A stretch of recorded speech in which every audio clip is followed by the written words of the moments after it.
This is Planet of the Dead by T.K. Riley. This book is dedicated to all the real people who donated their names to the characters. Thanks bunches, people. September 14, 2253. 1840. Commander? Kate Daniels looked up from the datapad in her hand to fix dark eyes on the navigation officer. Yes, Lieutenant Pope. I've scanned Primos as you requested. When the lieutenant trailed off, licking his already cracked lips, she waved a hand. And? Her forceful tone must have spurred him to find his voice. There aren't any life signs, Commander. She rose from her seat, taking a step toward the nav station without thought. What? Dylan shook his head, stirring his overly long brown hair. I'm detecting some movement on the surface of the planet, but there aren't any measurable human life signs. Upon realizing she had been charging to the nav station, Kate froze.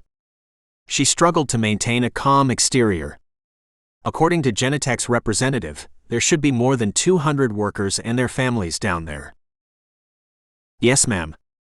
His eyes slipped to the datapad by his terminal, as if unconsciously reminding her he had been fully briefed, like all the crew of the Remick. Her cool facade cracked enough to let her voice betray a trace of anger. Get Beck Randall to the bridge PDQ, Lieutenant Pope. Genetech's company representative has some explaining to do. As Dylan reached for the intercom button, a roaring sound filled the ship, followed by a vibration that shook Kate off her feet. She grasped the base of her chair as the ship continued to shudder. Preston, what's happening? The pilot was frantically trying to control the ship's movements. She didn't look up when replying. Our main engine is overheating. Shut it down. Yes, Ma. Before Trina could complete her sentence, a loud boom announced the engine had overheated beyond its endurance. The sound reverberated through the ship, enclosed in the titanium walls separating them from the cold silence of space. The intercom beeped, followed by the engineer's voice. Commander, the main engine has exceeded heat limits and blown the exhaust ports. I had to shut down the reactor to prevent a meltdown. Kate finally gained her feet and walked over to her chair, depressing the intercom button. Amari, I need to know what's happening back there. I don't know. The engine hit a critical point before sensors detected a problem. I didn't have time to cool it down. God damn it. Kate ran a hand through her long hair, worn in a braid as her Nez Perce ancestors had done. Do you think it was sabotage? Imari hesitated, and her silence offered her answer, despite her more diplomatic words. It's too soon to say, Commander. What is the ship capable of without the main engine? The auxiliary engines will give us steering control, but are malfunctioning too. Without power, the Remick will assume a decaying orbit until we hit Primos's atmosphere. We have to set down while we still can, before the auxiliary engines go as well. Kate swore again, though under her breath this time. The mission's protocol called for observation from a distance to see what the Genetech people were really up to, before landing on the planet and announcing their presence. Well, the best laid plans and all that. See what you can do to preserve the auxiliary engines. Yes, ma'am. A brief crackle of static was the only indication the engineer had signed off. Kate gestured to the pilot. Preston, prepare to land on the surface. Yes, ma'am. With what she hoped was more composure than she felt, Kate returned to her chair, sitting erect. And get Randall up here. I want to know what to expect.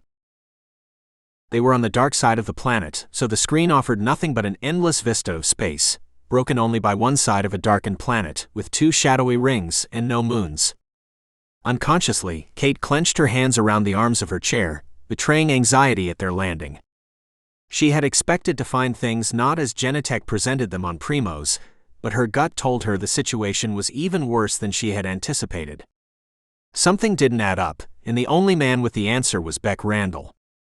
Since Genetech paid his salary, she didn't trust him at all. June 8, 2253. 1943. I don't like it, Tom.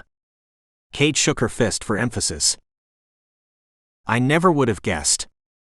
The perpetually jolly expression of his chubby face was a marked contrast to the sarcasm dripping from his tone. You can't just spring another crew member on me.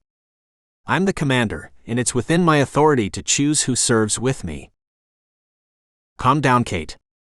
He leaned back in his chair, causing the leather to squeal with protest at his bulk. That's true usually, but no buts for crap's sake. It's undermining my authority to put this Lieutenant Ford on the roster. General Harrison shrugged. Tough, honey.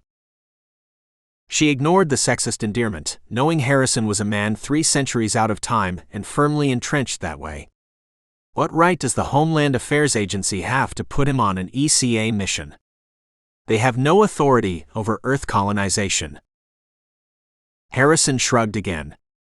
You should know as well as anyone who runs this planet, Kate. Ha can do whatever they please.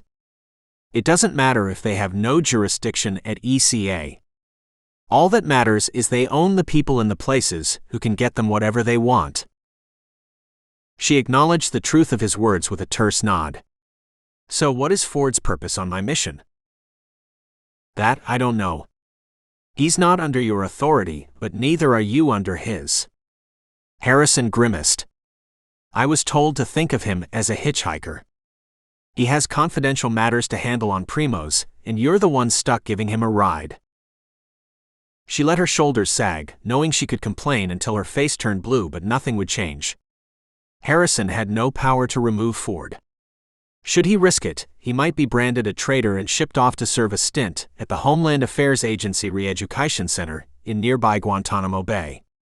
Translated, his wife would never see him again, or if she did, he would be a vastly different man from the crass, sexist, jovial man he was upon entering the prison. Is everything all set otherwise? She nodded. We're ready to launch at 0500 tomorrow, General. Harrison's customary grin shone through. Why the heck are you goofing around with an old man like me when you could be home with your husband, enjoying your last few hours together? A reluctant smile freed its way from Kate's pursed lips. I don't know, sir. Harrison waved a hand. Get out of here. That's an order. Yes, sir. She snapped a smart salute and got to her feet, walking to the door. As she grasped the handle, his voice made her hesitate. Watch your back out there, Kate. Things don't add up on this one. She gave him a quick nod, but didn't reply, knowing the general hadn't expected her to say anything. He was merely voicing what she felt instinctively. Genetech was hiding something about their terraforming operation, and it was up to her crew to figure out what. 2014. The scent of roast beef wafted to Kate when she pressed her palm to the pad below the doorbell to open her front door. As she stepped inside, she noticed the dim lighting and candles lining the staircase. David had obviously put a lot of work into tonight. She brushed aside a hint of annoyance, thinking she'd rather sleep than indulge in a romantic evening. Guilt assailed her at the thought, and she forced a soft smile when Daniel came out of the kitchen carrying 2 plates. He took them to the cloth spread out before the fireplace in their living room, before coming to greet her with a kiss. Kate snuggled against him, allowing a bit of the day's tensions to drain from her taut frame. This was the reason this man was so perfect for her. Despite their many differences, his comforting touch had a magical effect. With a sigh, she broke the kiss, laying her head on his shoulder. Rough day? She didn't elaborate. If David wanted to know, he'd ask. She didn't expect him to, knowing how he felt about the forthcoming mission. I made your favorite. Roast beef and cheddar on sourdough triangles. Her mouth watered. You're so good to me. Come on. He stepped far enough away to hook an arm around her waist and lead her to the stone fireplace. David knelt on his knees and patted the space beside him. It's too warm for a fire, but it's so romantic. It was at that. Many nights their arguments had culminated in make-up sex in front of a blazing fire. Tonight she hoped they could skip the argument and go straight to the sex. She sat beside him, surveying the spread. All of her favorites were on the blanket. Caviar, baklava, and fresh fruit shared a glass tray divided into sections. Crystal flutes awaited filling, and there wasn't any sign of silverware. He must have planned a tactile eating experience. David lifted 2 bottles. Crystal Champagne, or the Clos du Bois 2195 we bought on our honeymoon in Sonoma? Crystal. We'll save the Clos du Bois for my return. She saw the way he grimaced, holding her breath while she waited for the explosion. To her surprise, he didn't say anything as he set to work opening the crystal. When he handed her a bubbling glass, she was more than ready to drown the day's woes, draining the flute in one long gulp. She looked at him sheepishly. Refill? He topped off her glass. May we have a toast this time? Yes. To us? Forever. She touched her flute to his, inspired by the simple toast, because his sincerity was so apparent. Even in their toughest times, David never considered quitting on their marriage. He never showed signs of doubt or moments of hesitation. Did he ever have times where he wondered if their union had been the right decision, as she did? If so, he hid them well. She lost herself in a hedonistic ritual of food, champagne, and flirtatious touching, temporarily banishing all thoughts of the mission from her mind. David became the sole focus of time and space, the only thing in her world. As the caresses changed from teasing to serious, she couldn't imagine a more perfect moment. When David entered her, joining their bodies as one, she held tight to him, matching the rhythm he set. As she stared deep into his blue eyes, partially obscured by the long strands of his black hair falling over his forehead, she wondered if she was wrong. Should she withdraw from the mission and resign her commission, as David had asked of her? This close to making captain and receiving a commission to lead a colonization group, should she throw it all away to stay home with David and have the baby he was pressuring her to give him? An orgasm washed over her, and as the fog of passion cleared her mind, she dismissed her doubts. At 41, she had another 2 decades of childbearing ahead of her. It would be foolish to throw away her career by turning down a 7-month assignment her husband didn't want her to accept. David would be here when she returned. He might be angry when she left, but he loved her. He would always love her, and he would understand. He had waited before. He would wait again. 21:24. I believe he's asleep, Mr. Randall. Beck nodded. I'm sorry, but I couldn't get away from the office any sooner. The nurse frowned at him. I know Morris wanted to see you. He left a message for you this afternoon. He ignored the veiled criticism that suggested he didn't make enough time for his disabled father. He wouldn't deny the accusation if she stated it boldly, because it was true. Beck didn't make his father a priority, having never been a priority for Morris in his childhood. I came as soon as I could. I'll be 5 minutes. He walked past Sheridan, the dragon-faced old hag who was both Morris's nurse and companion. She might want to protest but wouldn't, knowing Morris had summoned him. As he walked up the staircase, Beck kept his eyes focused forward, determined not to meet the gazes of any of his ancestors forever frozen in portraits. From past experience, he knew looking at them would give the experience of peering into a long hall of mirrors, with the same face reflected back, only subtly distorted in each mirror. All of the Randall men had the same elegant bone structure, patrician noses, and thin lips. The only variances were in hair and eye color. Even those varied little. Beck himself had inherited the same blonde hair as his father, along with the drab blue eyes that never blazed with emotion, no matter how passionate, angry, or fired up he felt. His father, stubborn as he was, refused to move from the master suite on the 2nd floor of the rambling Boston manor. Morris seemed determined to pretend as if life was as it had always been, and that he hadn't been paralyzed for 15 years from an accident that had ended his career. A network of automated walkways and lifts accommodated his wheelchair on the few occasions he left his room, and Beck stepped onto the 2nd floor walkway. In seconds, he was at the double doors of his father's room. He rapped once before opening the door. Beck entered quietly, but needn't have bothered. Sheridan had been mistaken in thinking Morris slept. He was sitting up in bed, tensely watching the door with sharp blue eyes, undimmed by age or the myriad infirmaries plaguing him. "I thought you weren't coming." The words levied a stark judgment against Beck's sense of family obligation. He shrugged it off, used to the condemnation. For 15 years since Morris lost his sole purpose in life, his career, and remembered he had a son, he had expected Beck to be at his disposal. He had soon learned he was destined for disappointment, but hadn't given up trying to foster what he expected from his only child. "I had a lot to do at Genentech. I'm leaving in the morning for Primos. You might have received my vidmail about the assignment." He walked toward the bed, stepping into the circle of illumination provided by the antique table lamp his father preferred to the ambient light provided by solar energy panels. The same hard-backed chair that was always there awaited him, and he sat in it reluctantly. It was lower than the bed, giving his father the appearance of a king lording over his subject. Beck didn't like to concede anything in their unspoken power struggle.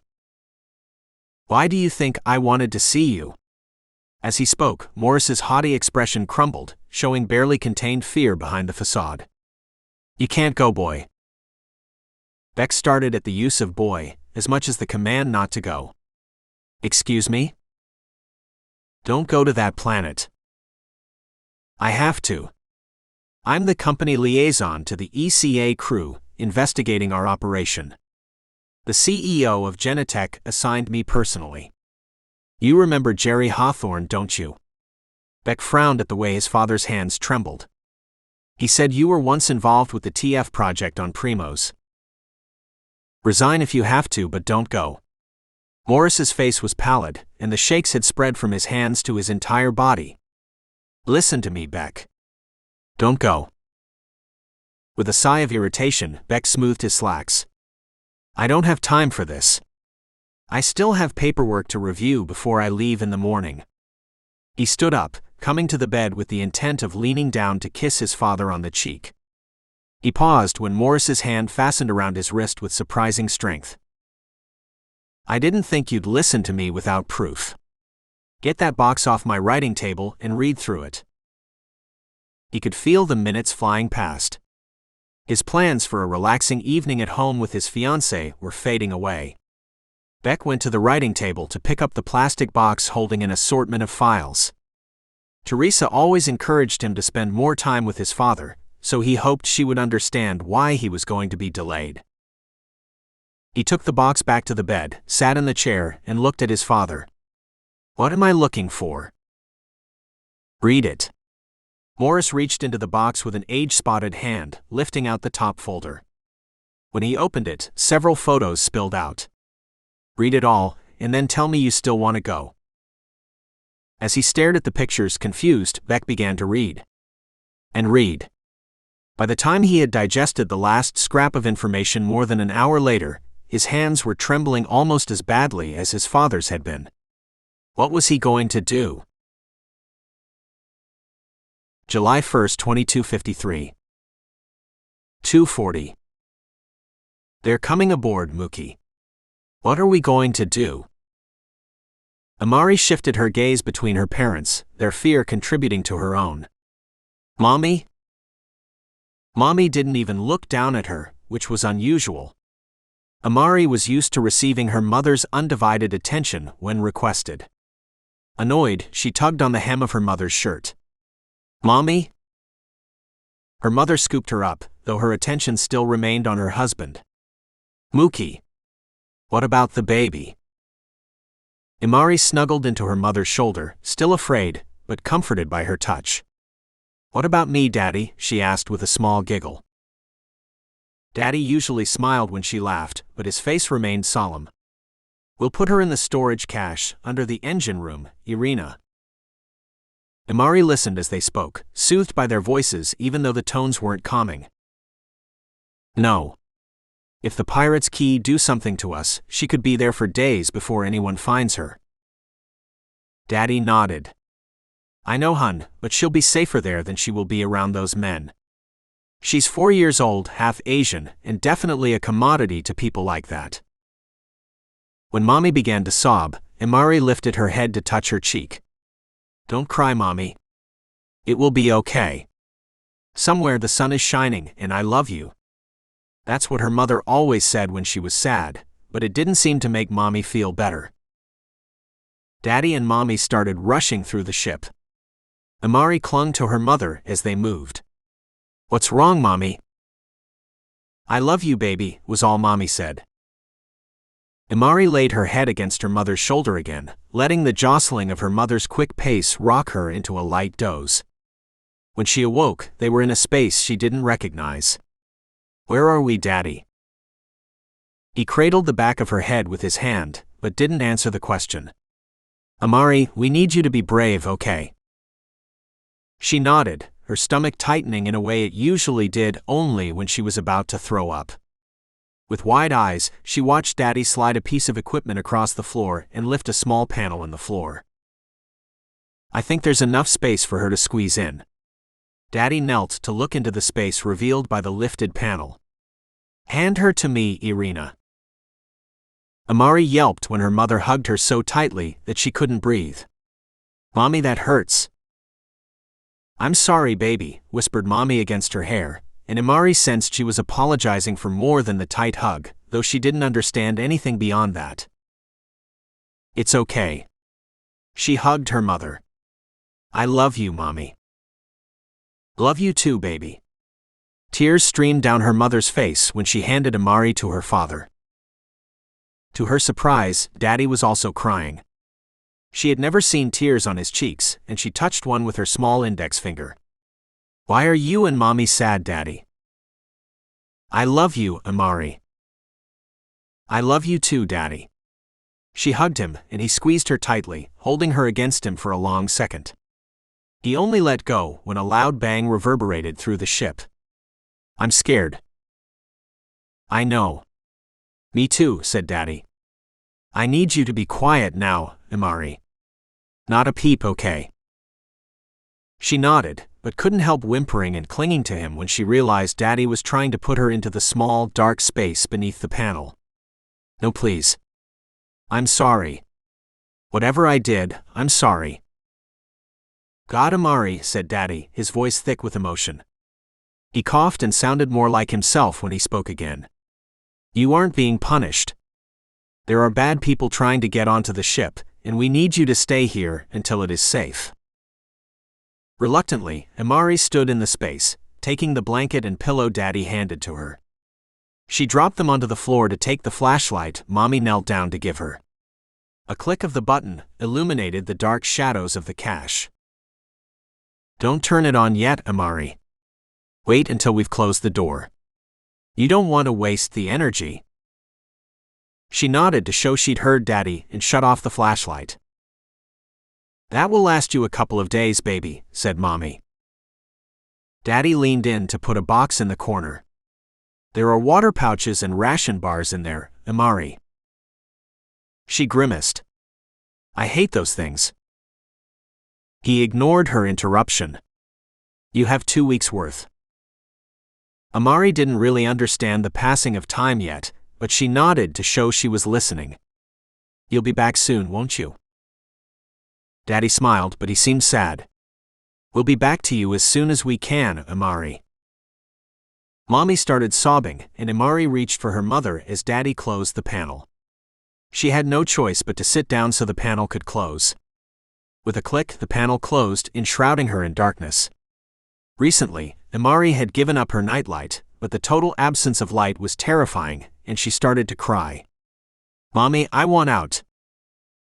Hush, Imari, said Daddy sternly. She called out to him, but the scraping of metal above her drowned out her words, and she knew he had returned the piece of equipment to its original position. The space was small and dark, but she could still hear the explosions that racked the ship a few moments later. Curled into a ball, she huddled in the blanket and buried her head under the pillow to drown out the sounds of shouting and screaming. When her mother's cries carried to her, Imari sucked her thumb to keep from calling out to her. Be brave, she repeated to herself over and over as the screams finally faded, and silence returned to the tomb-like space where she huddled, alone and afraid. "Wake up." Adam's imperious voice cut through the dream, finally drawing Imari from the memory that haunted her dreams, even 27 years later.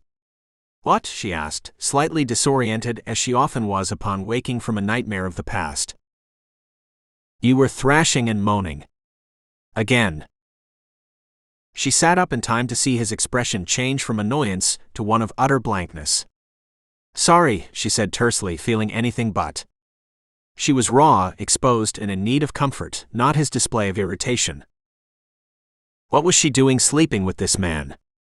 Imari asked herself that question for the 100th time since starting her affair with Adam Ford. For some reason she couldn't resist him, despite her internal cautions to not do it again, whenever he came calling.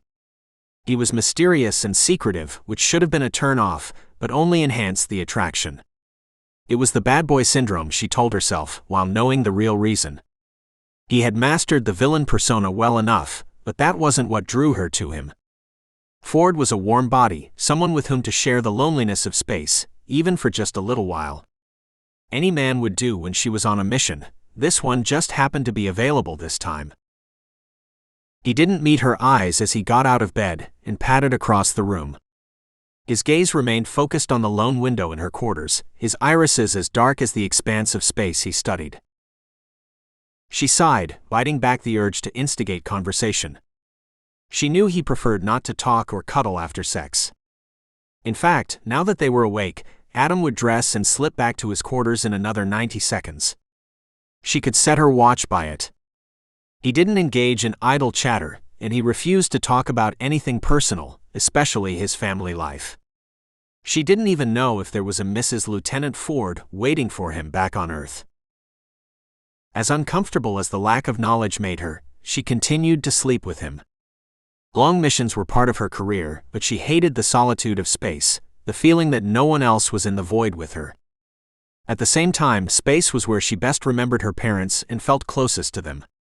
Space both repelled and drew her, but she needed a warm body to connect with in order to endure the isolation. Her body reacted predictably to Adam's proximity with a series of chemical reactions, the outcome being they always ended up sprawled across her narrow bunk, tangling the sheets, and sweating with the exertion of purely physical sex. For a few minutes, it confirmed that she wasn't floating alone in space. He reached for his clothes precisely when she had predicted, slipping on black pants and a turtleneck with efficient movements. 22 seconds for the shoes. She looked at the digital clock on the wall, counting the seconds. Yes, 22. How entertaining this game was. It certainly beat moping in bed, whining about how her lover didn't meet her needs. Not that she had any other needs than physical with Adam. Imari was practical about relationships and knew only a fool fell in love with someone like him. A long beep from the screen on the wall interrupted her silent reverie. It gave another short beep, warning someone would appear in 3 seconds. She tucked the sheet over her breasts while Adam disappeared from the line of sight of the screen. Lieutenant Douglas appeared on the screen. "I'm sorry to disturb you, Chief." She shrugged a slender shoulder, knowing Joe wouldn't bother her unless it was important. "It doesn't matter." "What's wrong?" "There's something wrong with the navigational system. Could you come to engineering?" "I'll be right down." Adam slipped out without his customary terse goodbye. Imari didn't spare much time thinking about his change in routine as she slid from the bed and padded into the bathroom, deciding she had to take 2 minutes for a chemical shower to wash away the scent of him before going down to engineering. 2:51. Imari had expected to make a quick adjustment to the boards and return to her quarters, where she could squeeze in 4 hours of sleep before rising to report for duty. Instead, she found a complicated situation she was having problems comprehending. It just couldn't be the way it seemed. "Tell me again, Joe." "Corporal Meadows called me about an hour ago in the cargo bay, where I was hitting golf balls, to report we were off course. Claimed a star cluster should be coming into sight, but wasn't there." Joe shook his head. "I didn't believe it. All the equipment shows we're precisely where we should be."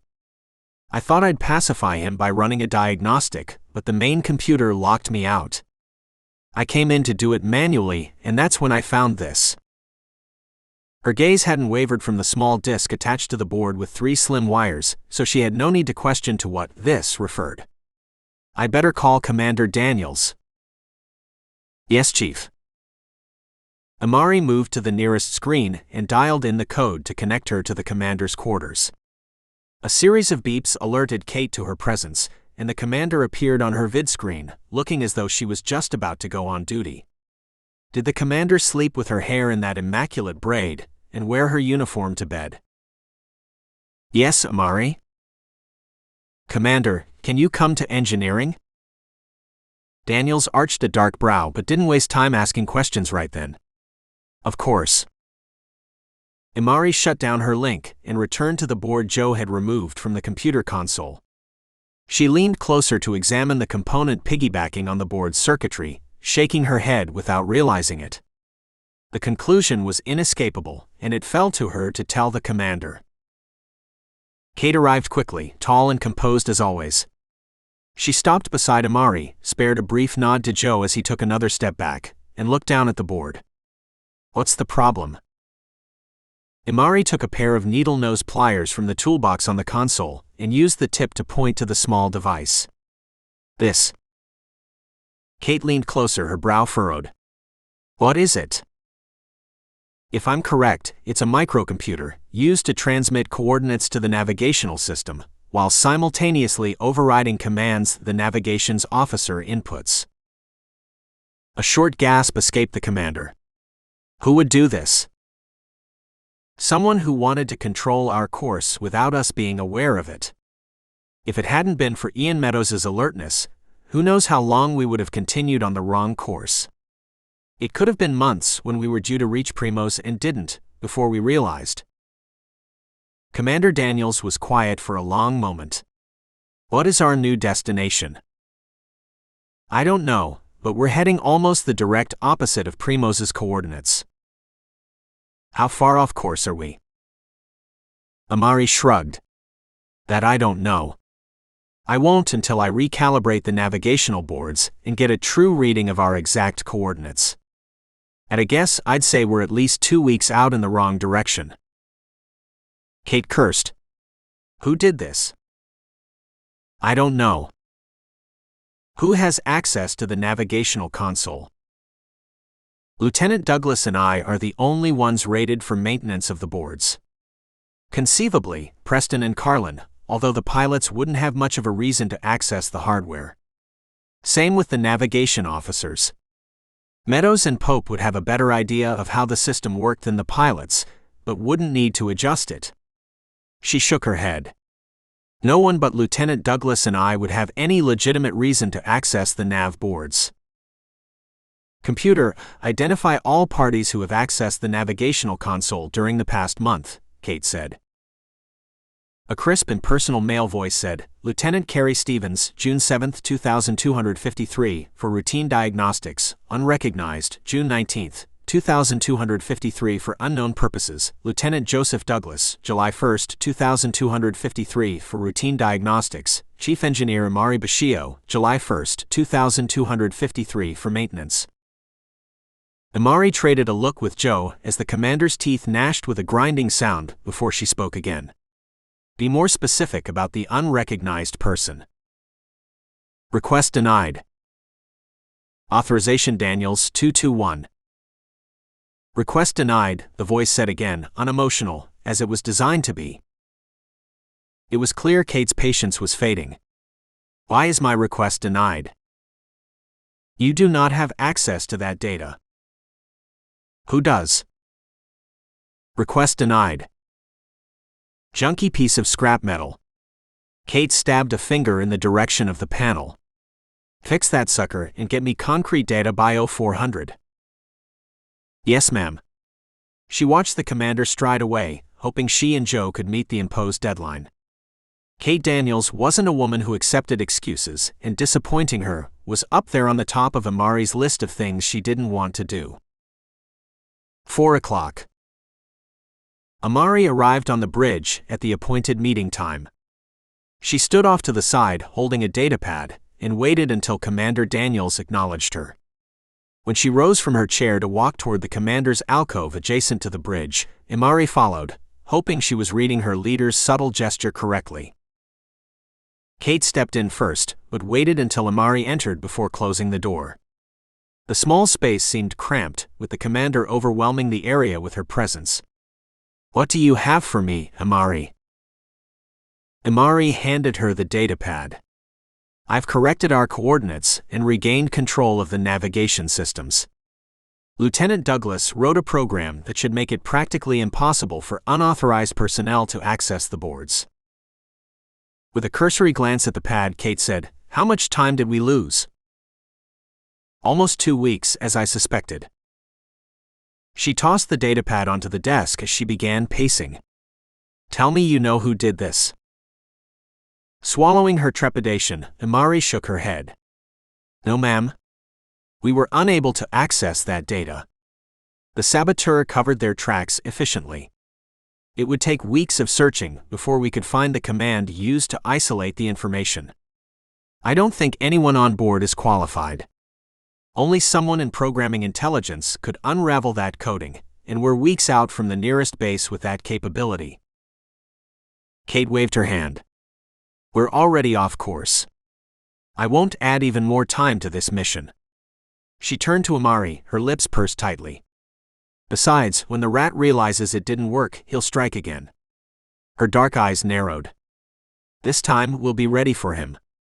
I want security tightened in engineering, along with any other vulnerable systems." Imari nodded. "Yes, ma'am." Sensing dismissal, she turned to leave. "And Imari?" She turned her head back in the commander's direction. "Yes, ma'am?" "Not too tight, you understand? I want to catch the bastard in the act." "Yes, ma'am."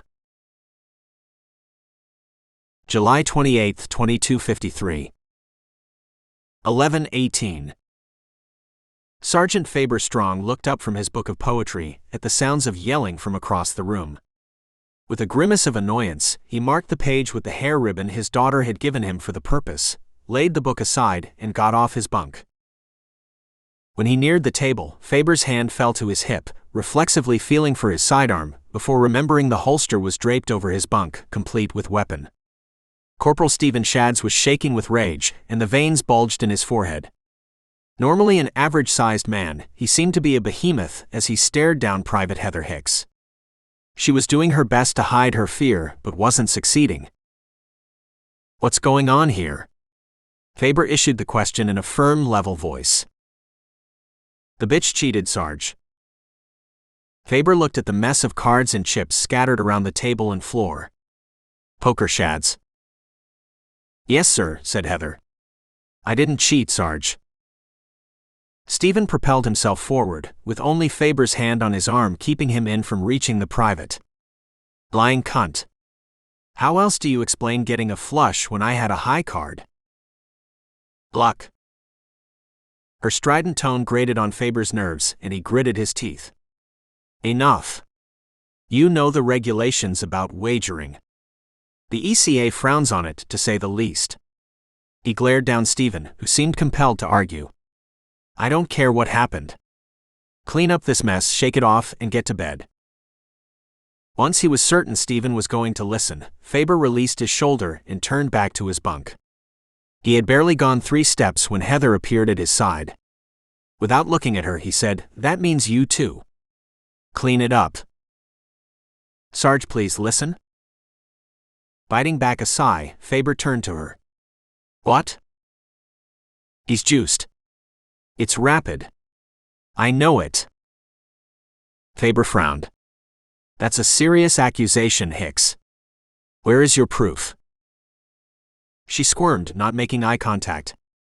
It's just a feeling, Sarge." Her body language screamed deception, and he had no patience for it. "Keep your feelings to yourself.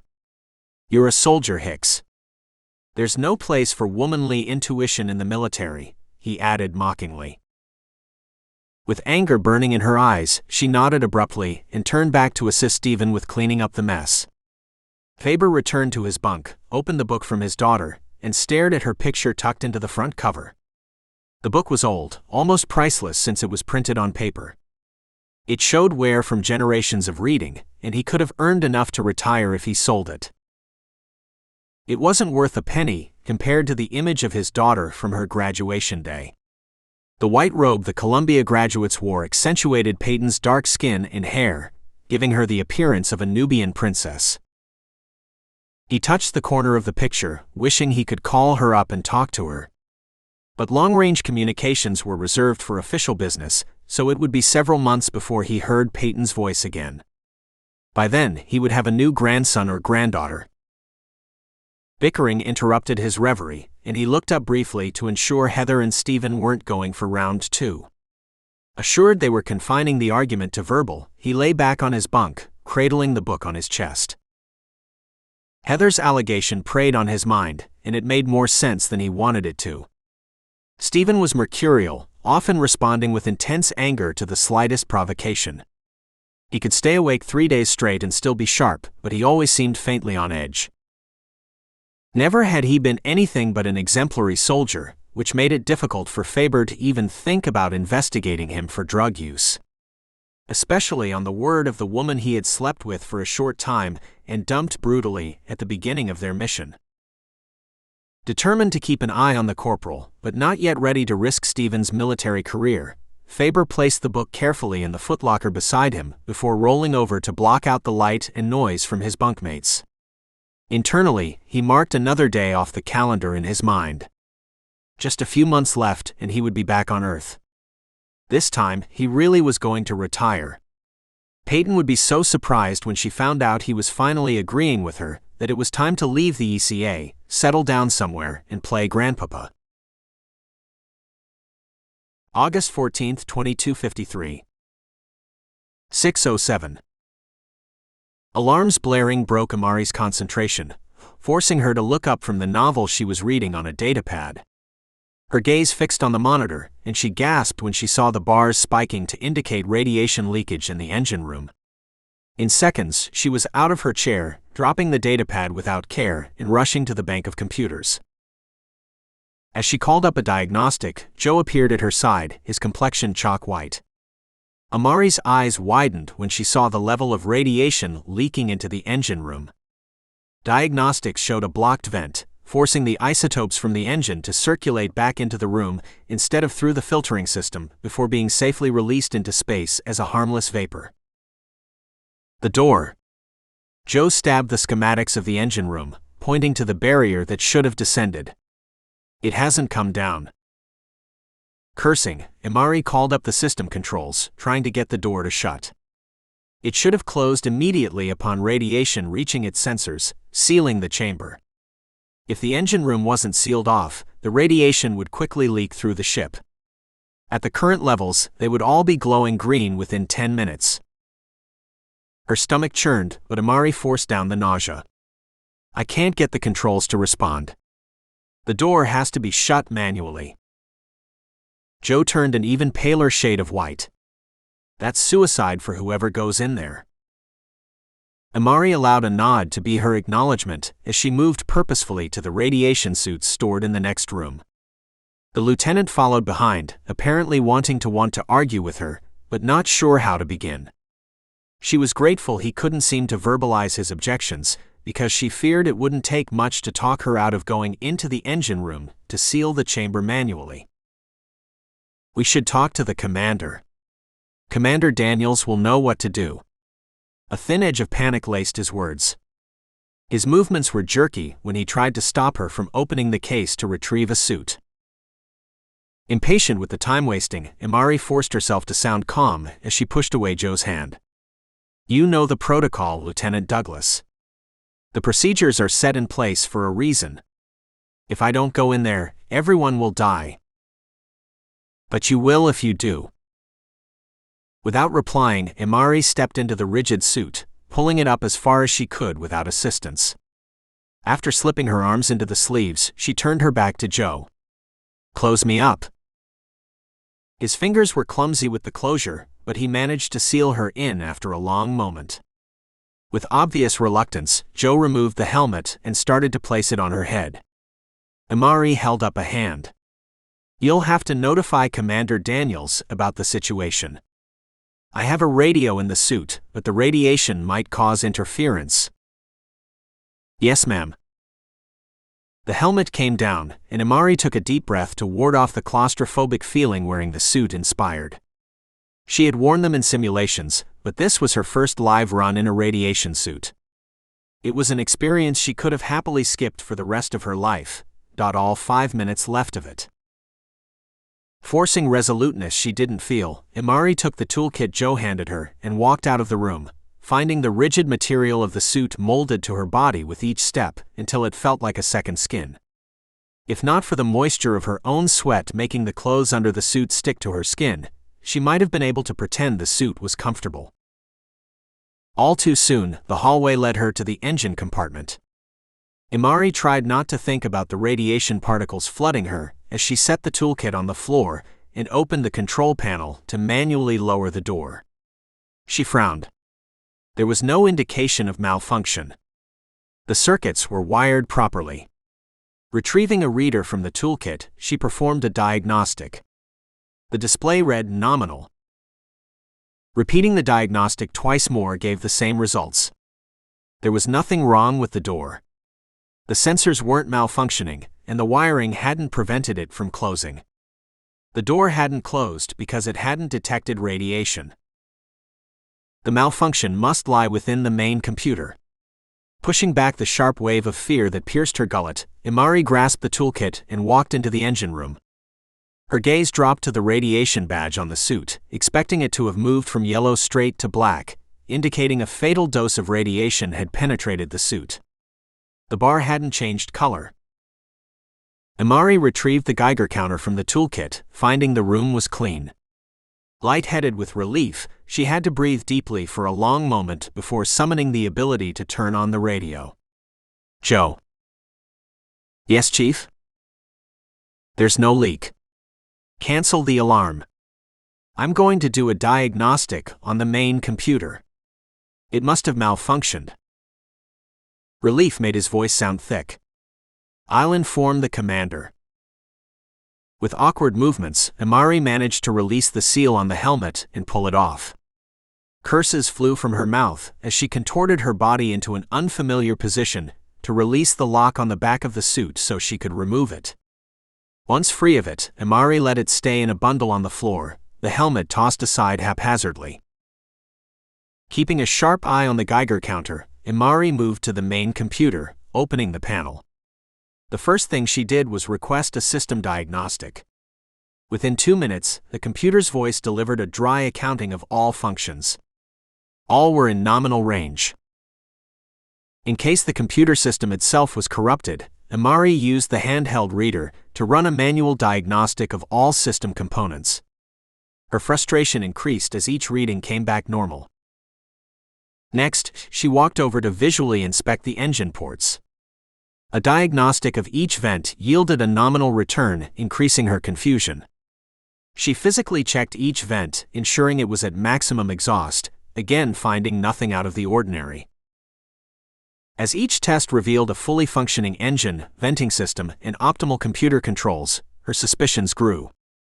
There had to be a reason for the radiation alarm, for the main system picking up high rad levels, but the answer didn't lie in the equipment. When Kate entered the engine room, Imari was unsurprised. She was relieved to note the captain was alone and hurried over to join her. "Report. Everything is functioning within normal parameters, ma'am." Daniels's eyes narrowed. "What's the problem then?" Imari barely bit back a sigh. "I suspect another act of sabotage, but haven't found the method yet." Silence filled the room as the commander's expression reflected her deep thoughts. Finally she said, "Take it apart, down to the last bolt." Eyes wide, Imari said, "That could take a day or two. We can't use the primary engines during that time."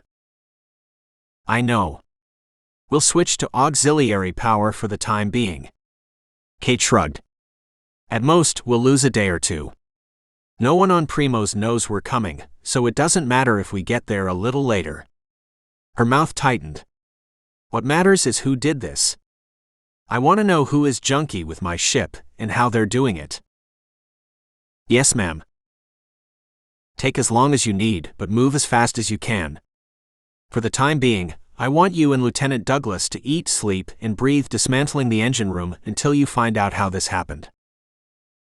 Already anticipating a tense day ahead, one with little food and even less rest, Imari struggled to hide any reaction when she said, "Yes, ma'am. We'll get started right away." August 15, 2253. 2356. The circular device spun in a wide arc when the engineer tossed it across Kate's desk. She didn't let it finish its current revolution before picking it up. What is this? Imari shrugged as she took a seat across the desk. I have no idea. It isn't supposed to be in the computer. As far as I can tell, its sole job is to send out a fake radiation spike. Kate turned it from side to side, eyeing the small piece. It wasn't bigger than a hazelnut, but it could have caused them to shut down the primary engines and plot a course back to Earth if Imari hadn't gone to shut the main door. Can you tell me anything about it?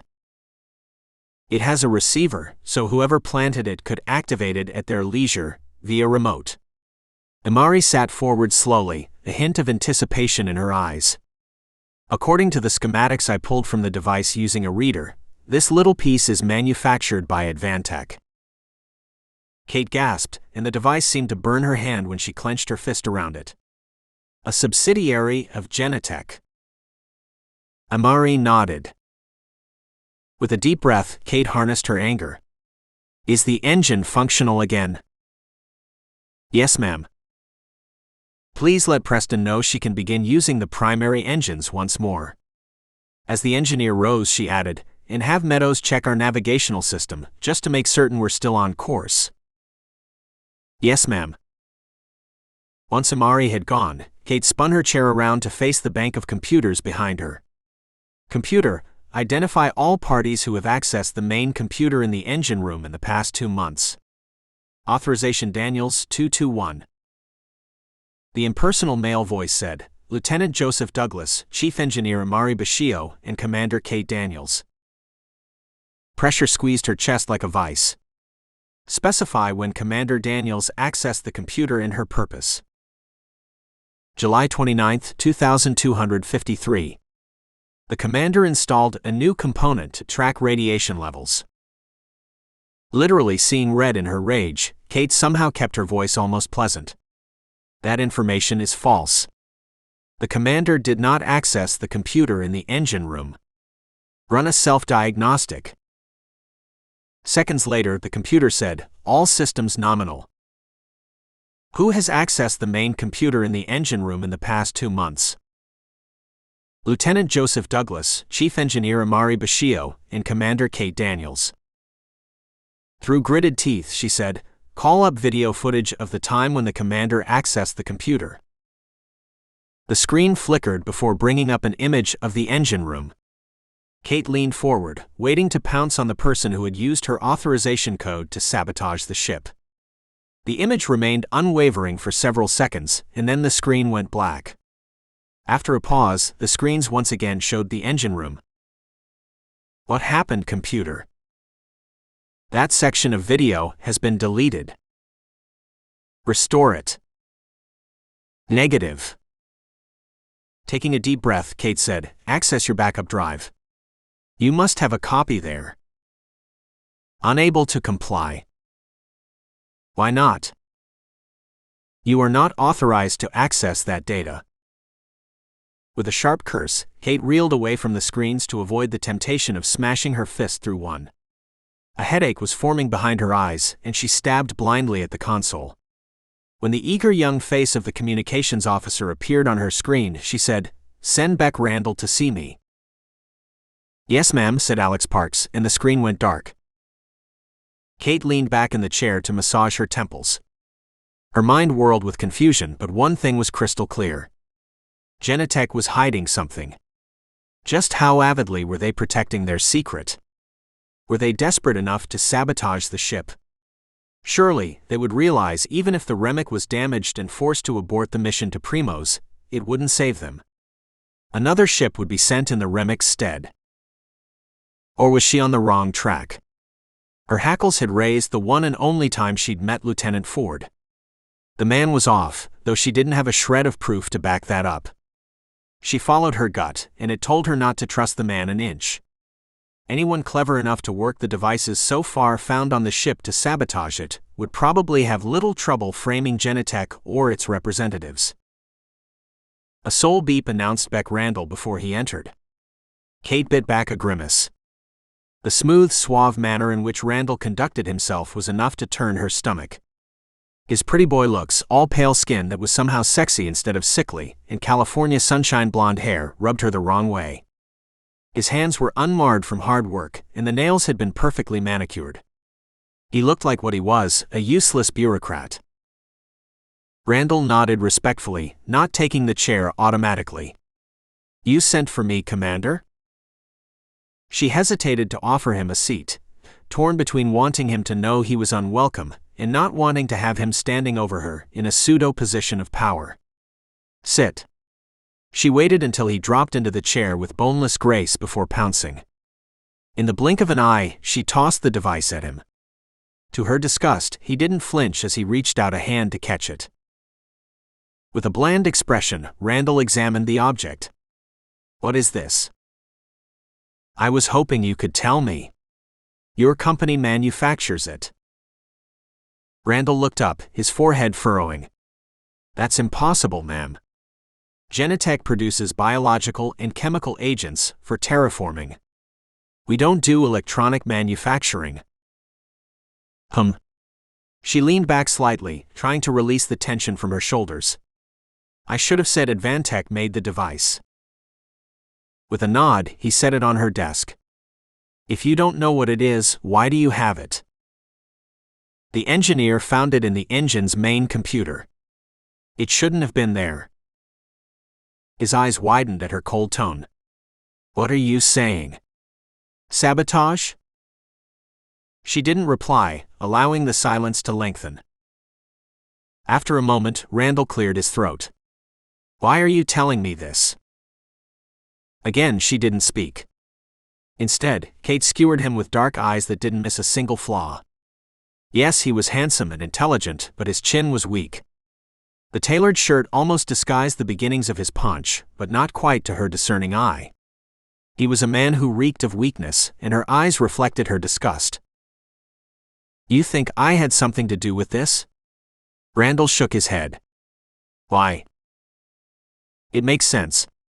Genetech didn't respond with enthusiasm when they learned we were dispatched to check your progress on Primos.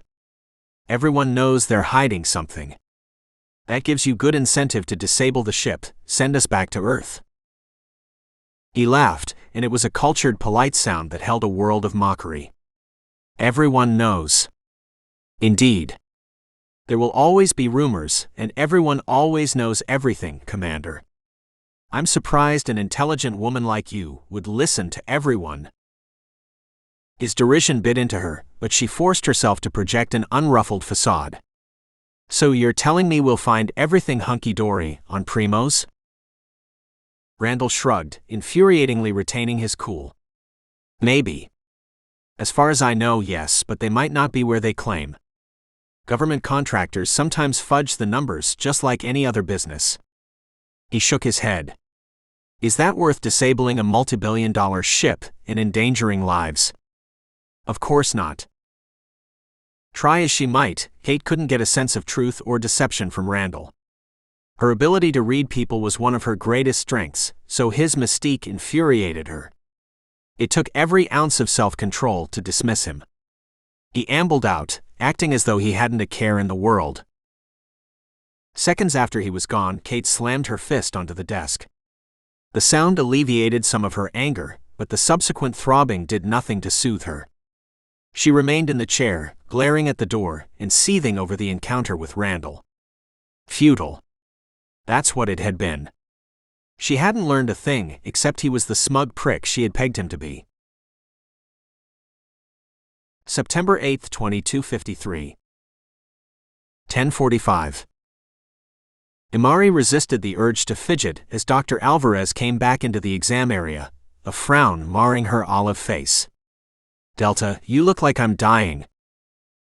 Her weak joke fell flat, as evidenced by the doctor's grim expression continuing. "You aren't dying, but your career might be." Automatically, Imari accepted when her friend dropped a datapad into her hands. She read the information twice, but couldn't make herself comprehend it. "Is this a joke? My birthday isn't for 3 weeks, and I'll be 31, so you missed the big 3-0 when you were supposed to strike." Delta shook her head. "Sorry, Imari. I wish it were just a joke." The truth was starting to sink in, increasing the nausea that had plagued her for the past 2 weeks. "It's impossible. I definitely wasn't trying. I was preventing. The biorhythm chip in my brain is supposed to stop this from happening." Nothing is foolproof.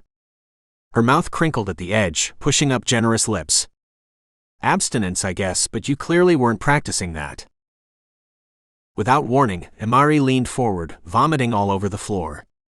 A wave of weakness accompanied the nausea, and she swayed unsteadily as Delta pressed a button to initiate automatic cleansing of the metal floor.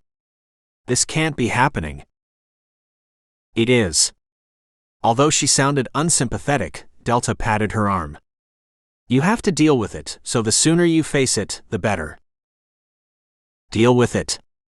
She was all business when Imari looked up. "I can't think right now." "Your options are to carry to term or abort." Delta shrugged. "I can't make the decision for you, but if you keep it, you're going to encounter a hailstorm, first from the commander, and then from the ECA when you get back to Earth." "I don't have a permit." The doctor shrugged. "That's the least of your worries. You're in service, so your reproductive rights are guaranteed. The approval process can be expedited. I can even start the procedure for you." "No." Imari softened her shrill tone. "No, don't do anything yet. I need time to think." "I understand. You don't have a lot of time, though. It will be almost 4 months before we get back to Earth.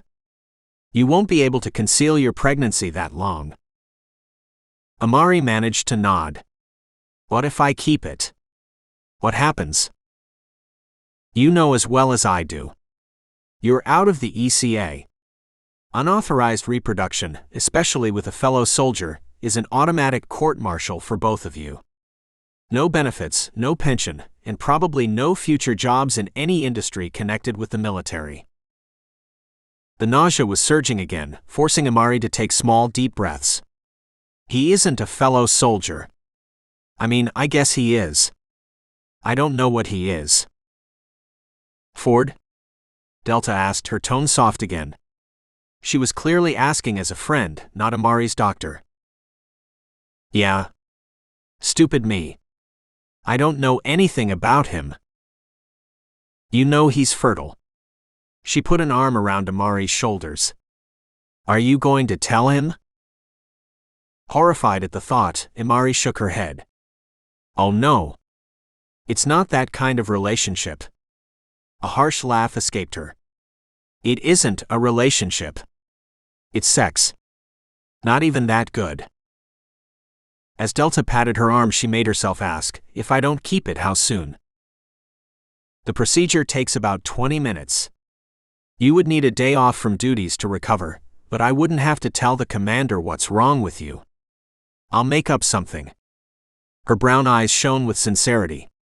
"If that's the choice you make, this will never appear in your medical record." "Thanks." She summoned a small smile, but it faded quickly. "How soon do I need to make a decision?" "I can do the procedure any time in the next 6 weeks without complications, but the sooner, the better." Delta shrugged. "You can take a week or 2 to decide." 3:15. Imari stared at the wall, but didn't really see the dimples of the corrugated steel. Instead, her mind turned over her situation ceaselessly, picking at it like a vulture going after maimed prey. The imagery didn't do anything for her nausea, and she took another pill from the supply Delta had given her on the sly, washing it down with oolong tea that had grown cold during the 2 hours it had set in her cup, untouched. It should have been an easy decision. It was her career, her livelihood versus a clump of cells. She shouldn't have hesitated to request the procedure. There was no reason to let the parasite grow anymore when she knew she was going to terminate. A sigh left her, and she took another drink of the cold, bitter tea. Logic dictated her decision, and had from the moment she discovered what a colossal mess her weakness had gotten her into. Emotion protested at the stark truth: she couldn't keep the baby. Maternal longings were stirring, feelings she had never experienced before. It wasn't as though Imari had pined to have a baby. She had decades ahead of her to reproduce, and had always imagined it would be someday, far in the future, after she put in 30 years with ECA to ensure her retirement pension. The man who would father her someday child had been a shadow in her mind on the few times she thought about the future. It certainly hadn't been the enigmatic Adam Ford. For all she knew, he was already a father. Regardless of whether or not there was a Ford family back on Earth, she knew on an instinctive level he wouldn't be interested in the baby growing inside her. No, she couldn't think of it as a baby. That conjured up too many bittersweet thoughts, too many urges she couldn't deal with. It was a mass of cells, an aberration created by a short circuit in her birth control chip. It was a mistake, an error, and just gigantic proof of her fallibility. It was anything but a baby. With a decisive shake of her head, Imari got up from her chair and walked across her quarters to the console. She pressed the button for MedLab and waited for Dr. Alvarez to appear. When Delta was in the frame, she asked, "Can you talk?" Delta nodded, her lips twisting into a grimace. "I'm alone. Dr. Massey is barricaded in my office, doing whatever it is a famous prick employed by Genentech does. I've decided." She took a breath, mentally rehearsing the words. "I want to terminate." It sounded okay in her head, so she opened her mouth to speak. "I'm keeping it." Delta's expression indicated her shock, but it couldn't have been even close to Imari's level of astonishment at the words that left her lips. Under the shock resonated a sense of rightness with her decision. Her heart had decided long before her brain got any input. "I'm keeping the baby," she said again, letting the words flow over her. It was stupid, illogical, and was going to end her career, but she couldn't regret her decision right then. September 14, 2253. 1843. Imari took time only to grab a toolkit before leaving the main engine room to check the auxiliary engines. In her head, she played through the possible reasons why the main engine would overheat so thoroughly with no warning, and couldn't find a plausible explanation that didn't involve sabotage. Failure weighed heavily on her as she entered the alcove housing the auxiliary engine's control room. She had let down the commander by failing to adequately safeguard the engines. As she extracted a reader to perform a manual diagnostic, Imari couldn't help comparing this act of sabotage to the previous events. Before, the saboteur seemed to want to avoid major damage to any systems. His or her purpose had appeared to be to divert them from Primos, not to destroy the ship or force them to land, crippled. She wondered what had changed the saboteur's pattern as she examined the readout from the diagnostic. Imari's heart sank when she analyzed the data. The ion generator's output slowed down dramatically with each cycle. It would be a miracle if the engine could produce enough ions to allow them to steer to a safe landing. "Just get us through the atmosphere, baby." She patted the computer's control panel as she adjusted the cycle, diminishing the ions used to power the auxiliary engines to the minimal level. Immediately, the ship slowed noticeably. "What's going on back there?" Commander Daniels's shout carried through the room from the intercom system. Imari pressed a button on the wall to answer the commander.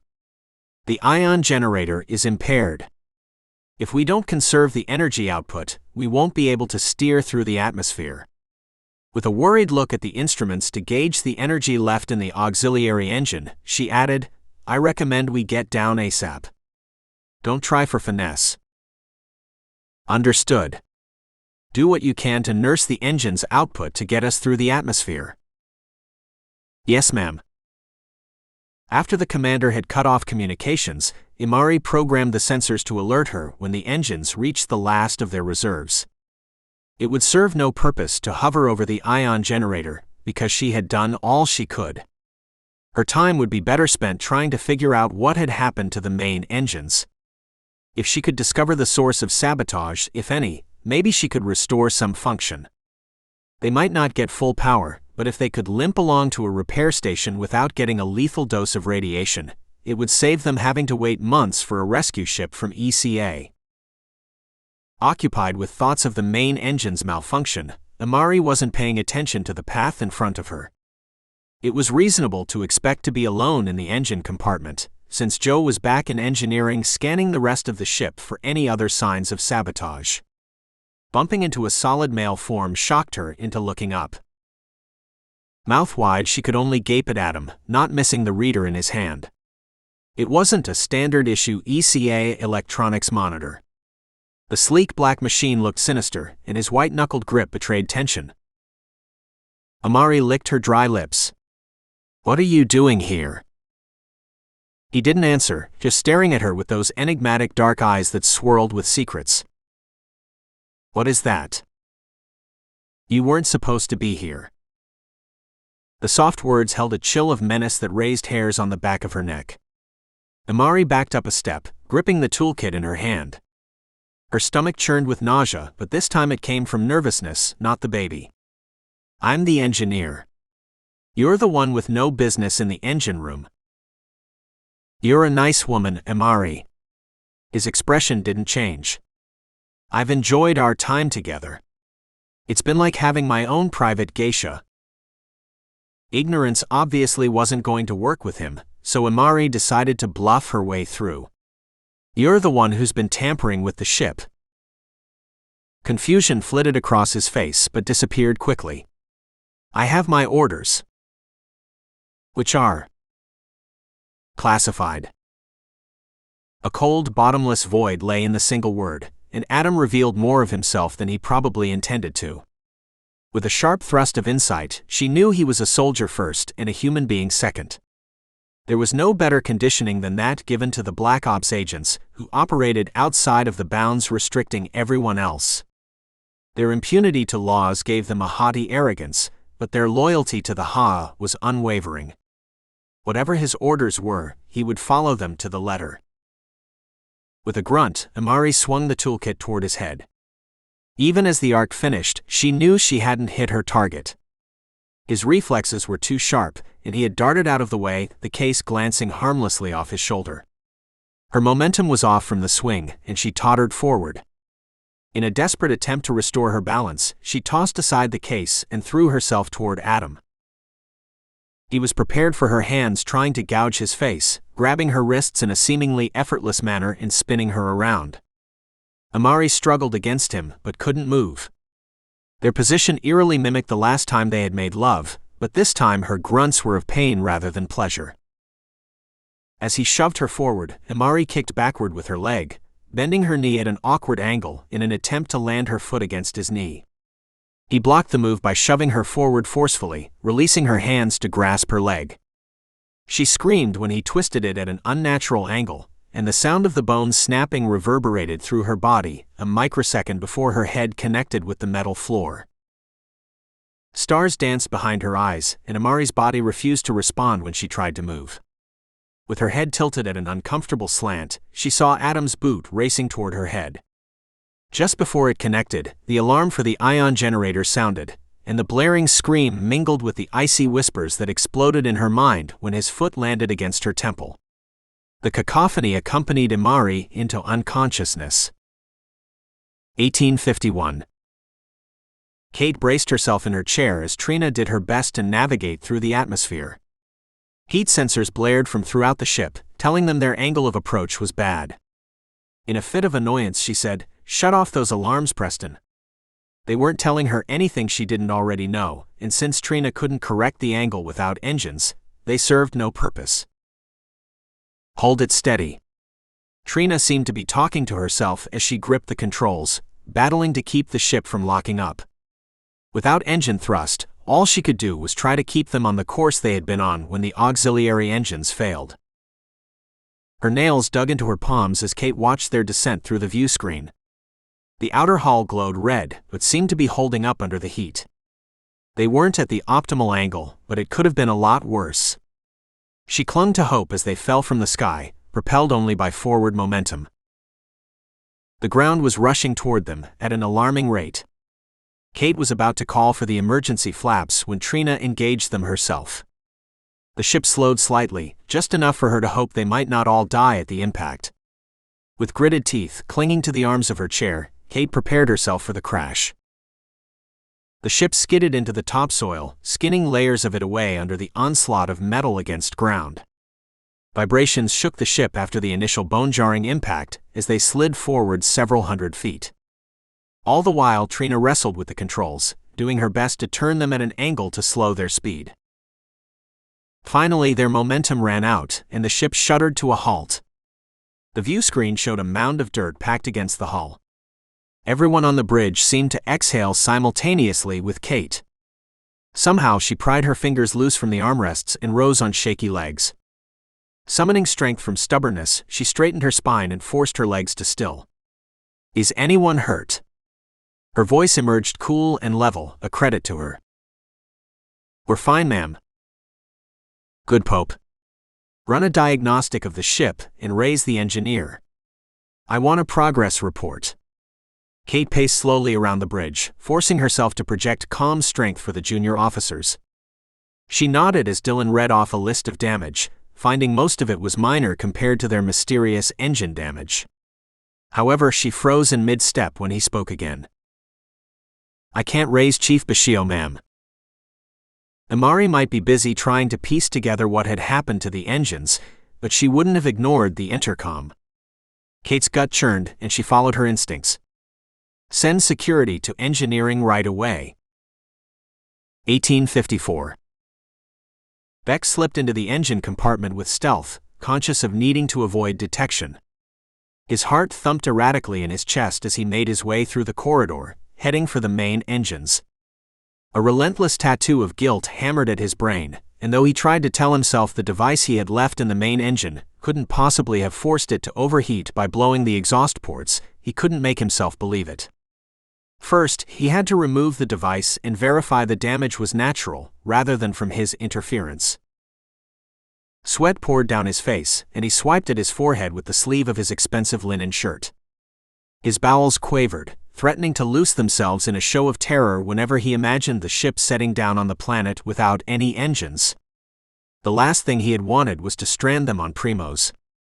If his device was responsible, he might as well have killed them all personally. The effect could potentially be the same.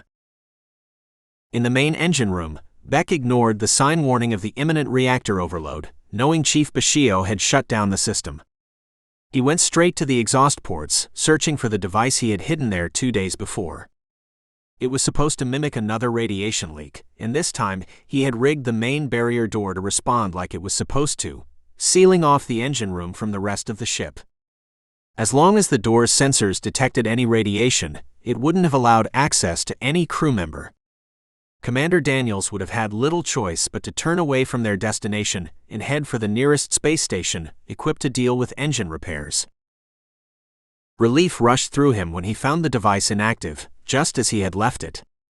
Without triggering it remotely, it shouldn't have done anything, and it hadn't. With a bit of prying, he dislodged the device and pocketed it, glancing curiously at the damaged exhaust ports as he did so. His background in engineering, specifically computers and programming, gave him an eye for technical detail, and he immediately recognized from the torn edges of the exhaust ports that they had blown inward. The curl of the metal indicated an incendiary device had been placed over the ports, causing the explosion. The knowledge unsettled him because it meant someone else had sabotaged the engines deliberately, without any regard for hiding their interference. He had assumed it had been a natural malfunction if his device wasn't responsible. To find otherwise left him with a sense of paranoia. Adrenaline rushed through him, and he turned away from the engines, determined to tell the engineer what he had learned. He also had to warn the commander. It seemed unlikely she would keep an open mind when he explained his acts of sabotage had been for a good reason, while this new saboteur clearly had more nefarious motives, but he had to try. Knowing what was on that planet, he couldn't let them go in blindly. As he moved down the corridor, Beck glanced into the room housing the auxiliary engines and computer controls. When he saw a body sprawled on the floor, his stomach dipped, and he rushed inside. A pool of blood surrounded the engineer's head, and her leg bent sideways at a sickening angle. He anticipated finding her dead. A ragged breath left him when he knelt to touch her neck, finding a steady if slow pulse. Torn between what to do, Beck lingered beside her for a moment. Should he raise an alarm with the intercom? In the process of rushing Amari to MedLab, he might lose the opportunity to speak with the commander privately. Yet he couldn't just leave the woman on the floor. Her injuries were clearly serious, probably inflicted by the person who had blown the main engines and sabotaged the auxiliary engines. That meant she was the only one who could identify the saboteur.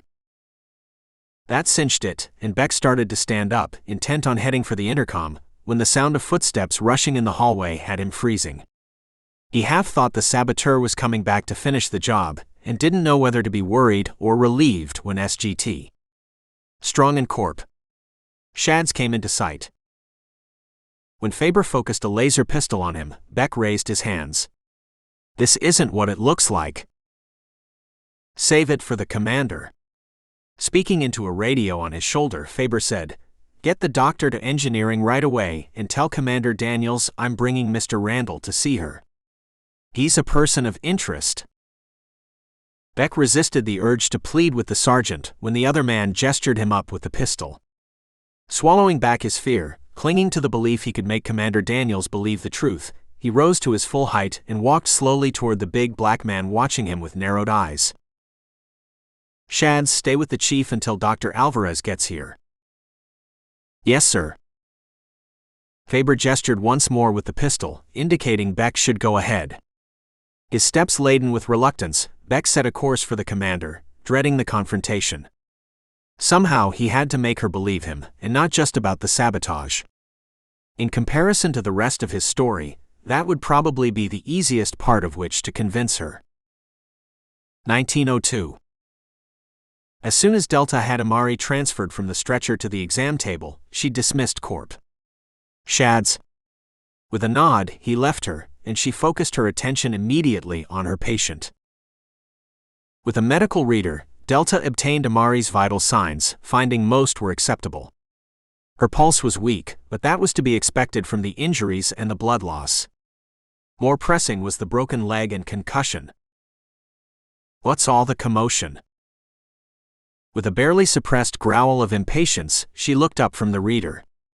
William Massey stood in the doorway of her office, his appearance as perfect as ever. Though in his mid-50s, he'd taken advantage of all medical science offered to stave off aging. He could have passed for a man younger than her. If he hadn't been such a pompous jerk, she might have reacted differently to the advances he'd made upon first taking up residence on the Remick, in conjunction with the rest of the Genetech team. "Well," he prompted. "What has happened? Have we crashed?" It took every ounce of control not to rebuke him for failure to ask about the patient. "Yes. Something with the engines. The engineer was injured. Would you like to consult?" Massey waved his hand, clearly uninterested in such a menial task. "I'll be in my quarters." As he strode out, she returned her attention to her friend. Commander Daniels had asked for a report on Amari's condition as soon as possible, even in the midst of trying to sort out what had caused their precipitous crash landing. Delta used the intercom system to page Kate in her private room. She didn't have to wait long for the commander's response. "Dr. Alvarez here. I have a status report on the engineer." "Go ahead." "She has a concussion and a broken leg, along with some minor contusions." Kate sounded unemotional when she asked, "Can you patch her up?" "Yes, ma'am." Do so as quickly as possible and wake her up. I need Amari's account of what happened down there. Yes, ma'am. Delta released the button to return to Amari. It wouldn't take long to set her on the road to recovery, but she was worried about waking her friend immediately. It would be best for her to rest for as long as her body was inclined to do so, but they couldn't allow Amari that luxury. Already, a rumor floated around the Remick that what had grounded them was an act of sabotage. After seeing Amari's condition, Delta believed it. Her friend might be the only one who could identify their enemy. That necessitated waking her sooner than was advisable, despite Delta's professional inclinations. 1905. Kate watched Beck perspire profusely, his guise of calm undermined by his own sweat glands. Thus far she had allowed the silence to lengthen while she observed him, sensing it unnerved him. Her natural tendency was to reach across the table and strangle the truth out of him, but patience would probably yield more information than brute force in this scenario. He broke the silence first. I can explain. Go ahead, Randall. I found the engineer like that. It wasn't me who hurt her. Kate arched a brow. Who did then? Beck shrugged. I honestly don't know, Commander. She leaned forward slightly, ready to pounce. Why were you in the engine room? A fat droplet of sweat slid into his left eye, making him blink. He took time to wipe it away before answering. About that. When he trailed into a prolonged silence, Kate tapped her short nails against the top of the desk. Yes. I thought maybe it was sabotage. You mentioned an incident the last time we spoke. His face positively glowed with perspiration, but his drab blue eyes, such a contrast to the rest of his movie star good looks, reflected nothing. She frowned. Why would you investigate? You have no authorization to be in engineering. I have a degree in engineering. I thought I could help, he said lamely, breaking eye contact. Unlike the last time they spoke, Kate had a better sense of the man this time, and she knew Beck was lying. He wasn't composed enough to project the suave exterior behind which he had hidden last time. Here's what I think. I think you went back to engineering to tamper with my ship yet again. When Amari confronted you, the only option you had was to disable her. You probably would have killed her if Sergeant Strong hadn't stopped you. Beck shook his head emphatically. No, ma'am. You're wrong. I didn't hurt the chief. But you are lying to me. He seemed to crumple under the simple statement, his shoulders collapsing forward. Yes. She tapped the desk again, clinging tenaciously to what little remained of her patience. Help me sort out the truth from the lies, Randall. He nodded, taking time to blot his face once more before speaking. I went to check the engines for sabotage, but only because I was afraid my device had caused the explosion. With jerky movements, he fished a small device from his pocket and slid it across the desk. It was supposed to give a false radiation reading. Kate gripped the gadget so tightly its sharp edges dug into her palm. Instead, it blew the exhaust ports. With a shake of his head, he leaned forward. No. The device was never activated. Something else caused the explosion. Her voice dripped with sarcasm. It was just coincidence your mechanism was on the ports when they blew up? No. He met her eyes, his seemingly trying to project sincerity. Someone used an explosive. You can tell by the way the metal blew inward. They weren't trying to hide the sabotage either. Kate scoffed. There just happen to be 2 saboteurs on the ship now? Do you think I'm stupid, Randall? No, ma'am. His posture signaled defeat. It's difficult to believe, but you have to. I was trying to divert our course away from Primos, but I never would have damaged the ship. The last thing I'd ever want is to be stranded on Primos with no way off. Kate frowned at the visible shudder running through him. What's on Primos? Death. The stark answer made her shake her head automatically. His haunted countenance had to be a front. This was another manipulation, and she wasn't buying into it. Sergeant Strong? Faber stepped into the open doorway. Yes, Commander? Secure Mr. Randall in the brig. Beck jumped to his feet. You have to believe me. We're all in danger. She snorted. From a bunch of corporate crooks. Please. With a nod to Faber, she got to her feet. After he's secured, please come to the mess hall. I'm assembling the crew. Yes, ma'am. Faber prodded Beck forward with the pistol against his back, ignoring the man's resistance. I'll carry you if I must, Mr. Randall. Tears sparkled in Beck's eyes. You have to listen. Kate had already tuned him out. She was in the process of pressing the intercom button to announce the meeting shipwide, and barely looked up as Faber forced Beck through the door. The man's ravings carried back to her, but she couldn't distinguish the words in his panicked state. A dart of apprehension shot through her gut, but she dismissed the reaction. Until Amari awakened, what had happened would remain a mystery.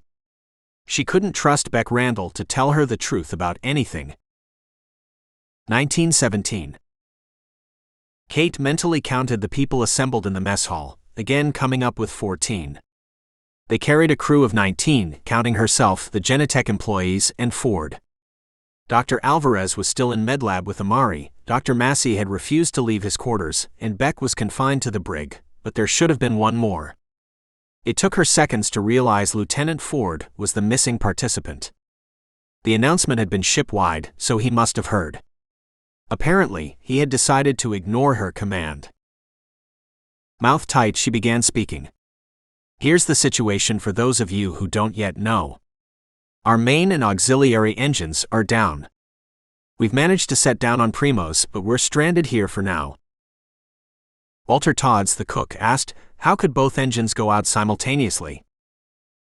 Kate vacillated about telling them the truth, but finally decided she had to. Every crew member had to keep their eyes open. They didn't have any proof yet that Beck had acted alone. Someone sabotaged both systems, Todds. But Chief Bashio can get us going again, right? Jen Farr, the astrobiologist, had a squeaky little voice even when she wasn't nervous.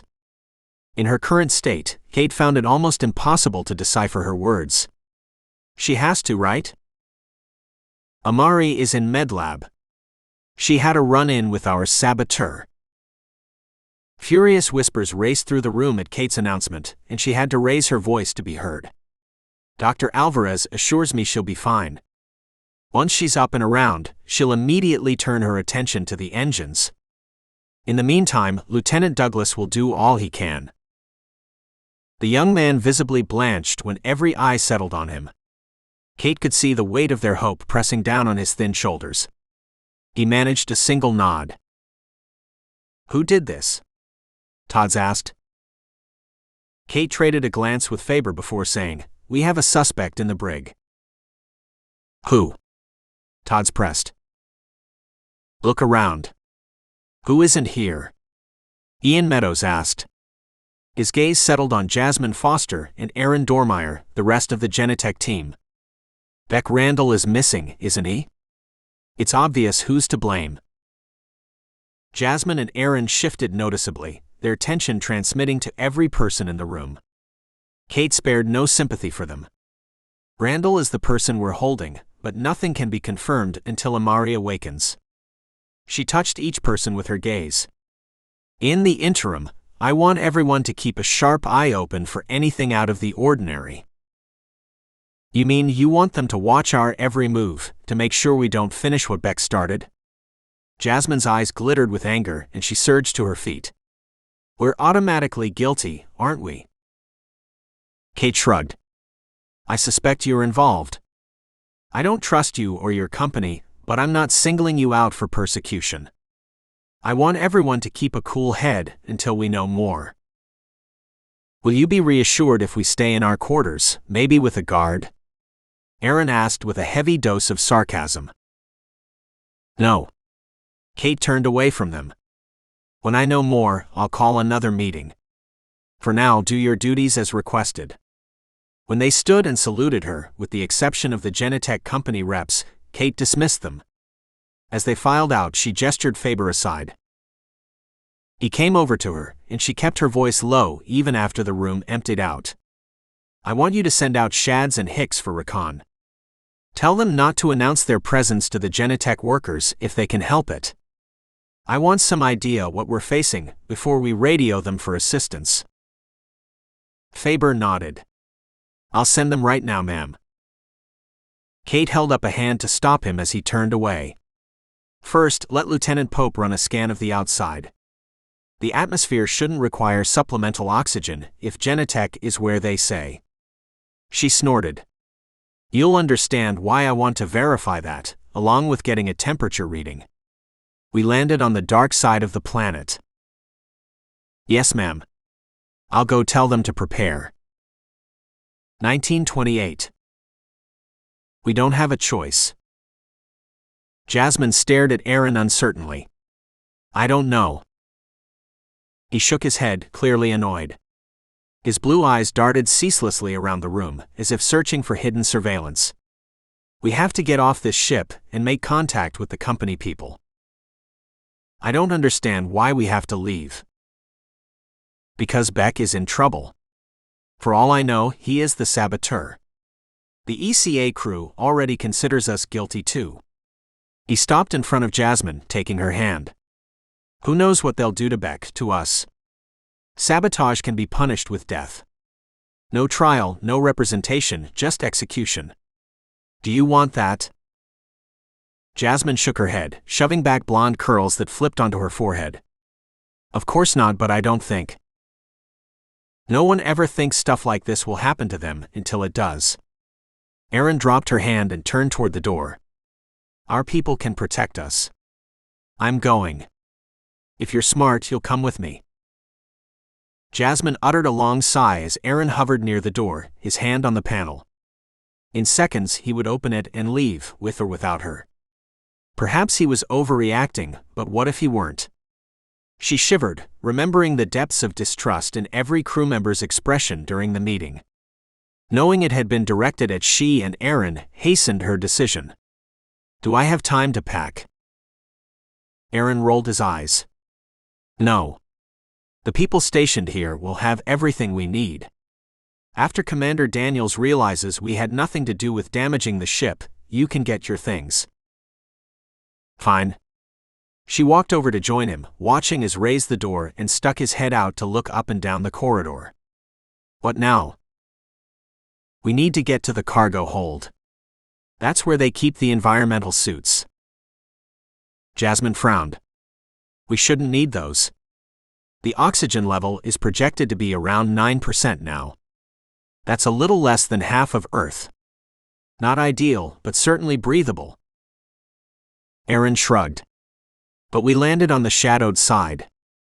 The sun won't shine on this section of the planet for months yet. It's still too cold outside to venture forth without gear. Biting back a groan, Jasmine followed Aaron down the hallway, trusting he knew the way to the cargo hold. How will we know the way to the compound? Aaron glanced briefly over his shoulder. We'll take one of the rovers. The GPS system will be able to pinpoint the compound's location. It will be the only structure of any size for miles. With enough of her questions answered to let Aaron maintain the silence he seemed to crave, she followed him to the cargo hold. By turns, he was amusing and annoying as he set about ensuring they remained undetected. When they finally reached the cargo area, his brown hair was plastered to his skull from perspiration, and his face was ruddy with the exertion of creeping around corners and skulking down 2 levels. Jasmine didn't speak as he ran a diagnostic of the outside atmosphere.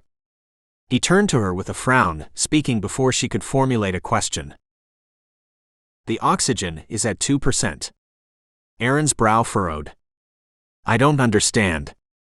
The team should have been much farther along with the terraforming by now. The first dart of anxiety pierced her. Maybe we shouldn't do this. Aaron ignored her, going to the E-suits and taking 2 down before turning back to her. We have no choice. The team might have lied about their progress, but there's still our best chance of getting clear of the mess Beck has caused. She glared at him as she took the E-suit. "You're as bad as the ECA crew," condemning him without hearing his side. Aaron didn't bother to respond until he had slipped on the lightweight suit. It doesn't matter if he's guilty. What matters right now is they think he is, which makes us guilty by association. We have to save it. Jasmine turned her back to him, taking advantage of the moment to breathe deeply and clamp down on her fear. As much as it pained her to admit, Aaron was probably right. It grated her to follow him in any way, and had done so since he was hired fresh out of university to be her boss. Several years her junior, working under him had been torture. She had always found him to be an arrogant little twit, but this time he was most likely a correct, arrogant twit. Once the E-suit was secured over her clothing, allowing a surprising range of movement, Jasmine tucked back her hair so she could slip on the head cover Aaron handed her. It was a breathable, flexible material that didn't obscure her vision. The faint hiss of circulating oxygen greeted her ears, and a discreet breather apparatus delivered oxygen she could avail herself of simply by cupping her lips around a thin tube if she needed more than the ambient mixture filtered throughout the suit. "We have 3 hours of ambient oxygen, so don't use the direct feed unless you have to." While Jasmine depressed a button on the sleeve to deactivate the oxygen feed, Aaron waved to a row of backpack tanks. "I don't want to drag along the extra tanks. Shouldn't need them anyway, with the rover. It has an independent air supply in the cabin." "Shouldn't. That's the way to plan." She muttered the words, but the microphone in the suit amplified them to a plainly audible level, eliciting a glower from her companion. He didn't speak again as he gestured her to accompany him to one of the rovers in the cargo bay. She paused in front of the single vehicle. "Shouldn't there be 2? "What?" "2 rovers. An ECA ship of this class should have 2 rovers." Jasmine made a production of looking around the cargo hold. "So where's the other one?" He frowned. "What makes you so sure there should be 2? "I originally planned to go into aerospace design before Genetech recruited me in college." With a modest shrug she added, "I learned a lot about government ships in my first year." Aaron turned away from her to devote his attention to a panel of controls.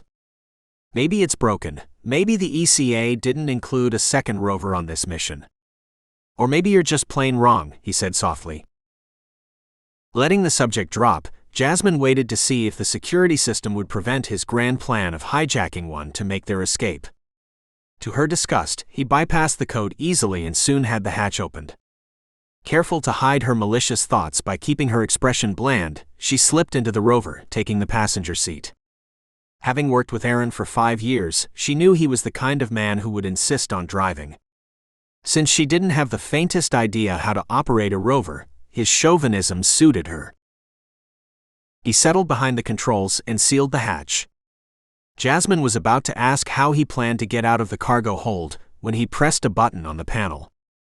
The door slid up quickly, giving them access to the airlock. Aaron showed no hint of uncertainty as he drove forward. He didn't even have the decency to struggle with the controls. Slightly disgruntled by his ease with the equipment, Jasmine hunched in her seat, turning her head to watch as the door sealed behind them. A red light in the airlock turned yellow, and then green right before the main door opened. Darkness met their gazes, and Aaron drove forward. As they passed through the barrier and emerged fully into the open, she had to force herself not to express further doubts about the wisdom of their trip. The rover was a sturdy vehicle with tank treads that plowed through any terrain. Primos's frozen ground was mostly smooth, with an occasional hardscrabble growth of tenacious first-line TF plants visible in the headlights. Each time the lights cut across the landscape, it exposed an open section of ground without a hint of life. "Where is the compound?" Aaron tapped a green HUD display. "See that group of dots about 15 clicks from here? That should be the compound." With nothing of interest to watch and nothing to discuss with her companion, Jasmine huddled deeper in the seat and removed the head cover after disengaging it from the E-suit. The coolness of the metal bar against which she rested her head seeped into her heated temple, relieving some of the hotness caused by wearing the E-suit. She slipped off into a daze, lost in her own thoughts. It was only when the rover jostled into a valley, causing her teeth to clack together, that she sat upright, examining their surroundings. The headlights revealed little as they climbed up the other side of the steep hill, the vehicle's engine whirring with the effort. As they topped the hill, Jasmine saw movement in the headlights. She narrowed her eyes, searching for the source. When the headlights illuminated a slow-moving group of workers, she breathed a sigh of relief. For the first time since agreeing to Aaron's idea, she felt safe again. Aaron stopped the rover, leaving it to idle. The group shuffled toward them, moving in an awkward, jerky formation. As he reached for the handle to open the hatch, Jasmine reached out to touch his arm. "Maybe you shouldn't." His frown of annoyance cut through her when he turned his head. "Why not? Isn't this why we set out from the Remick, to find Genetech people?" "Yeah, but..." Jasmine trailed off, unable to articulate the reason for her reluctance. The brief sense of safety had fled, replaced by edgy worry. "Don't they look strange to you? There's something not right about their gait." He shrugged. "They're probably bogged down with archaic e-suits. Or maybe they're sick. If the team neglected their hydroponics lab, they've been relying on artificial nutrients for ages. That would make anyone sick." Aaron's resolve was clear, and she stopped trying to argue with him. Instead, Jasmine watched as he opened the hatch and climbed out to greet the approaching group. He gestured her forward, but she shook her head. She wasn't leaving the rover until she saw what kind of reception he received. Aaron had dimmed the headlights before exiting the rover, so the beams didn't illuminate the approaching crowd until they were scant feet away. Jasmine gasped when one shuffled into the beam's arc. She couldn't tell the gender of the person, but was shocked to see them without an e-suit.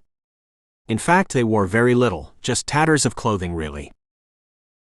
The figure threw up its arm to block its face, and a hideous moan escaped its mouth. The light seemed to temporarily paralyze it, but then it shuffled forward, heading toward Aaron. Jasmine pulled on the head cover in one motion, so fast she couldn't believe it. "Get in here," she shouted into the microphone. Aaron visibly winced at the volume, but didn't turn to her. His attention remained on the group of 10 or 15 circling around him. Hi." It was the first time Jasmine had ever heard her coworkers sound uncertain. "We're with Genetech. Came on the Remick, that's an ECA ship." He trailed off, slowly backing away as the group tightened around him. Jasmine squinted to see what was happening, but he was off to the side, just out of the radius of the headlights. Another one moaned, and the sound was like nails on a chalkboard, amplified as it was by Aaron's microphone, that close. Jasmine scrambled out of her seat into the driver's side, not sure what she was planning to do.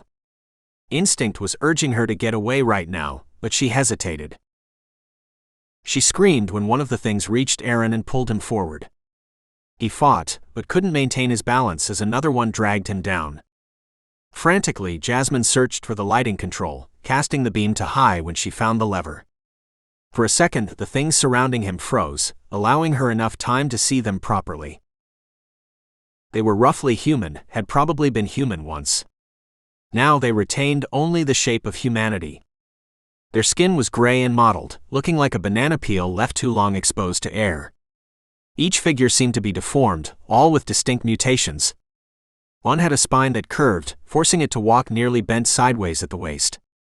Here was a missing arm, and there a twisted limb, dragged uselessly behind the thing attached to it. Her paralysis broke about the same time the creatures did, and as several fell upon Aaron, tearing at his suit, she pressed the button to seal the hatch. Jasmine knew she should try to figure out the controls so she could get away, but couldn't tear her gaze from the horrific sight before her. Aaron's screams echoed in her ears, as did the frenzied tearing of the creatures. She gagged when sounds of enthusiastic chewing became dominant, as her companion fell silent. The radius of the light provided ample illumination to see at least a dozen falling to the ground, joining in the feast. As one sat up slightly, wielding a ropey length of intestine, Jasmine realized she was wasting precious time. She tore her gaze from the events unfolding in front of her, to examine the control panel. The stick seemed pretty straightforward, and she grasped it, pulling back to reverse the rover. The movement must have caught their attention because several looked up, a couple dragging themselves to their feet. Hard in her throat, she managed to back away, pressing the throttle to max. The rover moved quickly, but seemed to creep along in her perception. Even as the distance between her and the creatures grew, she didn't ease up on the speed. The rover bumped and jostled her across the landscape as she guided it blindly. Common sense dictated she should pause to turn the vehicle around, but icy fear wouldn't let her put her back to those things. A jolt shook the rover, and Jasmine screamed when it slid sideways. She tried stopping, but the vehicle continued to fall onto its side. The engine groaned, as if expressing its frustration, as the side of the rover hit the ground. Her teeth clacked together with the force of the impact, and she bit her tongue. Blood filled her mouth, and stars danced behind her eyes. Jasmine blinked, squeezing the stick as hard as she could to maintain a tenuous grip on consciousness. The wave of dizziness slowly passed, and when she was certain she wouldn't pass out, she released the controls. Nothing moved in the beam of the headlights, and she squinted to see into the distance. Jasmine couldn't see the creatures shuffling toward her, but presumed they must be. She had only a couple of minutes to see why the rover had turned over, and set about fixing it. Knowing she had to get out didn't make it any easier to disengage the passenger side hatch and clamber from the cabin. The ground prevented the hatch on the driver's side from opening, and she cursed the wasted seconds spent extricating herself from the vehicle. With a grunt, she dropped awkwardly from the rover, landing hard enough to send a jolt through her ankles, but grateful to land on her feet. She flipped a button on the sleeve controls to activate the lights on the suit. Jasmine scanned the area around her, detecting no movement. With a small sigh, she turned so her back was to the rover, keeping the cold metal pressed against her as she walked slowly to the back of the vehicle. The problem was immediately visible and uncorrectable. She had hit a deep hole at an angle that prevented the treads from digging in and conveying her safely down. Instead, the boxy rover had tipped over. Seeing how it weighed at least a few thousand pounds, she wasn't going to be able to turn it on her own. A low moan sounded in the distance. It probably wasn't issued in a soft tone, but they were far enough away still that it only carried to her ears faintly. Frozen with indecision, Jasmine scanned the way from which she had come. Two choices seemed to present themselves. She could make a run for it on foot and try to reach the ship. The creatures moved slowly, and she was a regular jogger. Even with the disadvantage of wearing the E-suit, she could still easily outpace them, unless the group that had brought down Aaron wasn't the only cluster roaming around the planet. She refused to contemplate that thought. The other option was to barricade herself inside the rover, send out a radio transmission to the Remick, and hope someone arrived in time to ward off the things.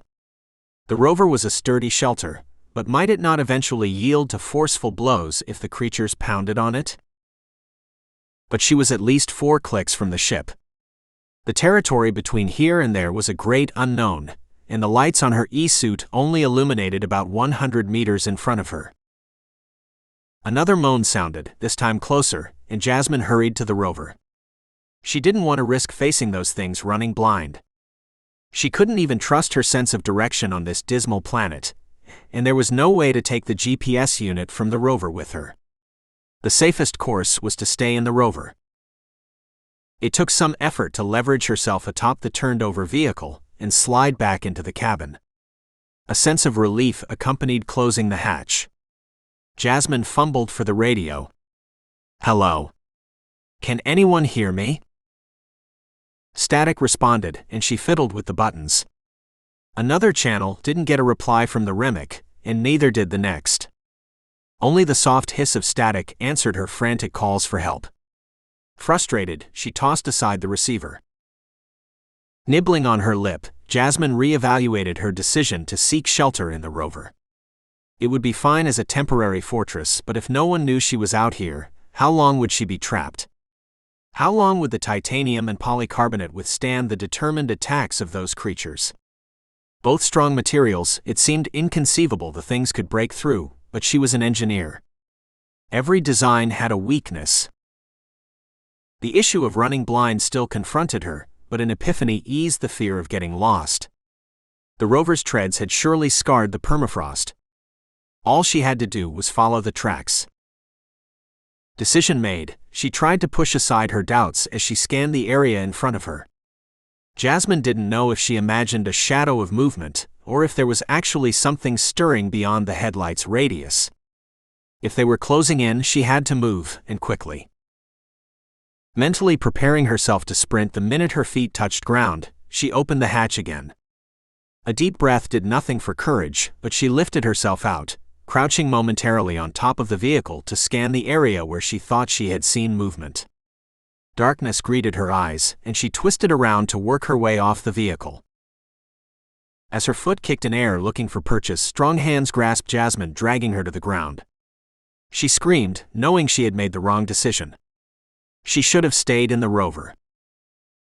1947. Nope. Stephen said for about the 10th time, liking the sound of the word. This is stupid. Daniels is losing it. Shut up, said Heather, her voice betraying her impatience. We have orders. It's junkie stupid to send us out blind on foot, to investigate a dead junkie planet. What was she supposed to do, with both of the rovers stolen? He muttered a sullen reply, in no mood to be rational. The juice of Rapid flowed through his blood, energizing him, but also putting him on edge. When Sergeant Strong sent them out on this fool's errand, under the cunt's command, he had wanted to smash his fist through the wall. Or better yet, Commander Daniels herself. I'm sure she wouldn't have sent you if she'd known the mission would interfere with getting high. Stephen turned quickly, grabbing Heather's arm to jerk her forward. He pressed his face as close to hers as he could through the head covers of their e-suits. Keep that stuff to yourself. Your addiction endangers all of us. He gritted his teeth to keep from hitting her, knowing he couldn't. Sarge wouldn't cut him any slack if he injured a fellow soldier. What had he ever seen in the scrawny chick? Her red hair was lank and oily, and she had no curves of which to speak. Her breasts were like 2 fried eggs. He could only blame the period of withdrawal he'd endured during the first weeks of the mission, when trying to kick the habit. That was before he had accepted there was no getting free of Rapid. The only alternative was to embrace the drug. To become it. With a growl low in his throat, he shoved her away and turned back to the path in front of them, following the treads of one of the rovers. 2 tracks led from the ship, and they had chosen one at random. So far, 4 clicks had brought them no closer to learning who had stolen the vehicle. He plodded on, head down, focused on his breathing. Rage pounded through him. On an instinctive level, he knew he was overreacting. The rage was chemically induced. Knowing it didn't make it any easier to control, and he grew angrier by the minute instead of calming down. Stephen. What? He snarled at her as he turned, expecting another tirade from the only person on the crew who knew his secret. If only she hadn't caught him injecting in his eye, she wouldn't have known either. Up there. It took him a moment to realize her tone was different, and he followed the direction of her hand. Son of a bitch. The sight of the overturned rover took the edge off his rage, until he saw someone climbing from the cab. Breaking into a run, with Heather close behind, he charged toward the vehicle, reaching the side as the thief started to make her way down. In the grip of his anger, he grabbed her, jerking her to the ground. Her scream caused him to pause, and he winced at the volume as it pierced his eardrums, amplified through the headset. Heather seemed to have a similar reaction, shaking her head, as if to clear it. Shut it before I shut it for you. At his harsh words, the woman fell silent. A look of shock spread across her face, and he recognized her as Jasmine Foster, one of the Genetech scum. Stephen half lifted her, slamming her against the rover. What are you doing with the rover? Is this a scheme you've worked out with Beck Randall? He's dead. The words seemed to come from a long distance. Stephen shook his head. Randall's in the brig. Jasmine shook her head. Aaron, they ate him. What? Heather stepped forward, nudging Stephen aside and forcing him to release his hold on Jasmine. Her voice was soothing when she said, "Take a deep breath and tell us what happened." They ate him. They junkie ate him. She screamed the words the second time. And they're coming. What is this? Stephen was prepared to shake the truth from the woman. She seemed not to comprehend his anger. Her eyes were wide and disjointed, frantically moving about. The things, whatever they are, just tore into him. Ate him. Her pale complexion whitened further. I heard it through the headset. With those words she leaned forward at the waist, gagging. Heather touched her shoulder. Don't puke. You can't take off your head cover. The logic seemed to reach Jasmine, and she nodded. Her deep breaths were audible in their ears. Finally she straightened, still looking terrified but slightly calmer. What's going on? Stephen strove to suppress his rage, taking a cue from Heather. Jasmine seemed to react better to calm than anger. She shrugged. We were afraid you would blame us from whatever Beck might have done. Aaron said we had to get to the compound, to get help from the company people. Unsteady, she swayed, slumping against the rover. We never made it. What happened? Asked Heather. Jasmine's eyes closed, and an expression of horror contorted her features. There was a group. We thought workers, but they couldn't have been. Twisted, deformed. I told Aaron not to get out, but he didn't listen. Her eyes snapped open, and her gaze locked with Stephen's. They ate him. Though her look was disconcerting, Stephen couldn't hide his skepticism. How about the truth now? Is Dormeyer planning something? Did you leave him somewhere to sabotage something? His eyes narrowed. Or maybe you're out here on your own, up to something, and setting him up to be your scapegoat? Jasmine opened her mouth, but any response she might have made was lost under a groaning sound coming from ahead of them. Shivers coursed down Stephen's spine at the sound, and his testicles seemed to shrivel inside his body. What was that? Heather's hand went to her sidearm, and her eyes reflected her fear. Them? Jasmine issued a moan of her own and pushed away from the rover. We have to get out of here. Stephen put a hand on her arm to block her. You aren't going anywhere. You've stolen ECA property. I'm not letting you out of my sight. You have bigger worries than me, pal, she said in a shrill tone that set his teeth on edge. Disdaining the laser pistol he withdrew from the holster on his suit, she shoved past him, breaking into a run. Do you want to go after her? Stephen shook his head. Where is she going to go, but back to the ship? Another groan came, raising the hairs on the back of his neck. We need to find out what's going on. His rage with Commander Daniels had faded in the face of his curiosity, and he didn't mind he was doing her bidding by investigating. With a vague gesture to Heather, he moved forward, the pistol extended in front of him. The lights from the tipped-over rover provided a circle of illumination, and the lights on their suits touched about 200 feet before them. It was sufficient lighting to reveal a group of individuals, slowly shuffling toward them. As he was about to order them to stop, Jasmine's screams sounded in his ears. He and Heather moved as one, turning and breaking into a run in her direction. His feet pounded into the tundra, and his heart thundered in his ears. She hadn't gotten far. They found her almost immediately, surrounded by 5 or 6 things. Jasmine was thrashing and fighting, but they had dragged her to the ground.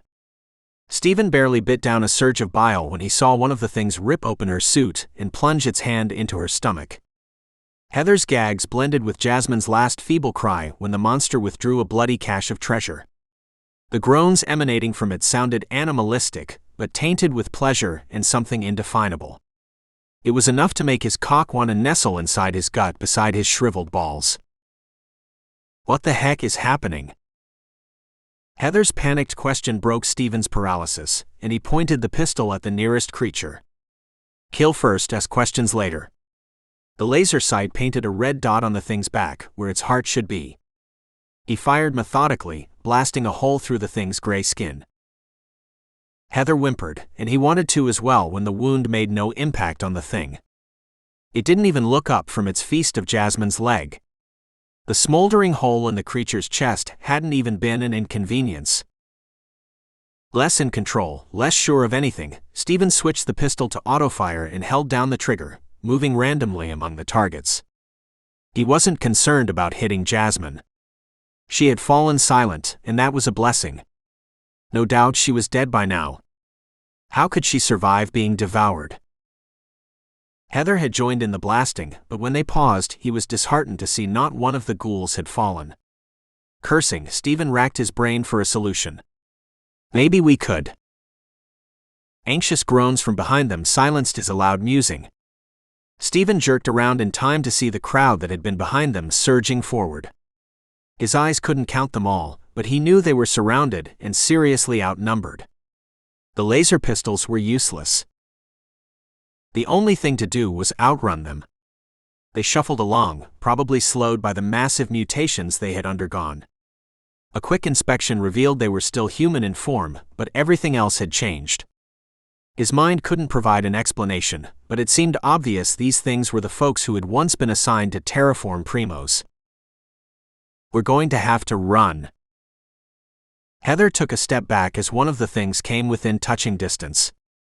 She seemed on the edge of panicked flight. How? We're surrounded. The ones behind us are engaged. The blood will probably draw the ones in front of us. Just back away. She screamed when one reached for her, clawing at the sleeve of her e-suit. Stephen didn't wait to see if she managed to extricate herself.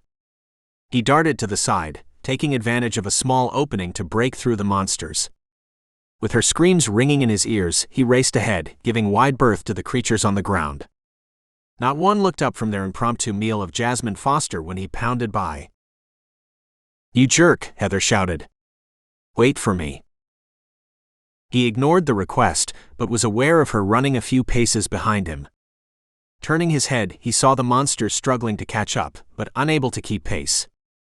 Adrenaline surged, and he increased his pace further still, feeling invincible. Stephen was running so fast he barely had time to stop before virtually throwing himself into yet another group of the monsters. Heather slammed into his back and he cursed, shoving her backward to maintain his balance. She sprawled on the ground, and he backed away from her and the creatures. 8 blocked the way, and his eyes darted about, looking for a way to escape. The idea came to him fully formed, and he didn't hesitate. If a distraction were needed, he would provide it. As Heather was getting to her feet, Stephen raised the pistol he had kept grasped in his hand and shot her knee. She screamed, bending forward to clutch the smoking wound. "Sorry, babe, but it's you or me." Stephen moved forward, easing around the ghouls. For the most part, they seemed focused on his fallen comrade. Presumably the charred flesh and blood smell drew their attention so completely. Confidently, he walked away from them. Stephen was about to start running again, hoping to outrun the carnage set to ensue, when movement from the corner of his eye caused him to jerk his head to the right. There was no time to move or run as one of the creatures stumbled forward, falling on him. Somehow he maintained his balance, but couldn't keep the thing from ripping through his sleeve and into his arm. The teeth penetrated his flesh, and he screamed at the burning sensation. Rage fueled his escape, and he leveled the laser pistol against the thing's misshapen head. It seemed oblivious to any danger, as it continued to rend his flesh in its attempt to remove another chunk. The laser blasted a lemon-sized hole through the thing's head, and its grasp immediately loosened. The creature fell to the ground, unmoving. Stephen stumbled backward from it, giving wide berth as he moved around the fallen monster. It remained still, but he looked back over his shoulder several times as he rushed forward, ensuring it wasn't getting up to follow him. Stephen kept moving, not relaxing even when the position of the creature faded from his sight the last time he looked over his shoulder. It had come out of nowhere. Who knew when the next one would crop up? Caution had him moving at a slightly slower pace, and he constantly scanned the area around him. As he walked, Stephen noticed his pace slowing further. Lightheadedness passed over him, and his gut clenched with nausea. He forced himself to keep walking even when sweat soaked his face. Droplets ran into his eyes, obscuring his vision. Blinking did little to clear away the moisture, and he realized his vision was actually blurring. The wound had ached since the thing bit him, but now it burned like fire. Absently, he rubbed at it as he stumbled along. Coldness was permeating the suit from the rip in the sleeve, but he was on fire internally. The planet was so cold, it should have pushed his body temperature dangerously low very quickly, but it didn't affect him. Instead, the inferno raging inside him burned more intensely with each step. Confusion set in quickly, and Stephen had to pause to remember where he was going and why. His pulse seemed to have slowed to a crawl, and his stomach churned continuously. Saliva flooded his mouth, and he swallowed several times in an attempt to clear it. Doing what he always did when stressed, Stephen reached into the pack he had slung around his waist. A vial of Rapid met his waiting hand, and he removed the drug. A press at the bottom of the vial extended the syringe, and he brought it to the opening in his suit. The bite, along with his blurred vision, made it difficult to find a vein, but he persevered. When the needle punctured his skin, he felt an immediate sense of relief, even before the drug began circulating through his system. Carelessly, Stephen dropped the vial on the ground and continued to plod forward.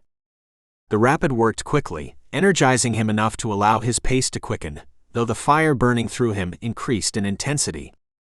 His thoughts were still a jumbled blur, but he kept one idea in mind.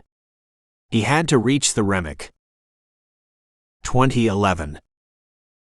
Delta observed the monitors closely after administering a stimulant through Amari's line. Her heartbeat increased almost immediately, while her respiration rate dipped slightly. A touch of her wrist revealed her patient's pulse thumping quickly, and she was unsurprised when Amari's almond-shaped eyes opened. "Welcome back." It seemed to take Amari a moment to gather her thoughts. "Delta. What happened?" "You were attacked in engineering." Delta consulted the datapad before continuing, although she had memorized the diagnosis. "The baby is fine, but you're not so great. 2 cracked ribs, a nasty concussion, and a compound fracture of your leg. Beck Randall did a number on you."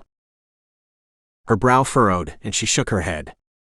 At the motion, Amari immediately stopped, clearly aggravating her head injury. "It wasn't Beck." Delta leaned forward, unconsciously squeezing Amari's wrist. "Who was it then?" "Ouch." Amari pulled away, rubbing lightly at her wrist. She seemed reluctant to meet Delta's eyes. "Ford?" "Oh." Delta propped her hip against the exam table, wincing in sympathy for her friend. "The commander wanted to know as soon as you awakened." She nodded. "I have to tell her what he's done." Amari struggled to sit up. "Get me out of here. I have to check the engines, along with the rest of the ship. There's no telling what he did to my ship." Delta patted her shoulder. "You're not going anywhere right now. Commander Daniels will want to speak with you, and you need to rest." "Forget that. I need to fix the Remic. You want to be stranded here until a rescue ship comes for us?" She shook her head but kept her expression firm. "I know you're anxious to get back to work, but you've taken a beating. I fused the ribs and meds will quickly deal with that concussion, but your leg is in a cast. It's going to be for a while. You have limited mobility." "I'll manage." Rolling her eyes, Delta turned away from her friend to summon the commander. "Let's see what the commander has to say first." Kate's face filled the screen immediately, her expression betraying anxiety. "Is she awake?" "Yes, ma'am." "Do you want to talk to her?" With a shake of her head she said, "Just tell me who did it. Was it Randall?" "No. Lieutenant Ford sabotaged the ship and attacked Amari." Kate's mouth curled. "I'll bet he's responsible for at least one of the missing rovers too." "No doubt." Delta cast a glance over her shoulder when she heard Amari trying to speak. "The patient is anxious to get up and back to work. I told her that wouldn't." Cutting in, she said, "Get her back to engineering ASAP. Lieutenant Douglas needs help. They have to check the ship from top to bottom." "But her leg." "There's no time to coddle Amari right now, Dr. Alvarez. I'm sorry, but she's needed." Accepting defeat, Delta nodded. She'll be relieved to hear that. Kate signed off without speaking, and the screen went dark. By the time she had turned around, Imari was attempting to leverage herself into a standing position. Oh, hold on. You heard the commander. Yeah. Delta waved her hand, dismissing the defensiveness in Imari's voice. It's not a good idea to have you up and about, but I've been overruled. She sighed. I'm not trying to stop you, but you can't get around with your leg like that. What do you suggest? Delta went to the supply closet, searching through the organized inventory until she found the silver sheath she had been searching for. Closing the cabinet, she held it aloft for Imari to see. Anti-grav field generator. This, along with a makeshift cane, should get you a close approximation of mobility. Imari watched with interest evident in her gaze as Delta fastened the short band around the middle of the cast. A push of the button on the side had her leg elevating a couple of inches off the table. Wow. That's amazing. Delta remained unimpressed, having used the device many times in her years as a physician. I don't have any canes, but... She trailed off as she walked into the other room, remembering a misplaced shipment of steel rods that had ended up in MedLab before they departed Earth. Until now, she'd had no use for them and had left them stacked in a corner of her office. She retrieved the shortest one, relieved that Massey had retired to his assigned quarters for the day and wasn't in her office for a change. She carried it back to Imari. This should work. It was definitely too long, but she could remedy that easily enough with a laser scalpel. We'll soon have you on your way. Imari nodded. Good, because after I determine what he's done to this ship, I'm going to find Ford and rip off his balls. 2022. Imari had barely left MedLab when Delta had another patient. She looked up from paperwork, shocked to see Faber practically carrying Corporal Shads. She rushed over to him to offer assistance, but Faber moved past her, appearing to have little trouble supporting the corporal's weight. My God, what's happened? He didn't speak until he had settled Stephen on the exam table. No idea. External sensors alerted the bridge crew to his presence. He was stumbling around outside, banging against the hull, and nowhere near the door. I went out to retrieve him. For the first time, Delta noticed Faber wore an E-suit sans head cover. It hung down his back, clearly pushed off in a hurry, presumably after he re-entered the ship. Did he tell you anything? She asked as she bent over to examine Stephen. His breathing was shallow and slow. The color of his skin through the head cover seemed abnormally pale, with a tint of gray. Carefully, she removed the cover and lifted one of his eyes, noting his pupils were non-reactive when she flashed a light into his eyes. No, ma'am. He seemed disoriented. I don't think he even recognized me. Delta nodded to acknowledge his answer as she scanned the corporal with the reader. His pulse was less than 30 and respirations were coming long seconds apart. His blood pressure was so low that the reader couldn't register it. Frowning with confusion, she moved the scanner across his body, pausing when the display flashed red. She put aside the machine to examine the spot that had incited the reaction. Breath escaped through her teeth in a hiss when she bent closer to better see the area. What is it, Doctor? I'm not sure. Delta moved away from the corporal long enough to fetch magnifying lenses and a pair of surgical scissors. After slipping on gloves, she worked methodically to trim away the shredded area of the E-suit. In seconds, she peeled away the material to reveal the bite mark on Stephen's arm. This makes no sense. What? Faber's tone reflected his concern. The wound bite mark, I think, ripped open his suit. The skin around it should be showing signs of frostbite at the least. Depending on how long he was out there with this wound, I might even expect the tissue to be necrotic. But nothing. Faber leaned closer, his dark eyes intently studying the wound. I don't understand. His skin is hot to the touch, and there's little sign of damage except the bite. Delta shook her head unconsciously. Even a few minutes outside should have had some noticeable effect on his skin. Faber waved his hand. I'm more concerned with the wound. What exactly bit him? Delta turned up the magnification on her goggles and shone a light into the wound. Her stomach churned as she examined the marks. With reluctance, she pushed up the goggles onto her head and looked up at Faber. It's almost human. His dark skin wrinkled when he frowned. Almost? She nodded. I can't say definitely, because there are some differences, but it looks human. Blunt teeth, about the right diameter. When she trailed into silence, he asked, What differences? Delta picked up a syringe from the suture table to irrigate the wound. When the congealed blood slowly ran off, she used the tip to show him one critical difference. The jaw would have to be severely malformed for a human to leave this bite mark.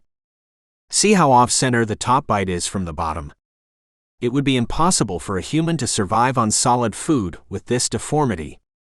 Surgery would correct the anomaly, I think, but if not, the person would be looking at a lifetime of liquid nourishment. Doctor, the commander wants concrete answers. Can you or can you not tell me what did this? After a hesitation, she said, Human. A stream of swear words left Faber. You mean to tell me one of those genetech freaks is running around biting people? Delta lifted one shoulder in a semi-shrug. I don't know. You asked me for an answer, and that's all I can tell you for now. I need to run more tests on the corporal before I can give any more information. Faber seemed to have regained his control. His expression revealed nothing when he straightened. I'll report to the commander. I'm sure she'll want updates. Delta bent over Stephen again. I'll keep you posted. The sergeant left silently, and she didn't look away from Stephen. Delta finished scanning him with the reader, finding no other wounds. With that knowledge, she didn't bother to strip off the E-suit. The hole she'd cut into the sleeve provided ample access to examine and treat the wound. As the reader interacted with the nanochips in Stephen's blood to tabulate an in-depth analysis, Delta finished cleaning and disinfecting the wound. She had just administered a dose of antibiotics when the reader beeped. She turned away from her patient to read the results. His pulse and respiration were even slower. Stephen was in a deep coma. With his vitals, he was close to death. It was a miracle he continued to cling to life. The revelation of rapid in his system saddened Delta, but didn't surprise her. Having observed the corporal's erratic behavior during their long journey, she wasn't surprised to learn he was an addict. She'd had him pegged as one for weeks, and it had been only a matter of narrowing down his drug of choice. Several times she had thought about approaching the corporal, but had held off. Her medical training had told her he wouldn't accept help unless he wanted it. Now she questioned her decision to quietly observe him. Had his drug habit led to his injury by making him careless? Had he somehow endangered the entire crew? If so, she was equally to blame because she had suspected his problem but chose to do nothing, not wanting to ruin his career.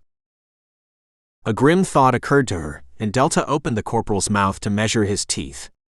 Rapid could blunt physical pain and speed up metabolism, in addition to raising the body's core temperature by several degrees. Could he have somehow distorted his jaws and attacked himself, for whatever reason his fevered mind might have provided?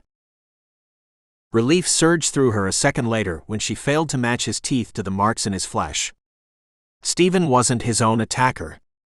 Relief gave way to worry as she contemplated just who had attacked the corporal then. Was there a madman running loose on the planet, other than Ford, or was someone on the crew responsible? The reader beeped again, and Delta lifted it to read the final analysis. Her brow furrowed. The machine had found a substance, possibly viral or bacterial, but couldn't classify it. That meant the thing circulating in the corporal's blood wasn't in the ECA database. Unnerved, Delta considered the option of suiting up in biocontainment gear, though it was probably too late. If Stephen had an alien virus or bacteria in his blood, she had already been exposed if it was airborne. The reader could provide no more information, so Delta set it aside. She removed her gloves to collect a specimen kit before replacing them. Stephen's heart rate and respiration had slowed so drastically as to barely register. An urgent need to help him pressed on her, but she couldn't do anything more for him until she knew what she was dealing with. Working quickly, but methodically, Delta scraped a sample of skin onto a slide and placed it under the microscope. Without looking at it, she returned to Stephen to collect a sample of blood. She found a vein easily, but the blood refused to flow into the collection tube. Puzzled, Delta tried attaching a vacuum line, but succeeded only in drawing in a clump of congealed blood that blocked the entrance of the tube. Disturbed by the quality of his blood, Delta searched in a drawer for a numbing solution and a laser scalpel. She doused the area of skin near his elbow liberally with the solution, waited 60 seconds for it to take effect, and then carefully cut away a square of his skin with the scalpel. The blood was tacky inside his veins. She blinked in astonishment at the sight. All of her medical training contradicted the corporal's ability to live with congealed blood, but his vitals, shallow as they were, testified he was still alive. Confusion weighed heavily on her when she retrieved a sample of the blood on another slide. She would have taken time to close the wound she had inflicted, but his blood wasn't flowing, so there was no danger to her patient. Besides, she might need more to work with. Delta placed the slide beside her on the counter, wheeled a stool forward, and sat down to look at the epithelial sample magnified under the microscope. Her confusion deepened when she noted the appearance of the cells. Normal cells taken from the outer skin layer resembled horizontal plates, with elliptical nuclei. These squamous cells had irregular edges, and the nuclei had stretched into an amorphous blob by means she couldn't decipher. The gray tinge to the cells was also abnormal. Delta lifted her head from the microscope. "Computer, please note." Quickly relating her findings as the computer recorded them, she soon returned to the microscope, swapping out the skin sample for the blood. Several things immediately stood out as wrong. There should have been millions of red blood cells in the sample, but all that remained of many was a vague red stain, suggesting the walls of the cells had burst due to some trauma. White blood cells were also in low supply, and the plasma was grayish instead of the normal straw color it should have been. Most significantly, platelets seemed to have multiplied out of control. On closer examination, Delta realized the platelets themselves had also mutated, enlarging and changing shape. Squinting, she struggled to make out something vague around the edges. Turning up the magnification to maximum provided a little clarity, just enough to see the edges of the platelets seemed shadowed, if that was the right way to describe them. The shadow seemed to be clinging to the surface of the platelets, swallowing them slowly. For the platelets not already engulfed, the shadow thing appeared to be a hitchhiker, clinging to the cell's walls as it slowly invaded. While the rest of the blood components remained dormant, these new, changed platelets circulated lazily. It made no sense. How could something alter his blood chemistry so drastically, so quickly? How could he still be alive after this transformation? A harsh exhalation drew her attention back to Stephen, and she ran the reader over his head, unsurprised when sounds of flatlining emitted from the device. The sound had been his last breath. Whatever had ravaged the corporal had taken his life. Sudden nausea overwhelmed Delta, and the room seemed to shrink. The need to escape overwhelmed scientific curiosity, allowing her to abandon her examination of the blood and skin, with the rationalization the commander would want to be notified of Stephen's death ASAP. She hurried to cover Stephen with a light blanket, before scooping up the reader. It took seconds to have the computer write a datapad with her findings, but the wait seemed interminable. Once it was ready, she hurried from MedLab, leaning against the door after it closed behind her with a hydraulic hiss. Briefly, she entertained the idea she was infected with whatever might have contaminated the corporal, but a quick scan revealed nothing in her body. Instead, the nausea and light sheen of sweat was a natural reaction for Delta. She had lost patients before, but could never seem to attain the level of professional detachment her colleagues enjoyed. Each loss was a personal affront, and this one was worse than many, because she carried her share of responsibility. The corporal had been an addict, and she had done nothing. Whether or not his addiction led to his death, however inadvertently, she still felt accountable. With a deep breath, Delta pushed away from the wall and made her way down the corridor. The news she had to deliver to Kate should be given in person.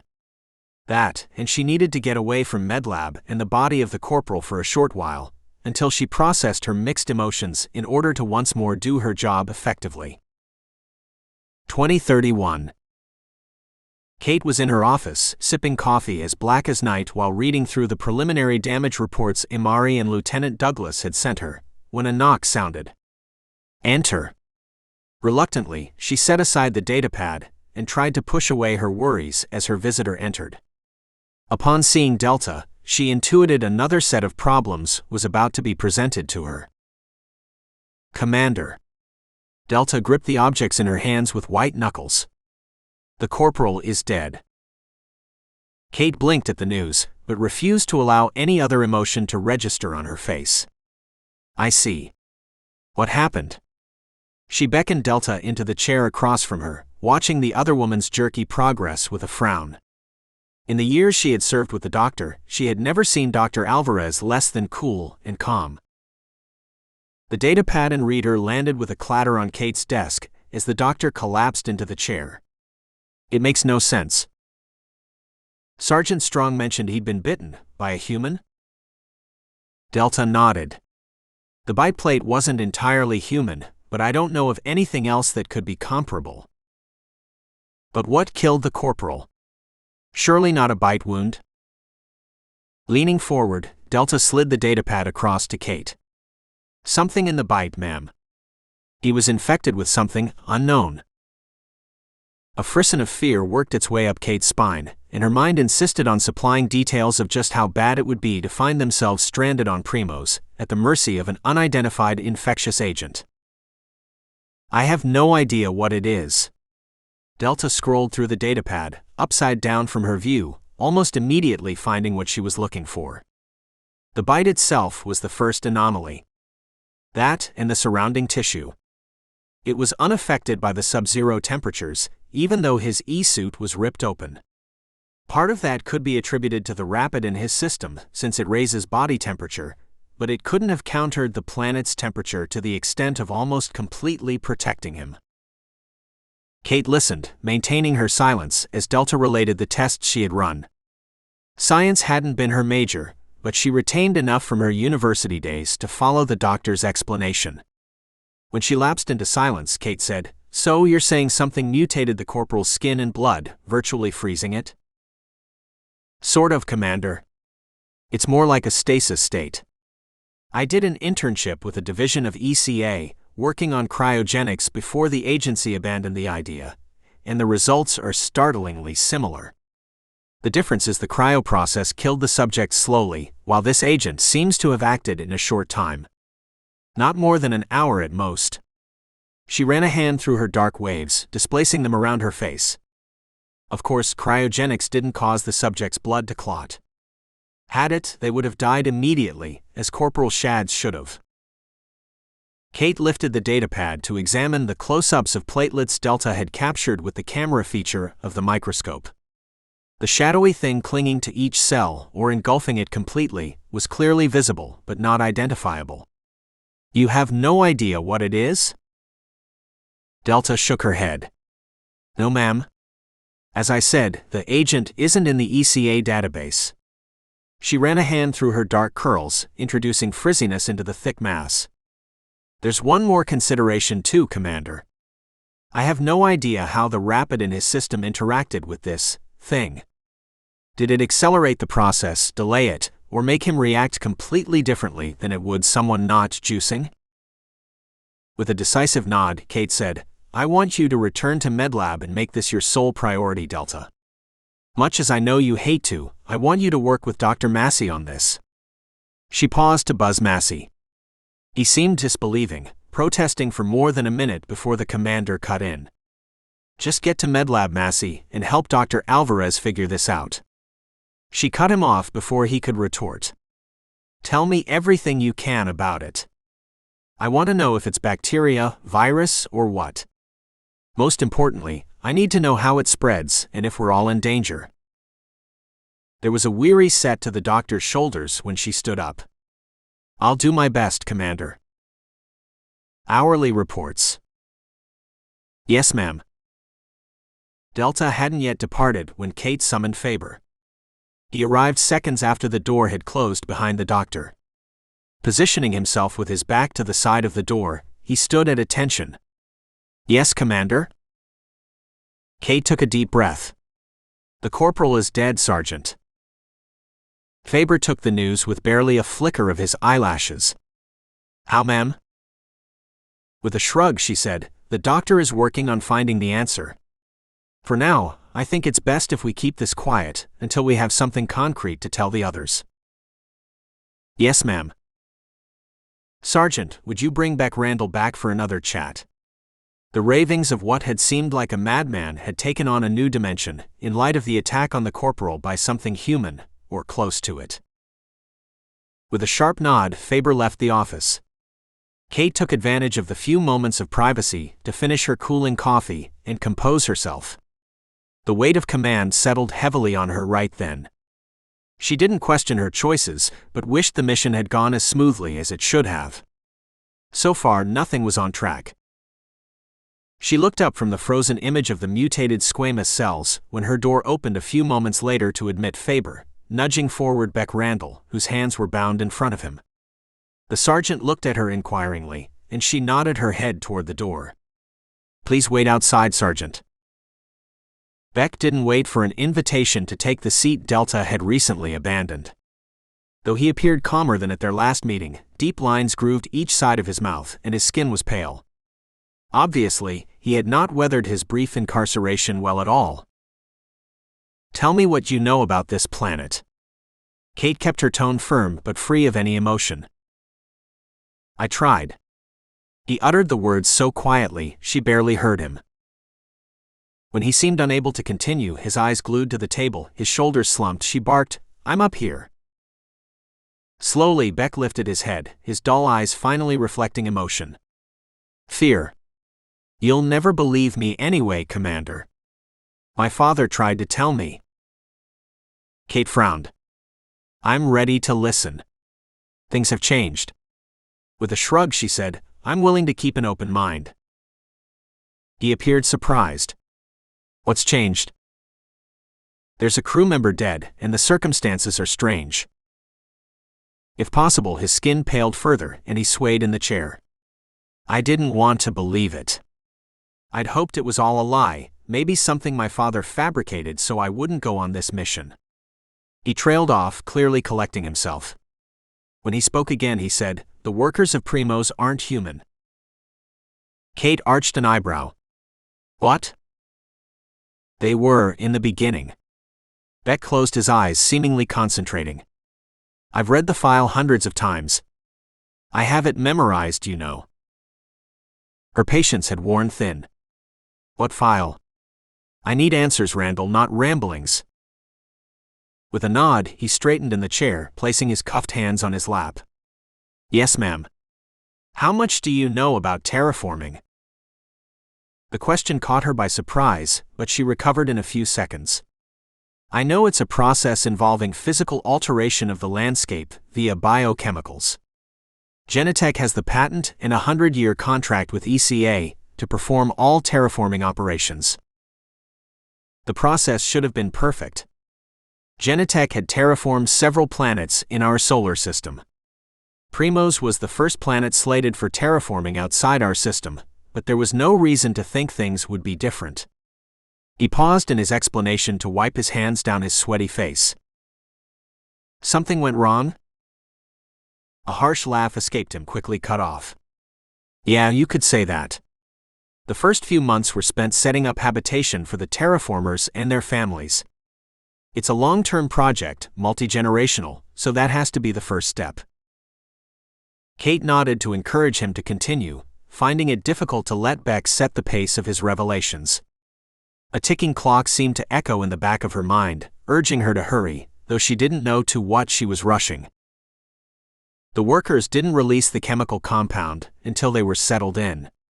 He looked nauseated, but managed to push on with his explanation after a deep breath. Genetech had a timeline established, and the workers knew their pay would be docked for missing the first marker. If they accelerated the timeline, there would be huge bonuses all around, so they cut some corners. She snorted. I'm shocked. He ignored her sarcastic interruption. They didn't thoroughly study the existing flora and fauna on the planet, just assuming it would pose no problems. Beck's eyes sparkled with a hint of fire. All this is because of a plant. It remains dormant on the light side of the planet, but reactivates in the dark. While it's dormant, its cells are in stasis.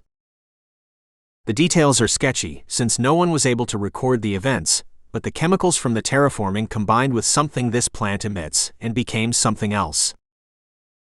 Prickles at the back of Kate's neck had her rubbing the spot without thought. She could sense where Beck's explanation was heading, but couldn't accept it. What, they all died? He shook his head. Worse. The new agent froze them all in a state of semi-stasis, somewhere between dead and undead. It mutated them, preserving their hideous new forms, and gave them unnatural appetites.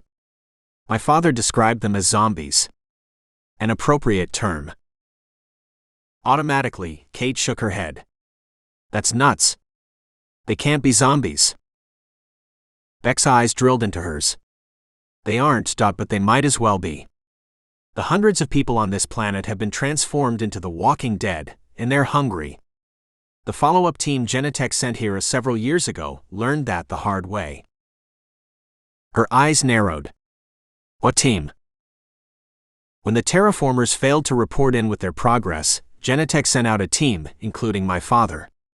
It didn't take them long to figure out what had happened. He wiped his face again.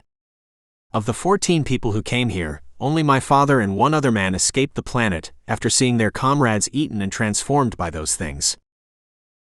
They knew. All this time Genentech knew, and they didn't say. Kate broke off, her eyes widening with horror. Did you say the people eaten were transformed? He nodded. Some in a matter of minutes, others an hour or two, depending on the severity and location of the bites. As soon as they reanimated, they were just as ravenous, with no sense of recognition. Panicked, Kate summoned Faber. We have to get to MedLab right now. I think Delta and Massey are in danger. As she slid away from the desk and gained her feet, simultaneously retrieving a laser pistol from a drawer, she nodded to Beck. Bring him. Beck didn't object when Faber gestured for him to rise. He appeared calm when he asked, May I have a weapon? A harsh laugh escaped Kate as she moved toward the door of the office. I'm not putting a pistol in your hands, Randall. I can't trust you. She expected him to protest, to counter with all the reasons she could trust him, so his silence was a surprise, one for which she was thankful. They moved quickly down the corridor, Kate's internal sense of direction guiding her feet as she turned her head to look at Beck. If Genentech knew what happened here, why didn't they say something? He eyed her impassively. My father's team couldn't piece it all together, so the idiots in charge decided they had to send another team to learn more before reporting the situation to anyone. Kate shook her head. Their luck was no better. Beck lifted his shoulder in a half shrug. It depends on your point of view.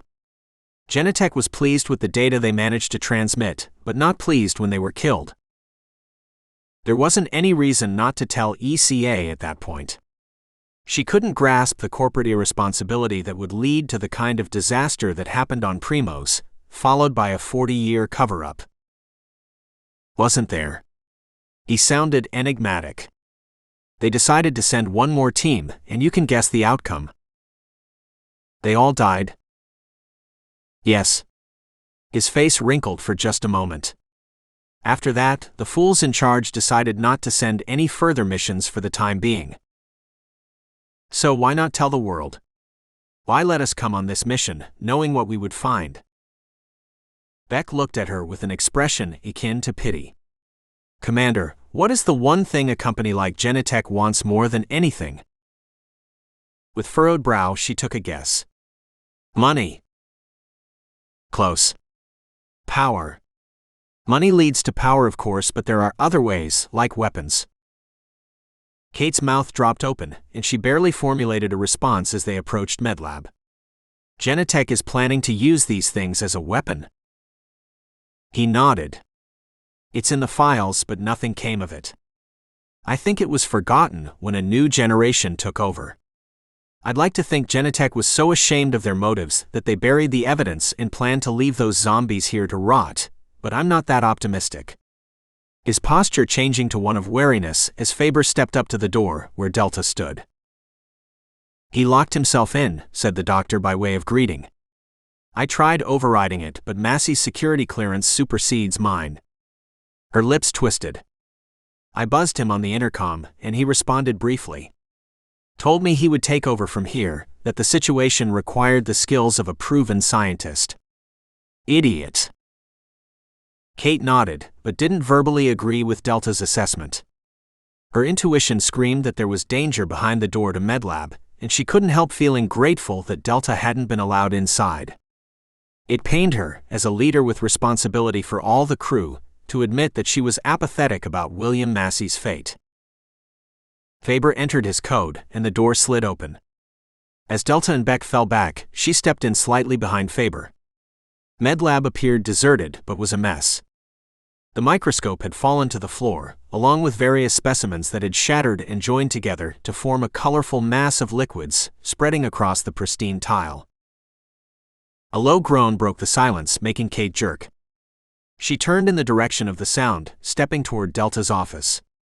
Faber was close behind her, and surprisingly, Beck had fallen into step on his right, with Delta a couple of feet behind her. Where's Shads? No clue, said the doctor. Stephen was right here before. Kate pushed on, moving as quickly as caution dictated. In seconds she entered the other room, and her stomach heaved. It took every ounce of control she possessed to swallow down the bile threatening to rush up her throat. She couldn't tear her eyes from the scene, and judging from the rumble of disgust Faber emitted, he couldn't either. The corporal, the supposedly dead corporal, crouched over the doctor, his hands full of Massey's intestines as he brought the ropey cords greedily to his mouth. Ravenous chewing followed, increasing Kate's nausea tenfold. Ah! Dr. Massey reached toward them feebly. God, Faber said, making it sound not like a curse but a prayer for deliverance. Shads is alive. No, Beck said softly. Kate leveled her laser pistol at the corporal's chest, lining up his heart. With a grimace, she depressed the trigger, and a large hole appeared in his uniform. The corporal should have fallen over, but instead, he turned to her, a feral hiss coming from his blood-stained mouth. His teeth were crimson, and gore hung from the side of his lips. He seemed to have no sense of recognition. It was as though he were a wild animal, reacting to the threat of another stealing its prey. You have to shoot it in the head, Beck said. Kate didn't wait to find out why. She and Faber aimed simultaneously, and it was impossible to tell whose pistol made the first hole in the corporal's head. Whichever one did it, the shots were effective, and what had once been Stephen Shads slumped backward, looking as dead as could be. Commander, what is happening? When she looked up at Faber, Kate saw his skin shining with sweat, and his hand had a noticeable tremble as he returned it to his thigh holster. It's a long story, Sergeant, and Mr. Randall can tell it better than me. She walked forward to kneel beside Massey, saying over her shoulder, Unfortunately, I think he's going to have to tell the entire crew. Fill me in too, said Delta. Pasty was a kind description of her complexion. She clearly grasped just how close she had come to the same fate as William Massey. If he had been willing to share the glory of discovery, he also would have been sharing death. Kate turned her attention to William, who was gasping raggedly. When the doctor reached out for her, Kate took his hand, squeezing lightly. Tell me what to do, Delta. I don't know how to help him. Delta said, I don't know, Commander. Massey struggled to speak, but nothing besides a short series of grunts and moans emerged. Leaning closer, Kate realized the doctor's throat had been torn open, his larynx destroyed. Crushing defeat filled her, and she blinked back tears. It was obvious there wasn't anything she could do for the doctor, even if Delta could design a plan of treatment. He was too injured and infected. I'm sorry, she whispered, intending her words to only reach Massey. We can't help you, Doctor. She trailed off, unable to continue. It wouldn't have mattered if she could articulate the guilt, fear, and uncertainty she felt. because a ragged gasp escaped Massey. With one last rise of his chest and an even harsher exhalation, his eyes rolled back and he breathed his last. With a heavy heart, Kate folded William's hand above the gaping hole in his stomach and rose to her feet. It took a moment to compose herself, and in that brief time she saw Faber was as shaken as she was. Death wasn't a stranger, but death in these circumstances was bewildering and terrifying. She'd had no close bond with the Genetech doctor, but his demise at Shadz's hands still shook her. By clearing her throat, she managed to speak. "Sergeant, will you arrange a burial detail?" "Yes, ma'am." Beck appeared horrified. "You're going to bury them outside?" "What else do you suggest?" "Leaving them in here to rot." "That would be a bad idea for everyone on board, Mr. Randall," said Delta, looking slightly more composed. "I know that," he shook his head, "but you can't go out there." Kate waved her hand at him, dismissing his objections. "Organize it quickly, Sergeant, because the crew needs to know what's happening." She slipped past the sergeant, turning her back to Beck. It happened in a flash. His hand was at her waist before she could stop him, snatching the pistol from her holster. Kate whirled around, prepared to knock the pistol from his hand, but froze when she saw he was aiming at the fallen doctor, not her. Her eyes widened with horror when she saw Massey moving slowly into a sitting position. With a flash from the pistol, the laser ammunition burned a hole through his forehead, and he fell back to the floor with a thump. Faber's pistol appeared in his hands almost magically, aimed at Beck. "Drop it." Beck didn't drop the weapon, but he didn't point it in Faber's direction either. It remained pointed in the doctor's vicinity. "Faber," Kate said, her voice breaking, "put it down." "Ma'am, he killed the doctor." She shook her head. "No, he didn't. He was already dead." Faber's strong face furrowed with confusion, and the pistol remained leveled at Beck. "Massey was moving, ma'am." "Like the corporal." She touched his forearm, urging him to lower the pistol. "William Massey was moving, but he was dead." "I know it." She met Faber's dark eyes. "Do you trust me, Sergeant?" "Yes, Commander."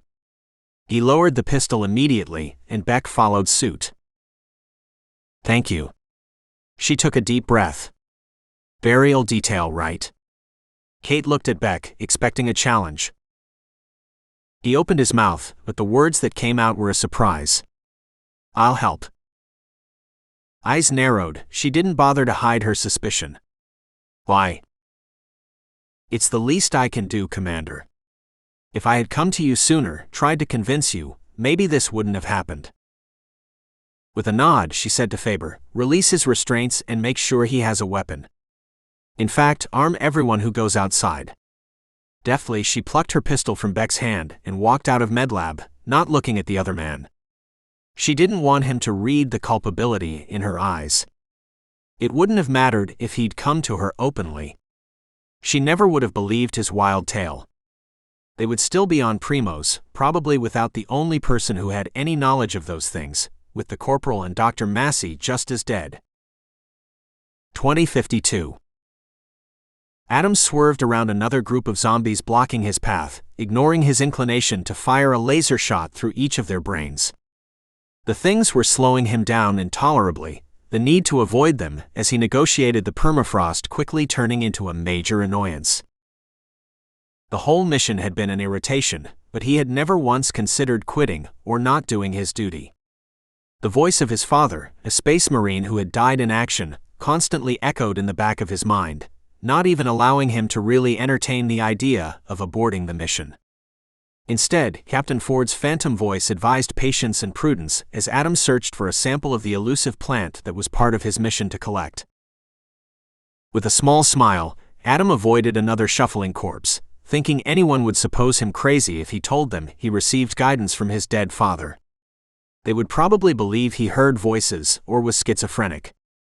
In reality, Adam didn't hear his father's voice, and he knew the man was dead. But years of his father's lectures on diligence and commitment to duty had left a lasting impression. He topped a hill and stopped the rover to shine the searchlight around the landscape before proceeding forward. He had attached the light himself, having found clear instructions for its use in the kit sent along with him for the mission. The light illuminated the frozen landscape, which appeared as barren as had every inch of the path he had forged behind him. With a sigh, Adam eased forward again, going slowly down the slope to avoid running into anything that might lurch into the rover's path. Just because he hadn't seen them with the light didn't mean the ghouls weren't out there. They seemed to blend in easily with their surroundings, making him wonder if they had some sort of chameleonic properties. Since it wasn't for him to speculate on their chemical makeup, he dismissed the thought. His only job was to collect the specimens and transport them back to Earth. Certain people in power in the HA were impatiently awaiting results. Idly, Adam wondered if the CEO of Genetech was regretting revealing to HA officials the exact nature of what had transpired here. Whether he had gone to them for help to clean up the disaster when he had learned about it, or to cash in on the potential value, he probably hadn't anticipated just how thoroughly and quietly the Homeland Affairs Agency would take over his company. It didn't bother Adam. Whatever they planned to do with the zombies wasn't part of his mission parameter. He couldn't even entertain speculation about their motives, because that might lead to him second-guessing his mission. Knowing his father would never approve, Adam strove to block out everything not required to find a sample of the plant and capture a zombie. Within seconds his mind was a blank slate, and duty was his sole focus once more. 2113. Faber was forced to refine his opinion of Beck Randall. It was strange to realize he had misjudged the other man. Beck had appeared to be a corporate-owned Nancy boy. He never would have imagined the company representative stripping off his fancy clothes and trading them for a pair of coveralls, let alone digging graves without complaint. Yet here they were. Beck was industriously melting through a thick layer of permafrost and frozen ground with a blowtorch taken from engineering, assisted by Jen Farr, who had volunteered when she'd run into them in a corridor. "What gives, Sergeant?" asked Walter Todds. "Why'd you take me from the galley to stand out here watching these two dig holes?" Faber ignored the cook's sour mood, having grown accustomed to it. Walter was an irascible man in his late 50s, who seemed out of place behind a stove. For that matter, he never seemed comfortable in any environment Faber had seen him in. The man stuck out like a sore thumb everywhere. Perhaps it was his girth, or the grisly stubble of gray and brown never missing from his cheeks. As a civilian contractor, he was freed from following ECA hygienic standards. A light sniff confirmed at least Walter had bathed sometime recently. "Just keep your eyes open." "But..." With a sigh, Faber tightened his grasp on the rifle stock and shot a glare at Walter from the side of his eyes. "I don't know much more than you. All I know is, when the commander tells me to do something, I do it." Grumbling under his breath, Walter looked away. It was impossible to tell if he was searching the perimeter of the shadowed area not lit by the portable lights they had brought with them, or if he was avoiding Faber's gaze. "I'm not a brainwashed ECA pawn." Faber let the comment slide. Instead, he occupied his time by splitting his attention between Beck and Jen and the perimeter. A couple of times he thought he saw movement, but if something was out there, it hadn't crept any closer. Yet. "We're ready," Beck said. Faber looked over his shoulder to see the hole Beck and Jen had prepared. His gaze slid to the blanket-wrapped bodies of his comrades, and he nodded. Beck still hesitated. "Is there a problem, Mr. Randall? Maybe someone should say something." "For crap's sake, just dump 'em in." Beck glared at Walter. "Is that how you would want to be buried?" Walter couldn't seem to meet his eyes. "Whatever. Just get it done." Faber arched a brow when Beck looked at him again. "What?" "I didn't really know them. I think it should be you, Sergeant." Though he wanted to refuse, not being one for speeches, Faber nodded. As Jen and Beck lifted the first body, the identity obscured by the thick blankets, he spoke a quiet prayer. The body landed with a thud, making him wince, but not breaking his recitation. The second body soon joined the first, and Faber's voice grew stronger. He deviated from the Bible verse he had been quoting to end with, "Rest in peace." His speech had been inadequate, but the others seemed satisfied. Gratefully, he turned away from the sight of Beck and Jen filling in the grave to once more view the perimeter. The moisture in his eyes made it difficult to focus for a moment. They soon finished, and Faber assigned Walter to help them break down the lights and carry in the blowtorch. As they stepped away from the double grave, movement to his left caught his eye, and he turned in that direction. "Holy," said Walter as something horrific lurched forward, reaching for him. He dropped the side of the torch he'd been carrying, to fumble for his rifle. Before he had it halfway up, Faber had his shot. "Don't forget to aim for the head, Sergeant." Faber nodded once to acknowledge Beck's words and fired. The creature dropped, and he breathed a sigh of relief. "Double time it back to the ship, people. Let's avoid encountering more of those things if we can." "Yes, sir," said Walter, seemingly shocked into cooperation. Their pace back to the Remick was swift, and he was grateful they hadn't ventured too far from the hulking steel haven to bury their dead. He didn't breathe normally again until they were in the cargo hold, stripping off their E-suits and racking the weapons. Faber kept the rifle with him, even as the other three hung theirs on pegs. Until he knew what was going on, he planned to keep it within easy reach. The intercom beeped, and he gestured for Jen to depress the button. "This is Strong. Get to the mess hall, Sergeant. I want everyone here by 21:30.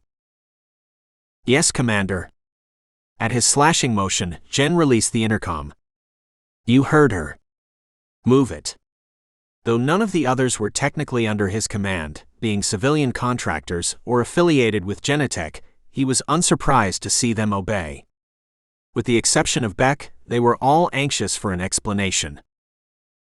21:30. Kate surveyed everyone gathered in the cafeteria, noting she was now 6 short. Massey and Stephen's absences were explained, but she still had no idea what had happened to Ford or the 2 missing Genetech representatives. She suspected they were the ones in possession of the stolen rovers, but didn't know if they were all together. Heather had gone out with Shads but hadn't returned with him, leaving her fate a mystery. As she looked around, she didn't miss the fear in nearly every face. Some reflected confusion instead, but they were the lucky ones who hadn't experienced anything unusual yet. Maybe they'd heard something from the others, but probably didn't believe it. Soon they would. Amari sat on her left, looking more dejected than fearful. Delta and Joe sat on either side of her, their gazes fixed on Kate. She took her seat at the head of the table, clearing her throat. The faint whispers died immediately, leaving her with complete silence and an unaccustomed sense of indecision. She didn't know how to begin. Their stares drilled into her, and she cleared her throat again, letting instinct guide her. "Many of you know I thought we would discover Genetech had been hiding their lack of progress here on Primos. That's been confirmed. They're nowhere near where they should have been at this point." Trina Preston snorted. "We all guessed that, Commander." Kate ignored her interruption. "We came here expecting to expose their lie, but things are worse than I ever dreamed. The employees on this planet have been changed." "How so, ma'am?" asked Rob Carlin. Kate held up her hand. "It sounds insane, and I know I'm asking a lot from all of you, but I need you to trust me when I tell you we're all in danger from those things." "What things?" asked Rob. Sharing a brief look with Beck, surprised to find his support bolstered her, Kate firmed her mouth. "The terraformers have mutated from an unexpected chemical reaction between the terraforming chemicals and a plant indigenous to Primos. There's no better way to describe them than as zombies." Utter silence greeted her words, soon broken by whispers and sounds of disbelief. Kate allowed them to absorb the shock of her words for a minute before continuing. "What it comes down to is they'll kill any of us they can. Someone is working against us and has sabotaged the ship, including the Ansible, so we have no long-range communications. We'll find no help from the Genetech workers in getting our ship running, and until the Remick is up again, we're all at risk." This time she didn't allow them time for input. Instead, Kate nodded to Amari. "What's the ship's status, Chief?" "We're screwed, Commander.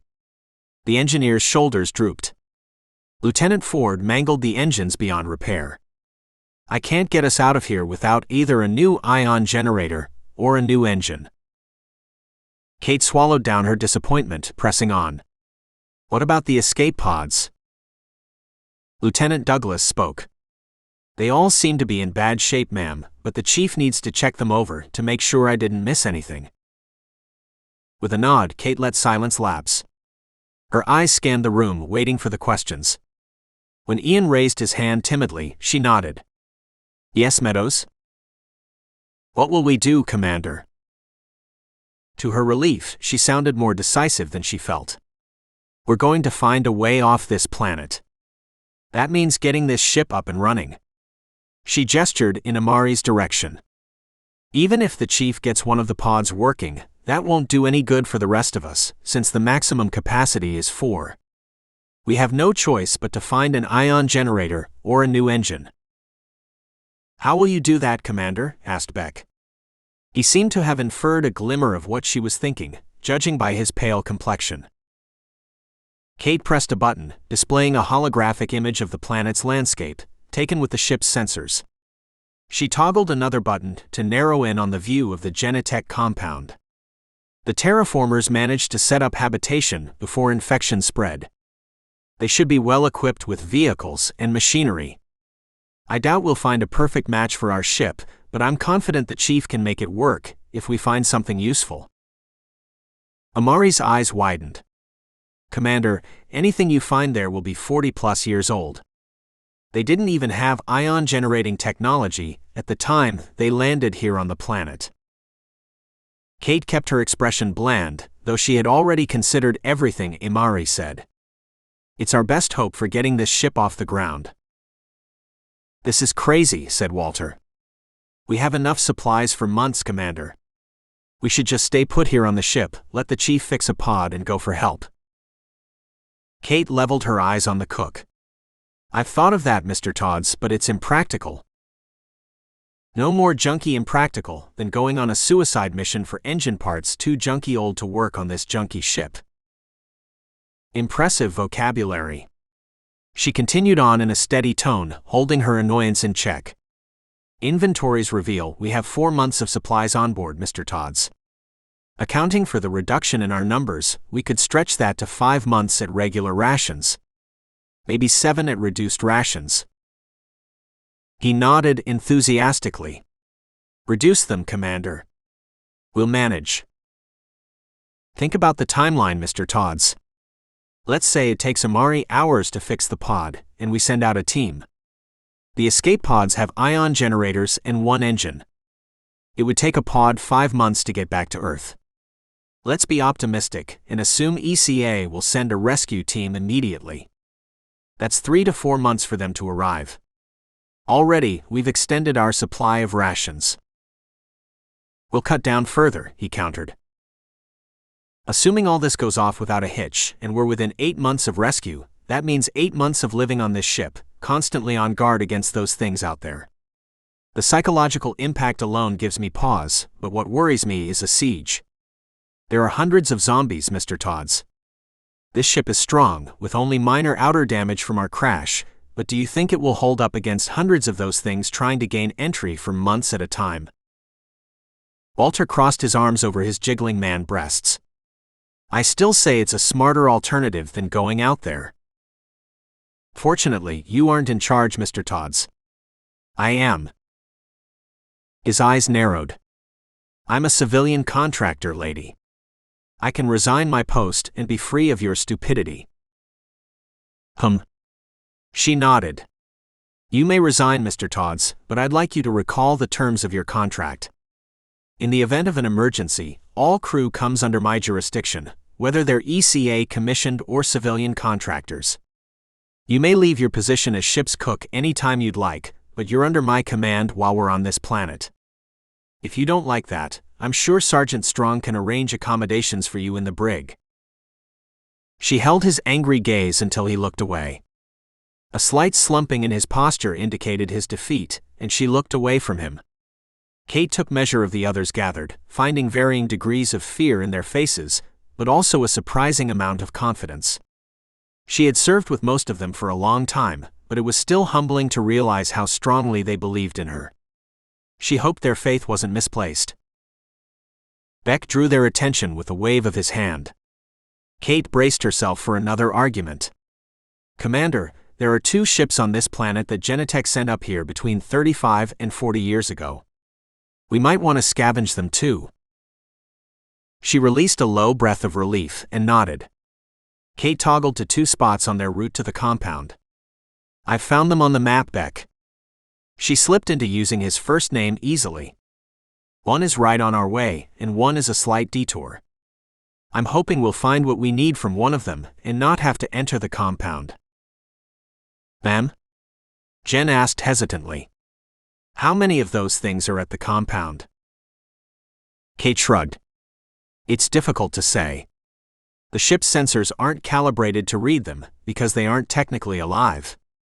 I can give you a rough estimate of 200, with the rest spread out over the planet. Some will definitely be in our path, though I can't tell you how many." "Who's going?" asked Faber. Kate paused to look at them all again. "Everyone we can spare. Only Amari and a couple of others will remain behind on the ship." Amari shook her head. "I need to come, Commander. You won't know what to look for." With a small smile, Kate said, "I'm sorry, Chief, but you're staying. With your broken leg, you would impair our speed. We can't carry you." She tried to blunt the blow with another smile. "I'm sure Lieutenant Douglas will know what we need. In the meantime, you stay here to work on the pods. We still need a plan B." Although she looked like she wanted to continue arguing, Amari nodded ungraciously. "Yes, ma'am." "Who else is going to their death?" asked Walter sourly. "You, Mr. Todds." Kate shouldn't have enjoyed the moment as much as she did, but didn't waste time feeling guilty. The man was lucky she was contenting herself with a bit of bitchiness instead of smacking him in the face. "I'm leaving Corporal Parks behind to monitor communications, in case he can untangle the mess Ford made of our systems. Lieutenant Carlin will remain as well, in case Amari gets a pod working. If none of us come back, we need someone here who can pilot a pod."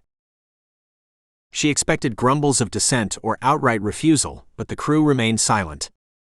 Though no one was overjoyed with their mission, they all seemed to have accepted the necessity. With a nod, she said, "Right? We'll regroup in the cargo bay in 15 minutes to suit up. Since our rovers are missing, we'll be walking." "Commander?" "Yes, Faber?" Faber addressed the group. "If you have any kind of alternate weapons, bring them. ECA commissioned personnel should all have a laser pistol, so don't forget it. The ship has a small cache of weapons I'll distribute, but there won't be enough for everyone. It's wise to have a backup weapon." Kate let the words sink in for a moment before standing up. 15 minutes, and I expect everyone to be there." She let her eyes settle on Walter. "Don't make me send Sergeant Strong after any of you." When they nodded, even the cook, she said, "Dismissed."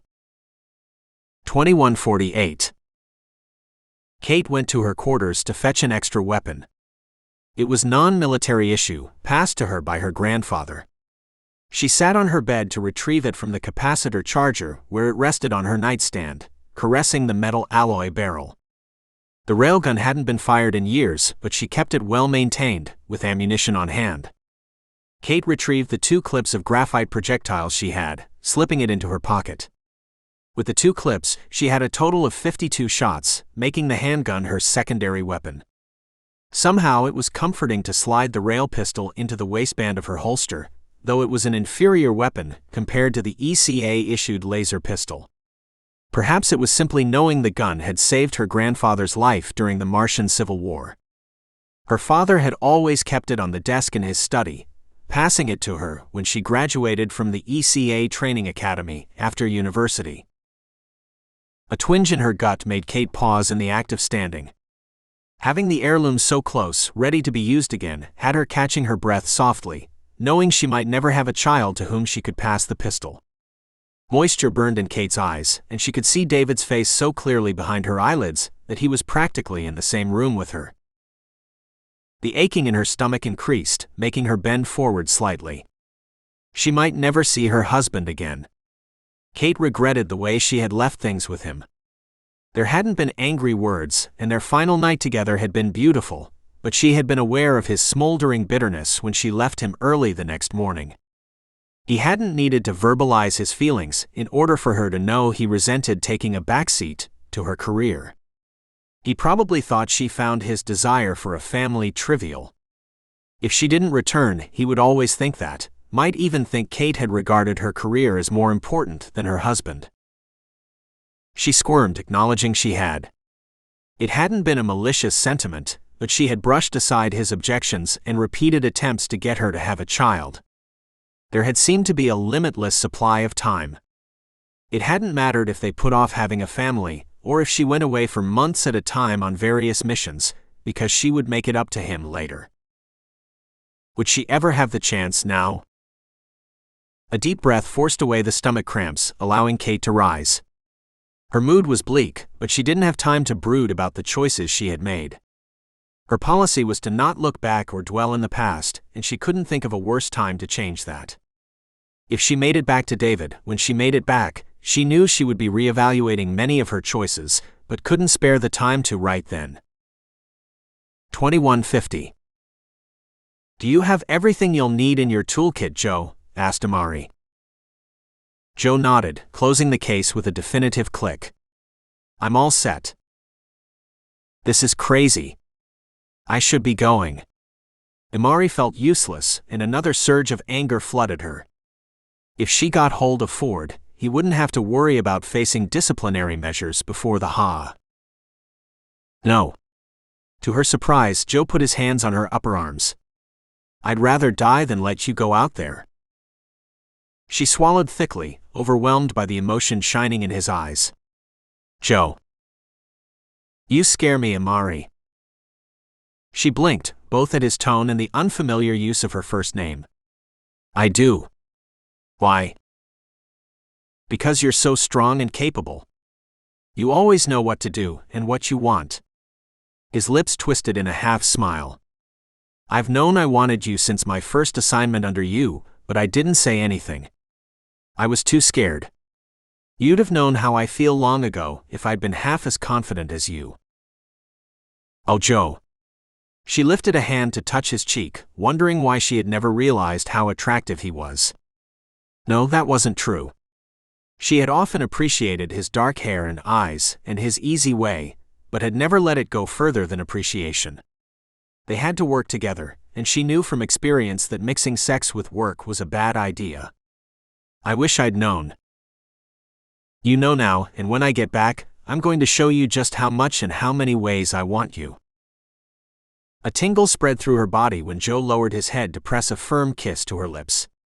He was still her friend, the same man he'd been just minutes before, but things were completely different. She should push him away, but what was logical and good for working conditions was the last thing in her mind. Okay, she said when he lifted his head. I'm holding you to that, Amari. She smiled as he strode from the engineering bay, though the grin faded when she remembered the baby inside her. How would Joe react to that information? Did it matter? Chances were that he would never make it back to the ship. A pang tightened her chest, making it difficult to draw in a deep breath for several moments. 2152. Beck made a detour on the way to regrouping in the cargo bay, to retrieve a box he had brought with him. When his father had pressed the trunk on him that night before he departed, he hadn't wanted to take it. At the time, he'd still had a healthy dose of doubt regarding Morris's revelations. Now he was thankful he had given in. The trunk was heavy, but Beck wouldn't be carrying the entire thing for long. He simply had to haul it to the cargo bay. But before he opened the trunk in front of the crew, he needed to retrieve something first. He input the code to unlock the lid and lifted it, finding the item immediately. It came with straps, and he lifted it out by one, shrugging it on like a backpack. The device weighed about 5 pounds and shouldn't slow him down. Before closing the lid, Beck took time to select a pistol from the cache, tucking it into his waistband. The sharp edge of the barrel digging into the soft flesh of his slightly chubby stomach was reassuring. With a nod of satisfaction, he slammed the case and lifted the trunk.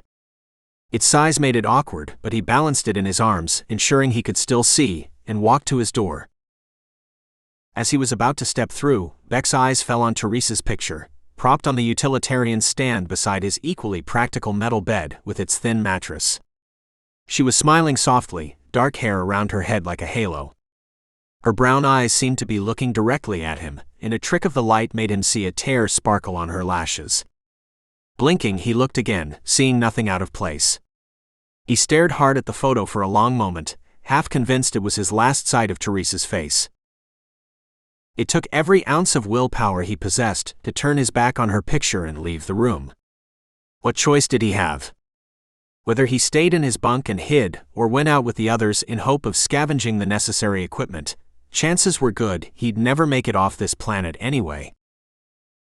He was one of the last to arrive in the cargo bay, amid the controlled chaos of everyone slipping on e-suits. The commander stood off to the side, observing quietly. A holster strapped across the waist of her e-suit revealed a laser pistol and another handgun he wasn't familiar with, tucked inside it. Beck looked away from the commander when Faber came over, startling him into dropping the trunk. The sergeant looked askew at the box as he shoved an e-suit into his arms. "That's going to slow you down, Beck." "I'm not taking it, just the contents." Ignoring Faber's curiosity, he removed the gun from his waistband before suiting up, leaving the bulky backpack on underneath it. Once in gear, he raised his voice to be heard over the ambient sounds in the room. "If anyone still needs weapons, I have some." That elicited the commander's attention, he saw, and she walked over to him as several crew members surged forward. Beck knelt to enter the code and opened the case before stepping back to stand beside the commander. Together they watched several people picking through the offerings, taking an extra laser pistol. He waited for her to speak. "Impressive." He shrugged. "Thank my father. He insisted I bring the trunk."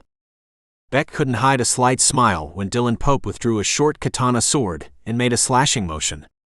Apparently, he wanted us to be prepared for any eventuality. Kate brushed her hand against the bulge on his back, briefly resting her hand on the backpack device. "I guess so." He wasn't surprised she had recognized it for what it was. "I have a second mission, Commander. After we've gotten what we need, I'm blowing that compound to Kingdom Come, taking out as many of those ghouls as the blast will allow." She didn't challenge his stated goal or insist he needed her permission. Instead, the commander smiled, though her eyes remained untouched by any hint of humor. "I hope its payload is huge." Faber interrupted their conversation then. He had moved to a panel in the hold, entering the code to open the door. From the small supply of weapons, he selected a rifle. When he lifted it above his head, the motion quieted the assemblage. The Springfield LSR 200. It fires 200 times before requiring recharging. The laser bore will drill a 6mm hole in whatever you hit. When you get one, make sure you flip this switch. He turned the rifle onto its side to show them a small button, to change from auto to manual fire. He counted quickly. "We have 6, so take one only if you're comfortable with the weapon." The laser sight is useful, especially for those who haven't fired a rifle before, but bear in mind the aim isn't 100%. It is made for the military, after all. His light remark earned a scattered chuckle as Faber took a pistol from the cache. The Smith & Wesson L80 is the ECA weapon of choice. All of you should be familiar with this gun, regardless of military rank. For those who haven't used one before, the L80 fires 80 times before requiring recharge. You'll put a 3mm hole through your target with this. The sighting is very precise, but also includes a laser sight for anyone needing it. He flipped the pistol to show them the bottom. Press this button, and it will activate your laser sight until you press it again. The downside is that drains the charge and will cut down your rounds. "By how much, Sarge?" asked Ian. Faber flipped the gun again, holding it barrel down. "That depends on how long you use the laser sight. Generally 5 minutes drains 3 shots. He shook the gun slightly. Do not forget to turn off the sight if you aren't using it, or you might find yourself with a useless weapon when you really need it. Beck watched Faber distributing the weapons. When the sergeant held out a rifle in his direction, he shook his head. I'm not familiar with it. Fine, but take a pistol. He stepped forward to accept the ECA firearm, brushing against Ian. When the younger man tapped his shoulder, Beck looked over. What kind of gun is it you brought, Mr. Randall? Desert Eagle. I don't know the technical specs, sorry. He lifted a corner of his mouth. I think the guns are capable of 50 shots before running out of juice, but I'm not certain. Faber took the one Ian was holding, looking it over before nodding. 50's right, Beck. No laser sight on this model. He handed it back to the navigations officer. It's your basic oh crap handgun.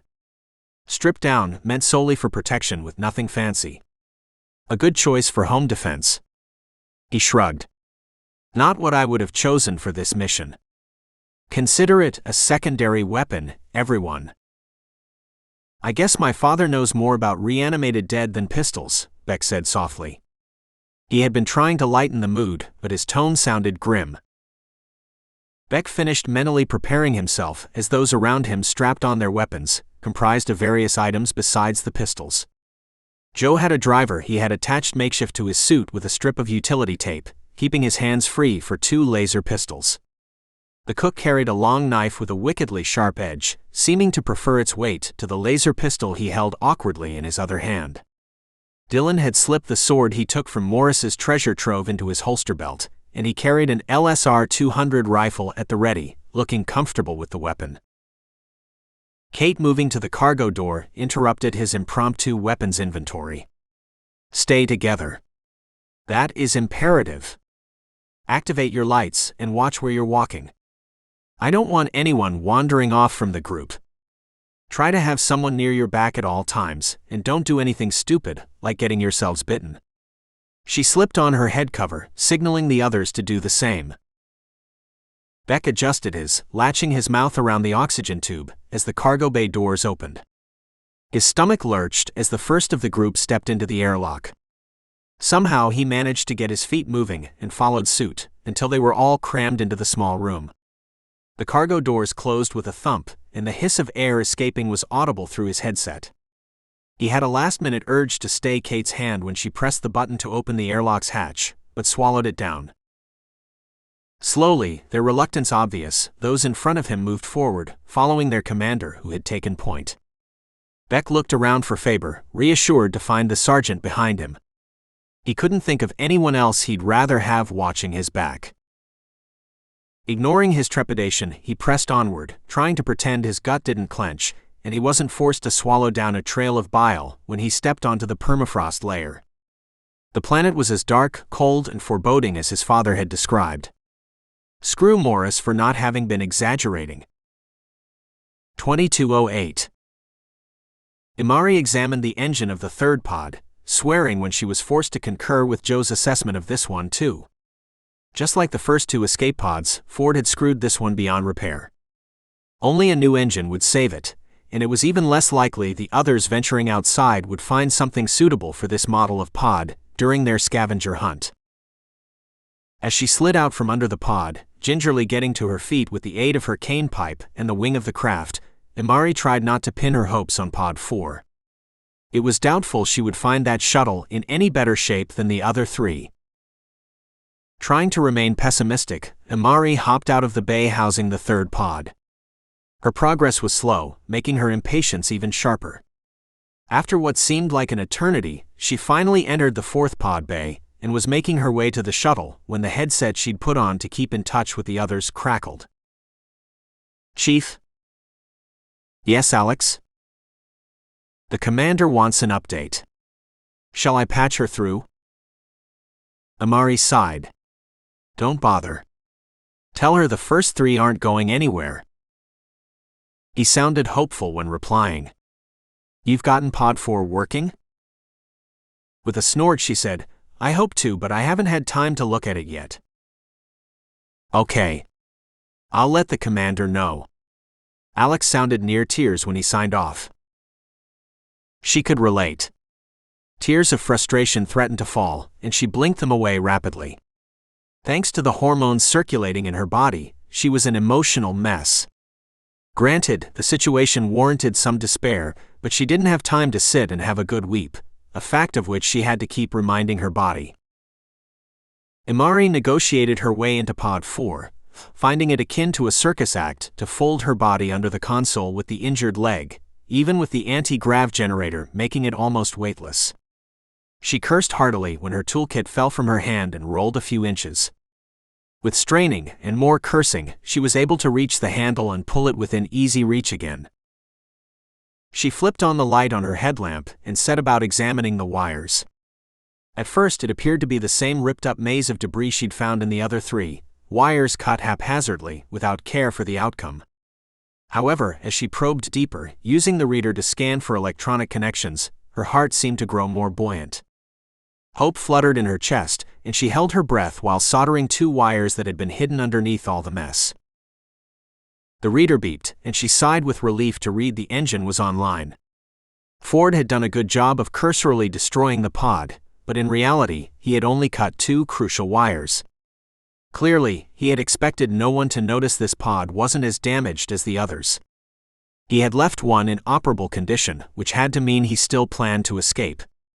Her mouth tightened when she realized it also meant he didn't care about anyone else on board coming back from the mission. "Alex," she said into the headset. "Yes, Chief?" "Patch me through to the commander, please." Imari had to wait barely a second before Kate's voice crackled in her ear. "Pod 4 is operational, ma'am." Kate sounded as relieved as Imari when she replied. "That's good news. Is there anything that will prevent its launch?" "No, Commander." Ford cut up the wires for non-critical systems. "The oxygen meter won't register, some of the functions are offline, the lights for the hydroponic system aren't working, and there are a few other minor problems, but the pod will get back to Earth with a crew of 4. Good. You and Parks make sure it's ready to go. Check the hydroponic system, water recycling, everything. Stock anything you can think of, along with a datapad with all the information we have right now." "Yes, Commander." "Then what?" Kate hesitated for a moment. "Just be ready. I hope to find something that gets us all off this rock, but if not, I need to decide who goes and who stays." Imari swallowed the lump in her throat. "Yes, ma'am." She signed off, her stomach knotted with anxiety. Selfish as it was, she couldn't help hoping she was one of the 4 chosen to return to Earth in the pod, if the scavenging crew found nothing useful. 2249. Ford grinned with satisfaction as he closed the polycarbonate collection tube. It had taken longer than he'd anticipated to find the plant, but he'd persevered. Finally, his diligent searching had led to the discovery of a small patch of the lumpy grayish plant that he'd been ordered to recover. He'd committed its appearance to memory over the course of the months it had taken the Remick to reach Primos, but the pictures provided by the Ha hadn't done the odd plant justice. It had looked ropey and repulsive in the pictures, but was quite different in person. The fronds swayed seductively, though barely perceptibly, even though there was no source of wind in the tube. It was a natural feature of the plant, its only sign of life in its hibernating state, frozen as it was by the beam of light from his E-suit trained on it. Adam had a feeling it would be simply breathtaking in the full darkness of the planet. A sound to his left interrupted his reverie, and he looked up to find 3 of the zombies shuffling toward him. Adam used his laser pistol to dispatch the 2 specimens in the worst shape, before carefully securing the sample in a pocket of his E-suit. He rose to his feet and backed away from the 3rd zombie, giving himself time to strategize. It was imperative that he bring back one of the humans with him. The Ha had stressed that. The plant was the most important element of his mission, but he'd have his balls handed to him if he came back to Earth without a mutated human too.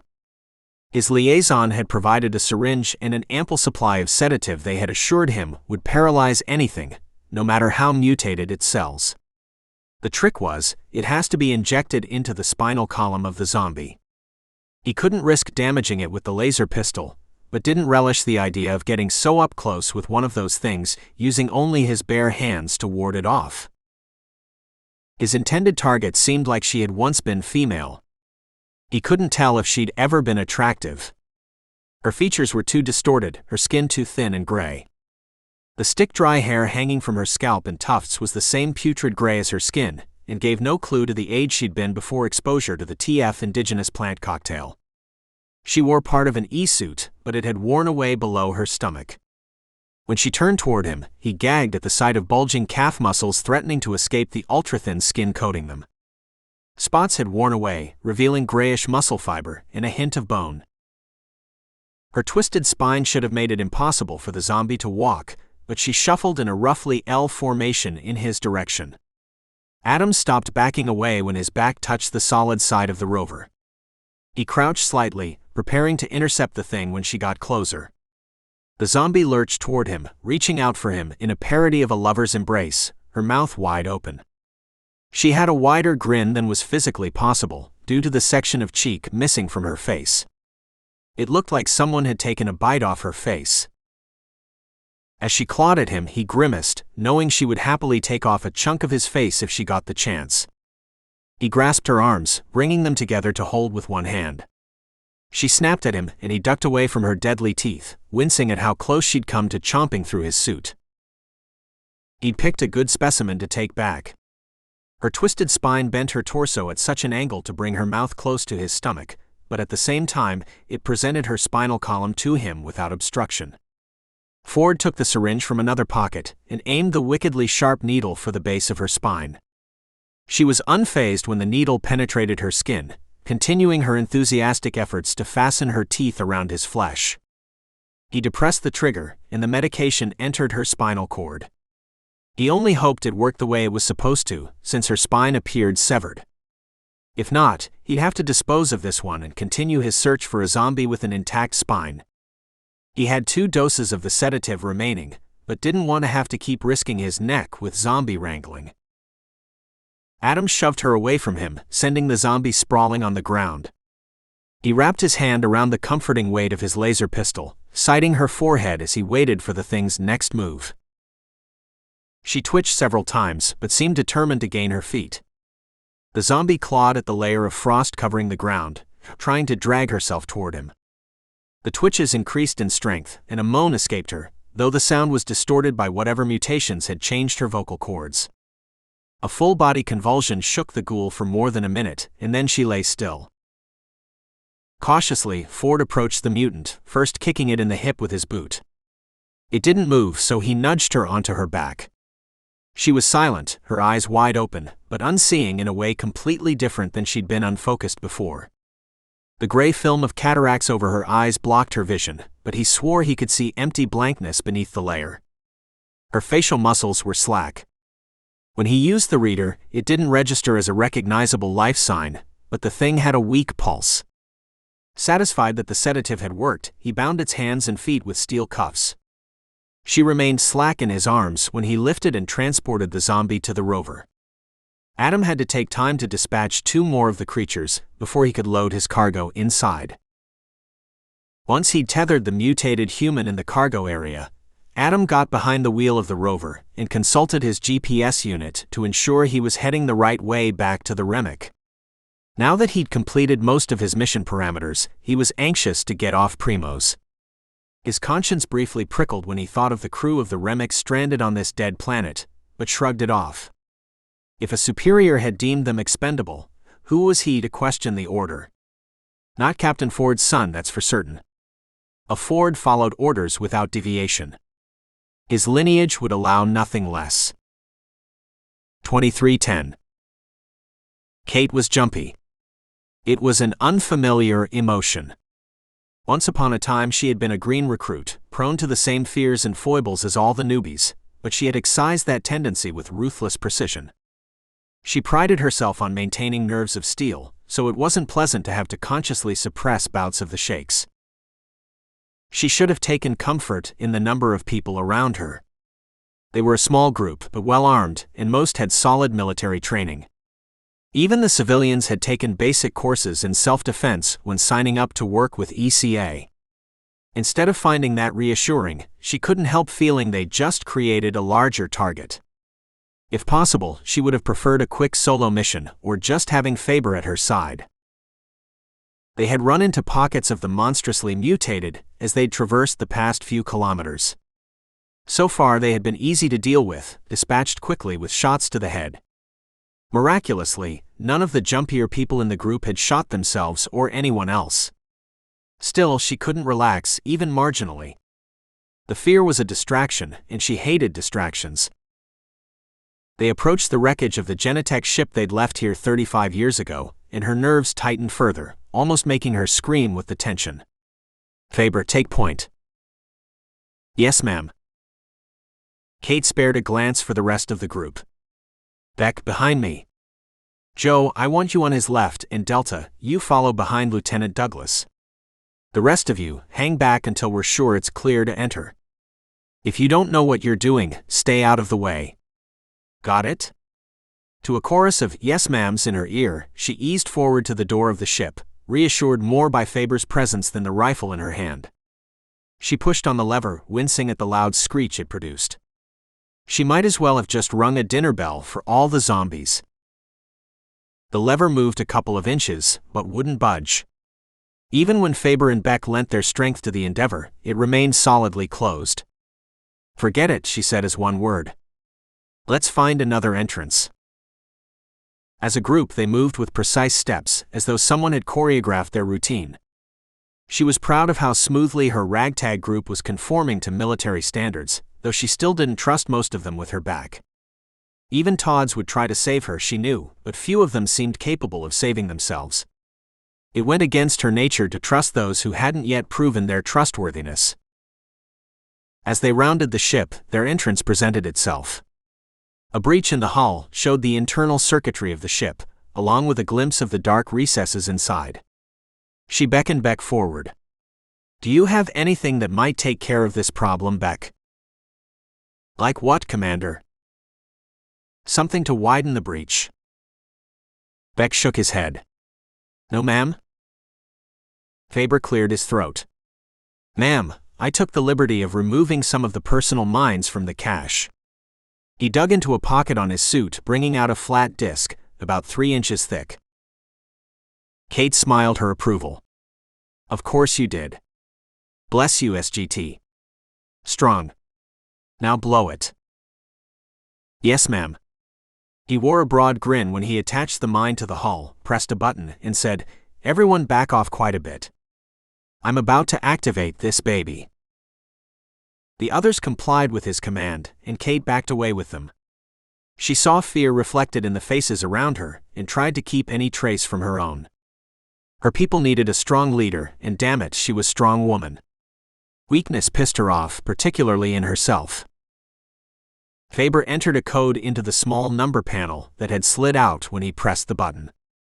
As he double-timed it to their location, she held her breath, anticipating the blast. The scream didn't surprise her, because she'd expected a few to react to the boom.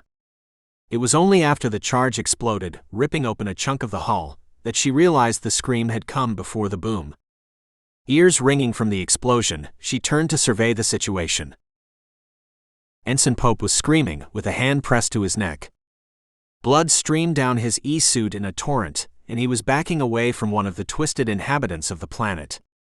Jen brought up her pistol to shoot the thing that had bitten Dylan, and several others were shooting too, trying to dispatch the cluster of zombies forming around them. In the ship, barked Kate, trying to funnel the crew behind her into the opening. Make sure the path is clear. Don't just plunge blindly into the ship. It might have been sealed, but we don't know what was sealed inside. As the crew worked its way back from the ghouls to enter the ship, Kate joined the fray, firing with methodical precision to eliminate the zombies. She refused to contemplate that they had once been as human as she. Her cool disregard lasted until she shot her last zombie. Its short stature indicated it had once been a child, and she had to bite back the rush of bile that burned up her esophagus. Junkie Genetech, she cursed as she stepped through the hull, finding she was the last one to enter the Genetech shipwreck. Faber and Todd's waited with a hunk of metal they'd found somewhere, and they blocked the makeshift entrance, bracing it with debris from the explosion. "Amen," said Beck at her side. Delta leaned over Dylan, a fuser in her hand. She was trying to repair the bite, but blood spurted through the cauterized wound line. "Calm down, Pope," she said. "I'm going to get this bleeding under control." "He's infected," Beck said to Kate, his voice low.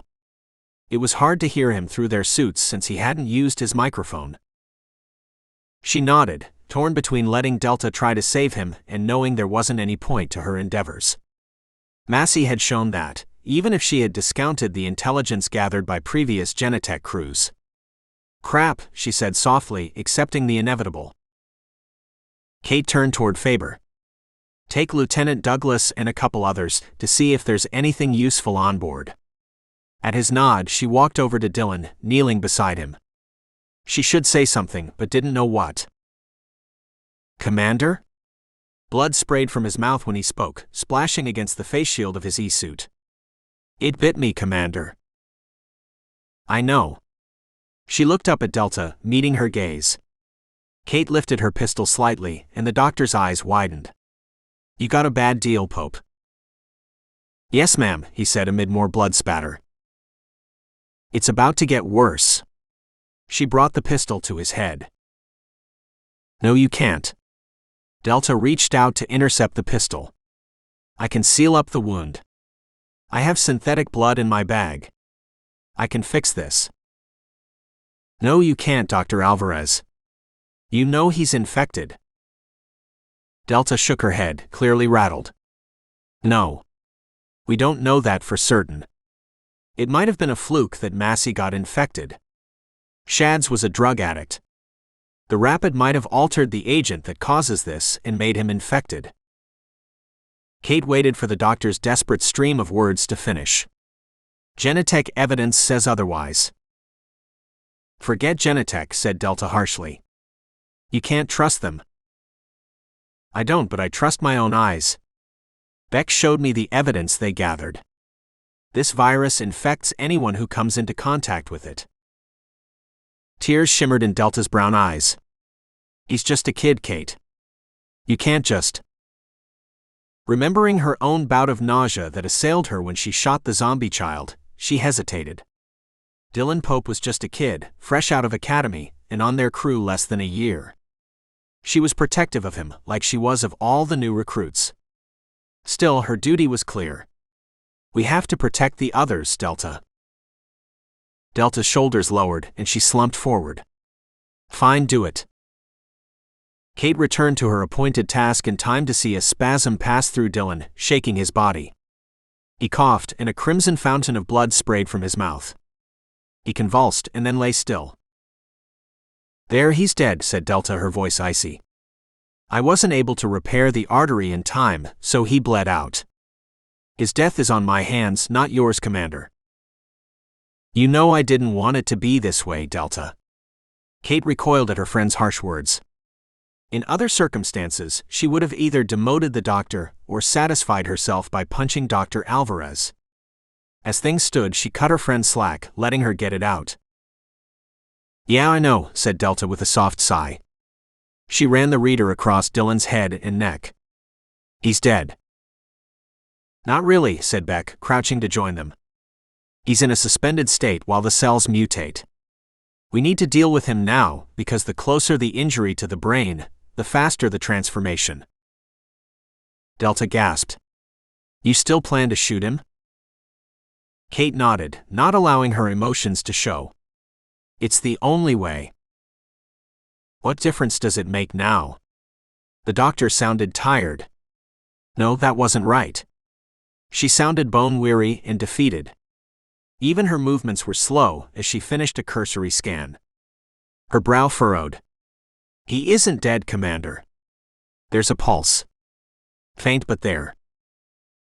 "Now would be a good time, Commander," said Beck, jerking his head in the direction of her pistol. "Yeah." Kate lined up the sight and squeezed the trigger, just as Dylan's body jumped. In an instant, he was out of the line of fire, sitting up and reaching for Delta with a vicious growl. His jaws clamped around the doctor's wrist just as Beck shot Pope through the head. The ensign went slack, falling back to the floor with a thud. "No, no, no," said Delta, holding her wrist against her body. Even with the pressure she applied, blood still leaked down her uninjured hand, smearing across her e-suit. Kate was literally sick, wanting to vomit at the sight of her friend's injury. Not you two. It wasn't fair to lose so many so quickly, especially her friend. She and Delta were close as they could be with Kate as her commanding officer. Her finger tightened on the trigger, threatening to issue another discharge that would have gone through Dylan's limp body. Delta's gaze dropped to the gun. "Please don't, Kate." She winced at the request, hating Delta for putting her in the position, though understanding why her friend was asking her to spare her. "I have to." "Not you," said Delta. "Let someone else do it. I'm sure you can find someone who wants to shoot me. How about Todd's? He calls me a pain because I complain about all the fat he puts in the food." Kate managed a weak chuckle but shook her head. "I can't shirk the responsibility, Delta." After a hesitation, Delta nodded. "Yeah, I know. You can't make someone else do this. I get that, but can you hold off? I'm not sick yet, and I'm showing no signs of the infection. Someone might get injured and need my help. If they're just hurt but not bitten, I can save someone. Maybe it will make it worth this." She extended her wrist and the blood flowed freely. Kate's resolve weakened and she nodded. As she put away her pistol, Beck's gaze seemed to bore into her. She looked up to meet it, seeing his disapproval. "Save it, Randall." "Back to Randall now, huh?" His grin looked frayed around the edges. Without another word he got up and left them, though she could feel his gaze on them even from a distance. There was no time to relax between crises as sounds of shouts and laser fire reached them. It was coming closer, and Kate was on her feet in a second. "Be ready," she instructed as the ruckus reached a crescendo, with Faber and Joe half dragging Trina between them. Todd's was right behind them, with several zombies on their tail. She fired as the ghouls entered the cargo area directly behind her people, taking out two before anyone else joined in the firing melee. It didn't take long for them to deal with the mutants, who all wore Genetech spacesuits that had held up well to passing time. She inferred they had been trapped on the ship all this time. "What a mess," said Walter Todd, shaking his head. "I opened a door and there they..." A laser pistol blasted a hole in Todd's forehead before he could finish the sentence. His mouth gaped open in surprise for a moment, and then his body dropped to the floor, falling with an element of grace he'd never displayed in life. "What the F?" asked Kate just as one of the crew wailed. "Amigod. I didn't mean to shoot him. I thought he was a zombie." Jen Farr seemed on the brink of hysterics as she tossed the gun away from herself. "It was an accident," she said repeatedly, tremors shaking her body. Stunned, Kate found herself at a loss on how to respond. Jen had just committed a capital offense, but it hadn't been on purpose. It wasn't convenient to lock her up or cuff her. They were down to 7 in the party, and she needed every available hand, not that Jen seemed very capable at the moment. She was seconds from falling apart. Farr, get it together. She hoped the tough, bitchy routine wasn't the wrong way to respond. Jen stiffened, looking wounded. "But I killed him, Commander." "You can fall to pieces later, soldier. We need you now. Make up for Todd's death by saving someone else. Got it?" Kate wanted to be easier on the other woman, but couldn't spare the time to coddle her. "Don't compound your mistake by letting down the rest of us." Looking shaky, Jen nodded. She still seemed on the verge of collapse but had stopped crying and shaking. After a moment of studying her, Kate turned to Joe. "Did you find anything useful, Lieutenant Douglas?" He shook his head. "The systems are obsolete, ma'am. I don't think we could hobble anything together with what we have on board here. The escape pods are gone, just as we'd expected." She sighed, knowing there was no point in investigating the other, even older ship, if there was nothing useful here. Intel from Genetech showed those pods had been launched long ago as well. It seemed futile to continue on to the compound, but what choice did they have, except to try? Okay people, the plan is the same. Get ready to move out, and make sure your GPS coordinates are still programmed to guide you to the Genetech compound, in case some of us get separated. Or eaten, she added silently. Hold on, Commander. She looked over at Delta, who was examining Trina. In the ensuing firefight, she'd forgotten her pilot was injured. What happened? One of those things bit her on the ankle, said Faber. Kate's stomach churned with nausea, and she mentally revised the party to 5 survivors, since Delta and now Trina were both on their way to becoming one of those things. How bad is it?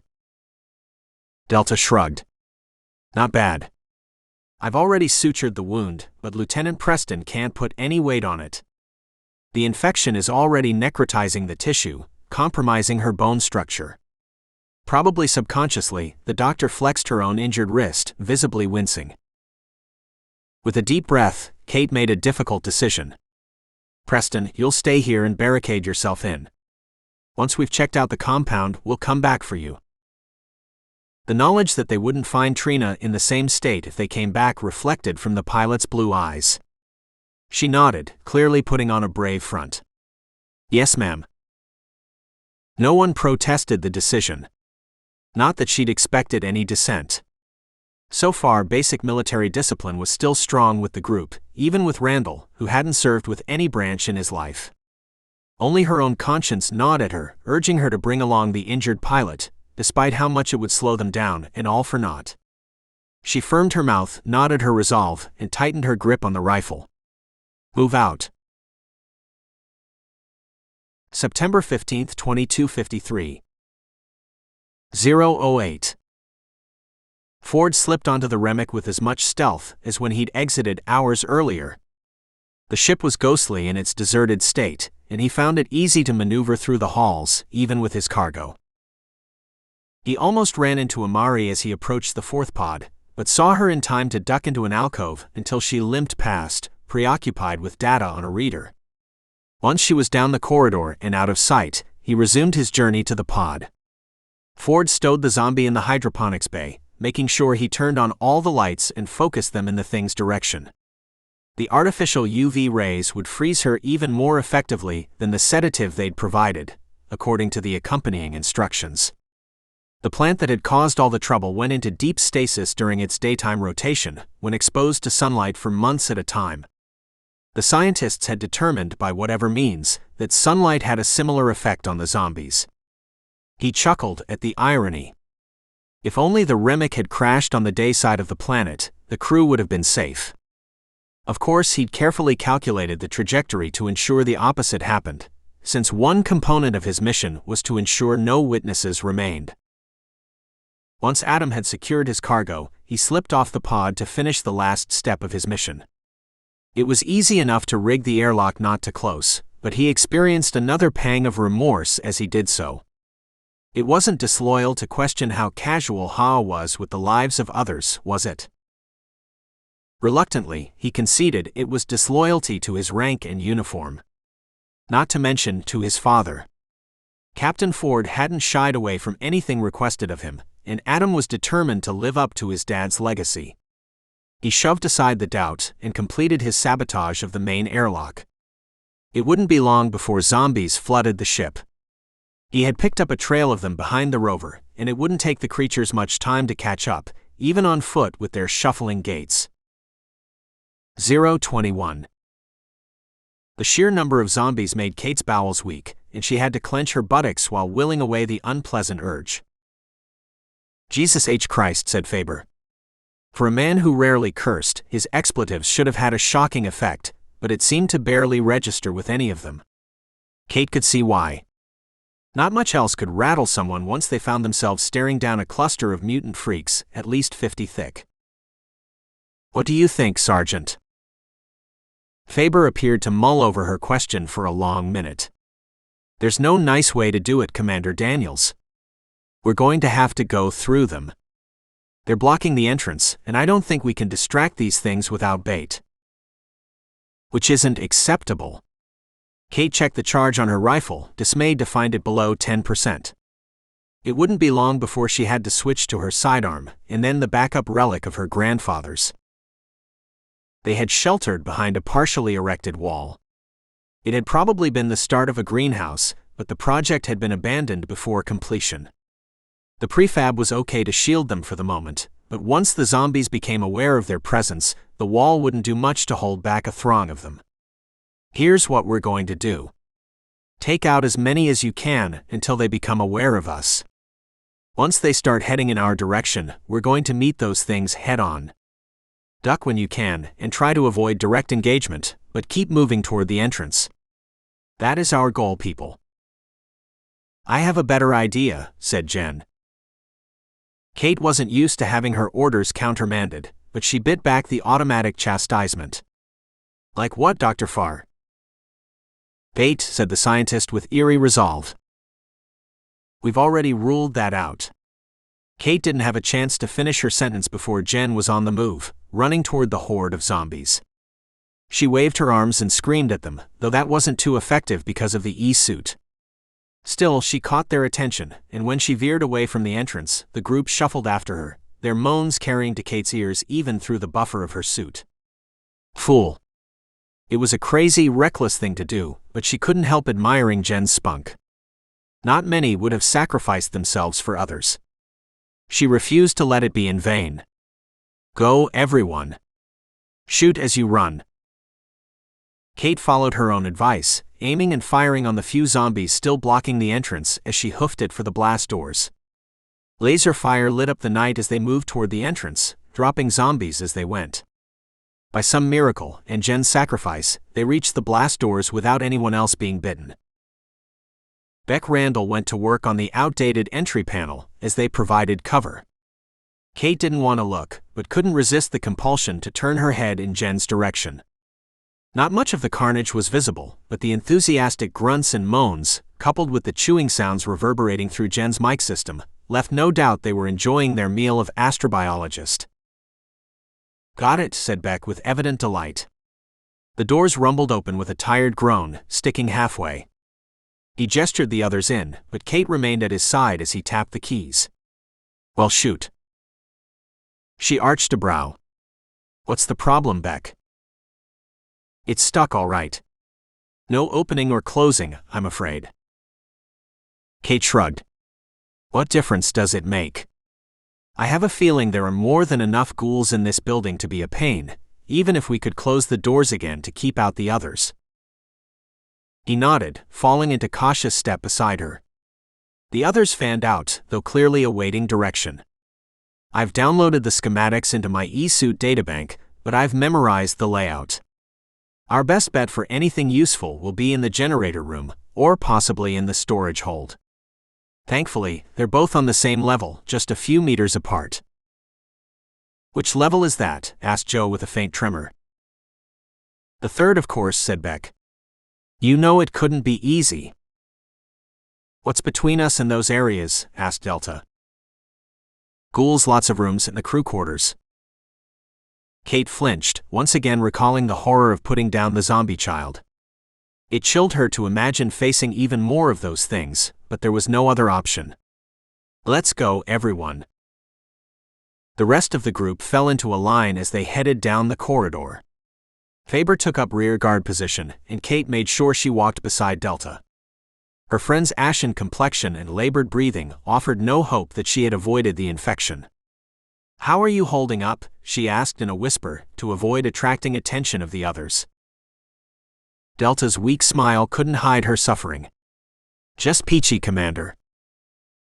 They passed several closed doors as they made their way to the lift, and she left them in that state. Kate had no desire to see what the closed doors shielded. As they neared the elevator, the hairs on the back of her neck stood up, and she tensed, preparing for something. Rounding the corner, they almost walked into a nest of ghouls. She brought up her gun to fire, cursing when it flashed red and shut down after just 2 shots. As she took the standard-issue sidearm from her holster, taking comfort from its familiar weight, she noticed the others were all down to sidearms too. Be efficient with your shots, she snapped at Joe when he missed. Yes, ma'am. His next blast took out the forehead of a female ghoul, along with a chunk of her brain. The rest spattered against the metal wall behind her, along with strands of the sickly green hair that had sprouted tenuously from the zombie's head. With a nod of satisfaction, Kate returned to zombie execution, dispatching 2 more before lowering her weapon as Beck and Faber took out the last of them. A gargling sound had Kate turning, weapon at the ready. She'd expected another ghoul to have sneaked in behind them through the half-open main door. Instead, she saw a maintenance worker shuffling toward her, still clutching his mop. His features were distorted from mutation, making it impossible to identify anything about the zombie. If not for the name patch on his uniform telling her his name was Nathan Lyle, she wouldn't have even known the thing's gender. Kate lined up the shot and blew off its head, experiencing a surge of dark glee as the thing fell silently and slumped to the floor. The thrill of savagery at killing the zombie shocked her, and she took several deep breaths to regain control. It wasn't conducive to their mission to dwell on the thought that the Genetech employees had once been as human as she, because it would have hindered her ability to deal with the creatures. That didn't excuse her from feeling remorse and regret at the necessary ending of the zombies' lives. It rattled her to enjoy killing the things. Once certain she had regained control, Kate turned back to the others, finding them in a cluster, all awaiting her next orders. "Let's enter the next level of hell, people," she said, as she punched the button for the lift. Amazingly, the equipment still functioned, though she was leery of entering the car for 2 reasons. The first was mechanical failure, and the second was facing any previous occupants. To her relief, the cab held a lone zombie, which Joe shot and dragged out without her having to say a word. Almost as one, they boarded the elevator. Kate held her breath as the door slid shut when Beck pressed the 3 button. The elevator rose smoothly, and she exhaled, unwillingly impressed by the quality of the machinery Genetech had installed. Apparently, they only cut corners when it came to people's lives, not their equipment. A sharp screech and a jarring jolt accompanied the snapping cable that interrupted her musing. The elevator slammed to a stop, dangling precariously sideways. The 5 of them toppled off their feet, sprawling into a tangled heap against one side of the cab. "Junky figures," said Kate, once she was capable of breathing again. Heart hammering in her ears, she grasped the rail on the wall and swung herself up to a half-standing, half-leaning position. "Anyone hurt?" A chorus of negatives greeted her question as each person slowly extracted themselves. The others gained their feet, but Delta just dragged herself into a seated position against the wall. Kate assessed her condition, but didn't verbalize her concern. What could she do for the doctor? Nothing.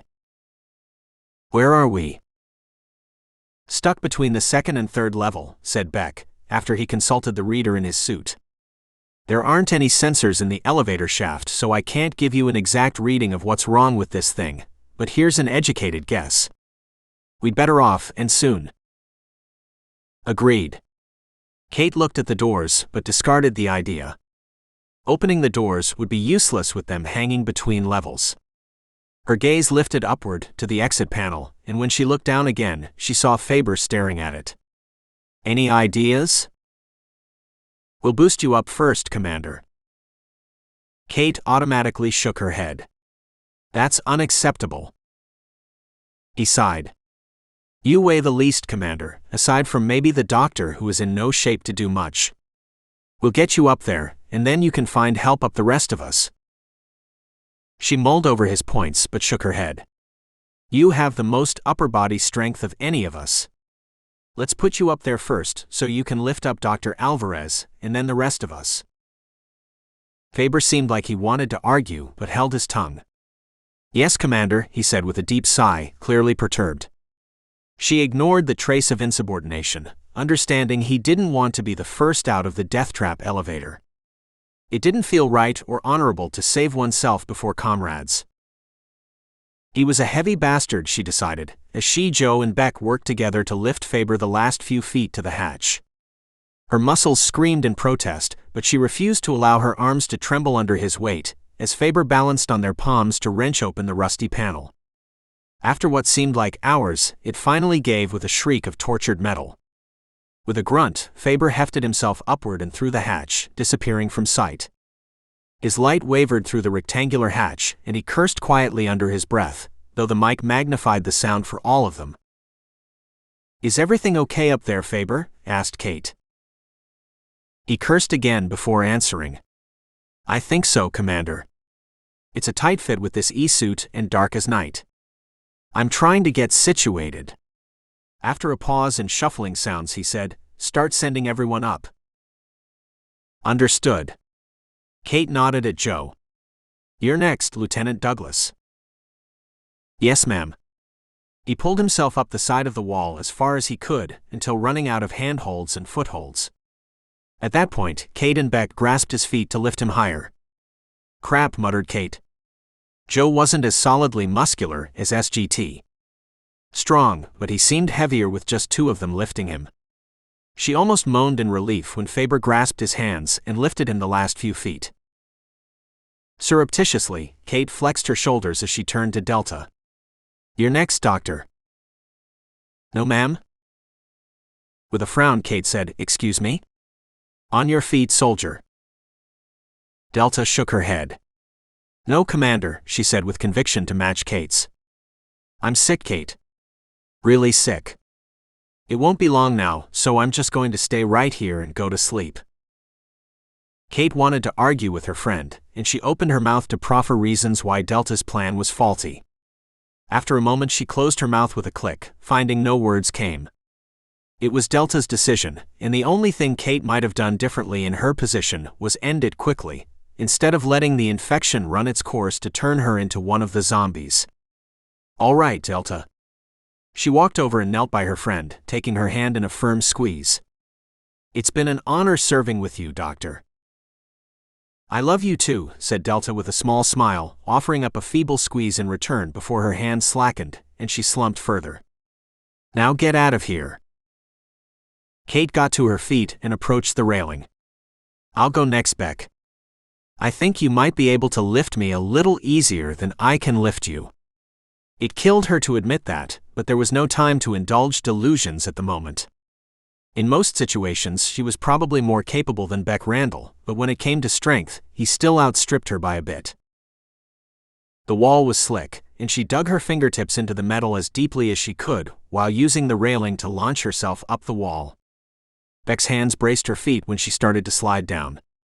After a moment of freefall sensation, she reached up and connected with Faber's hands. The sergeant lifted her, and she joined the others in the small, dark confines, crowding in next to Joe. "How are we getting Randall up here, Commander?" asked Joe. She turned her head to focus her light on Joe's face, keeping the brunt of illumination from his eyes. "Faber and I will hold your legs as you lean down to lift Beck." Joe sighed. "That's what I thought." His lips twisted into a dour expression, but he didn't argue. Instead, he leaned downward, gripping the edges of the hatch until Kate and Faber had solid grips on his legs.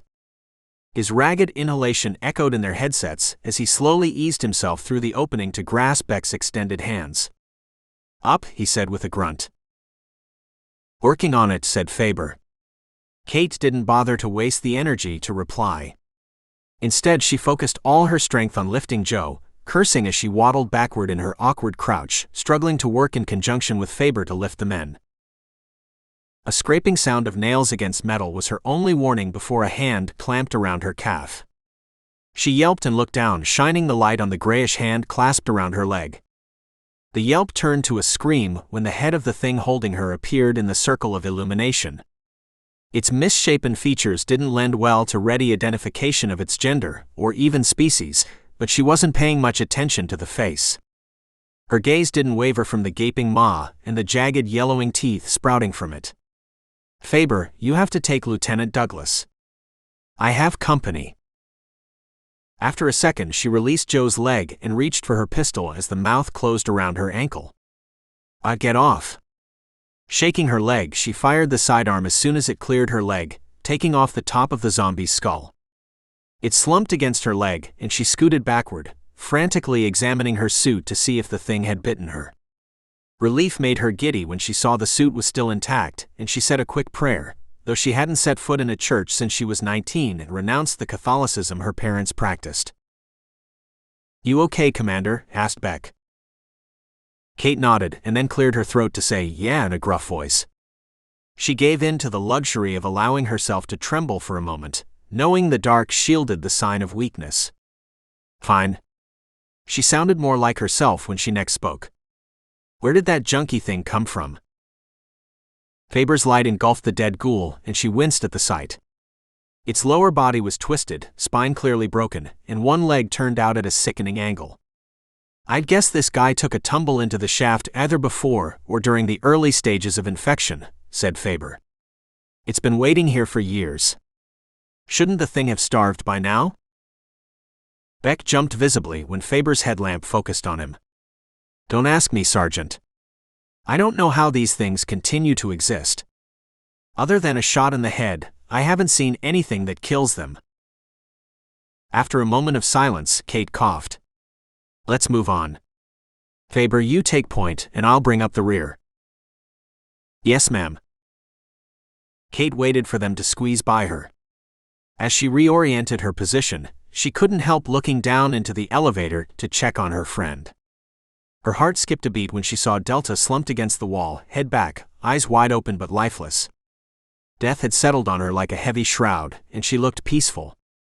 You're going to stay that way, my friend, said Kate, as she lined up her pistol, sighted Delta's forehead, and shot one of her oldest friends to ensure she didn't reanimate into one of the walking dead. With precise movements, Kate returned the gun to the holster and scuttled forward at a half-crouch without looking back. There was nothing left to look at. 042. The crawlspace led out into the third-level corridor, and Kate started when she saw the door across from them was labeled Command Center. She got to her feet, stretching her stiff muscles by taking exaggeratedly long steps toward the door. The generator and storage areas are this way, Commander, said Beck, pointing to the left. We're making a detour. No one argued with her as she tapped on the security pad, unsurprised when the door denied her access. Deal with this, Beck. Yes, ma'am. He moved beside her, bending slightly to examine the panel. He made a sound of satisfaction. This shouldn't take long. While Beck fiddled with the security system, engaging it with his reader, Kate fell back, gripping her pistol. Be ready for whatever is behind that door. She expected an onslaught of zombies to come pouring out. If she'd been the commander when this cluster bomb happened, she would have gathered her people in a room vital to the flow of communication, hunkered down, and awaited rescue. With a series of beeps, the alarm system powered down, and the door opened with a hydraulic hiss. Bracing herself, she waited half a minute for the hordes to pour out from the room, but not one shuffled through the doorway. Finally, Kate eased forward, entering the room low, with her pistol extended, as Faber stepped in behind her, covering her back. The auxiliary power system had continued to function, and the room was well lit. She looked for signs of movement and saw nothing. Puzzled, Kate stood up fully and walked to the console nearest her.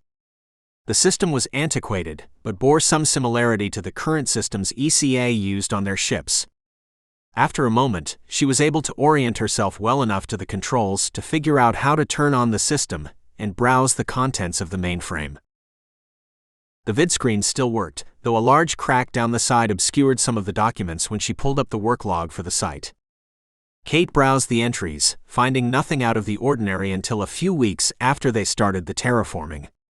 Within days of releasing the TF agent, the workers started acting strangely, growing ill, attacking their compatriots, and dying horrible deaths. Kate called up Captain John Turano's log, going straight for the video files. She opened the last entry, dated March 16, 2209. A handsome man in his mid-40s appeared on the screen, though his disheveled state detracted from his attractiveness. This place has fallen apart. I've received word from Genetech that they're sending a rescue crew, but it will be months. His eyes darted wildly. I don't believe them, you know. They won't come for us, Tiffany. Hobbs assures me they'll be here, but I don't believe that bureaucrat. They've left us here to die. He paused for deep breathing before continuing, leaning in closer to the webcam, as though whispering a secret to a real-life companion. I'm going to be alive when they get here, I swear. I won't leave you and the kids. So far I'm not sick, and I've locked out everyone. I'll find a way to survive until rescue comes. He touched the screen as if stroking his wife's face. I won't leave you. The entry ended, and Kate didn't know whether to pity the man or be disgusted by his selfishness. The lack of zombies made sense now. He'd shut out everyone, left them to fend for themselves, and had buried himself in the foxhole of the command center to await rescue. The commander in her shunned his actions and couldn't understand a leader who turned his back on those under his protection. The wife in her sympathized with the choices he'd made. She blinked, trying to clear her mind of Captain John Toronto as she raised the remic. Parks, put me through to Amari. Yes, ma'am. A hiss of static followed, and then Amari's voice came through loud and clear. Amari, I'm uploading data to our mainframe through the e-suit link. I'll instruct Parks to archive it, encode it, and send it out as a long-range message for ECA. Make sure it goes to HA, but most importantly, I want you to send this information to as many news outlets as possible. Make sure David is one of the recipients. His connections at the paper will lend him some credibility, and he'll know what happened to me, even if it takes several months. Yes, Commander. Amari hesitated and then asked, This is just a contingency plan, isn't it? Just in case we don't get off the planet? You haven't given up finding a way off yet, have you, Kate? No, not yet. Kate kept her tone firm, though her heart sank. Speaking of contingency plans, Amari, I want you and Parks to destroy the ship if we don't get back. Ma'am? She heard the confusion in the engineer's voice, but didn't take time to explain her reasons. For one, she didn't have a logical reason for destroying the ship. On a purely emotional level, she couldn't stand the idea of leaving the Remic to rot on this death planet if there was no way to get it back into space. Record this. She waited a moment to allow Amari time to input the information to record her command. This is Commander Daniels, Authorization 221. Initiate Protocol 174. Confirmed. Kate's voice shook when she spoke again. Archive that and only use it if you have to, Bashio. Yes, Commander. Kate signed off without another word and initiated the data upload. She turned from the console and nodded to the men standing behind her. Okay, let's go. They all looked devastated, but no one commented on her order to initiate self-destruct if the worst happened. Kate walked forward to join them. Something flashed across her peripheral vision, and she turned just as Captain Toronto lunged at her from a darkened corner. The zombie fell heavily against her, knocking them both down. She put up her hands to push him away, narrowly avoiding the snap of his teeth against her wrist. She pushed against his cheek as they rolled, struggling to keep him away from her carotid artery, and peeled off a chunk of flesh with her fingers. Her knees separated them, and she brought it upward to dislodge the captain. As she heaved him away, his mouth grazed her chest and she screamed when his teeth clamped onto her, shredding the suit to lodge into her flesh. Faber ripped the thing off her, and Toronto took a gob of her breast with him, chewing with relish as the sergeant tossed him aside. Tears streamed from her eyes, and she blinked them back, finding it easier to focus on suppressing them, instead of allowing herself to acknowledge the fiery agony burning through her left breast. Beck and Joe helped her to her feet, and she clamped a hand against her chest, pressing firmly. Kill that sucker, she ordered in a thick voice. Faber had already withdrawn his sidearm and had it aimed at the captain. If she hadn't been so close to bending double from the pain, she would have insisted on having the pleasure herself. It was small compensation to watch the captain's head disintegrate to nothing when pitted against the laser. How are you, Commander? Asked Beck. Pissed off. That was true. She was angry that she'd been bitten. Angry at her loss of focus, that the captain had slipped past her perimeter and succeeded in attacking her, and angry that she would never see her husband again. It had been a likely possibility before the zombie bit her, but now it was a certainty. Even if the others made it home, she wasn't going to be on the ship. The thought was too awful to bear contemplating, and she forced herself to focus on the moment. Where is the Jenny room? Just a few meters down the hall, Commander. She slumped into the captain's chair. I'm going to sit this one out, men. Scout out what's available and double-time it back here. They moved quickly to comply, though she sensed their reluctance to leave her alone. She met Faber's concerned gaze. "I'll still be here," she said softly. "I have to know how this ends." At his nod, she shifted to be more comfortable. "Follow your orders. If you thought I was a bitch before, you don't want to disobey a commander with only one tit." 107.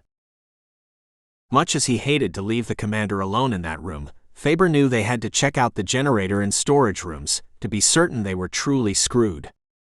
There couldn't be even a doubt that they had exhausted every means possible to get off this rock. He couldn't live with himself if they didn't try everything, though he had a feeling living with himself wouldn't be an issue for long. They neared the generator room and found a cluster of 4 zombies. One reached for Beck, clinging to his sleeve, and Faber shot it with his pistol. Joe and Beck joined him in firing, and soon the zombies were dispatched. Before lowering his sidearm, Faber checked the power indicator, wincing when he saw it was at 12%. The other sidearms had to be in similar shape, and he cursed the lack of foresight that led to them leaving serviceable weapons with fallen comrades. "What difference does it make?" he said aloud, bitterly. "What?" asked Joe, easing into place behind Beck. "Nothing." Faber shook his head at the young man, not bothering to voice the rest of his thoughts. It didn't matter how much ammunition they had, or didn't have, if there weren't any compatible parts in this complex. More firepower would just delay the inevitable. Beck stopped before a door, using his reader to decipher the security system. Faber waited tensely, watching both ends of the corridor for activity. He hoped they had bypassed a good portion of the zombies by skipping the second level, but didn't think they'd all have been in their quarters when they died, or mutated, or whatever they did. Even if they'd transformed in their rooms, the ghouls hadn't stayed there. He tensed further when Beck opened the door, and a groan reached them. Faber followed Beck through the doorway, with the young lieutenant bringing up the rear. No offense to Joe, but he'd rather have Kate at his back any day. The moaning intensified the deeper they went into the room. The generator took up most of the cavernous room, with pipes and wires everywhere. The Jenny's quiet hum reverberated through the room as it steadily produced auxiliary power for which the dead planet had no use. It also muffled the sounds of their enemy, which set Faber's teeth on edge. "What are we looking for, Beck?" "I don't know. That's more Lieutenant Douglas's department." Joe was concentrating on the machinery around them, as evidenced by the way he craned his neck this way and that. "I'm looking for the guts of this beauty, gentlemen." He touched a metal pipe with the gentle caress of a lover. "Look at this thing, still powering away almost 50 years after they erected it, all without maintenance." "Yeah, it's a marvel," said Beck, sounding considerably less impressed than the engineer. "Where are the guts?" "Follow the pipes, sir." Joe pointed above them, where a maze of pipes and wires seemed to be leading them into the center of the room. "And watch for those zombies," said Beck. Faber found himself nodding at the words. They winded their way through the serpentine maze of the room, encountering a lone zombie here and there. The things shuffled with the speed of snails, even slower in here than they'd been outside. Faber's mind spun, working on churning out a theory, when a light came on. Literally. They emerged from the pipe corridor into the heart of the room, which radiated light. Not one zombie stood in the area. "I'll be." "What, Sergeant Strong?" asked Beck. "These things don't like light. It must repel them. Maybe they can't function in the light. That's why this room has been mostly clear, and there aren't any ghouls here in the light." Joe was quick to accept the idea, and a wide smile curved his face. "That means we're safe in here. If we find something useful, I can strip it without having to worry about those things eating me." His grin broadened. "We could even dig into this area and wait for rescue." Faber and Beck traded a look, and he saw the same grim knowledge reflected in the other man's eyes. There wouldn't be a rescue. He didn't have the heart to sour Joe's cheerful mood, so he held his tongue and was relieved when Beck did the same. Within a few minutes, Joe's optimism had faded somewhat, as he finished examining the schematics of the generator. He'd been lying down to get a better look into the heart of the system, and now scooted out and gained his feet. "Not a thing of any use, Sergeant." Faber nodded, trying to hide his disappointment behind a stoic expression. He wasn't surprised at the results of the expedition, but his heart ached to know they'd never set foot aboard the Remick again, let alone Earth. He'd never see Peyton again, nor hold his grandbaby. "There's still the storage area," said Beck as though he'd read Faber's mind. "By all means," said Faber, bringing up the rear as Joe took point, with Beck off to his right. He held no hope that they'd keep a part in storage that wouldn't benefit their generator, but maybe they'd find something that Joe and Amari could adapt. Following the schematics downloaded into Beck's e-suit, they exited the room via a different door, finding themselves on the other side of the corridor. Faber blinked to reacclimatize his eyes to the dim lighting of the auxiliary power in the corridors. Just a few feet ahead, a group of zombies shuffled toward them. Faber wished for something stronger than the headlamp. He noticed for the first time that the creatures shied away from the light, but still kept coming, confirming his theory. There was no time to enjoy the proof, as the zombies came closer. Faber shot 3 before his pistol blinked red and powered down. He dropped it at his feet and took the Desert Eagle Beck had provided from the pocket where he'd secured it. The weapon was larger and clunkier, not firing with the same ease as his sidearm, but it was effective in putting down the dozen or so creatures that swarmed them. "No!" screamed Joe, causing Faber to turn in his direction in time to see the other man toss aside his sidearm.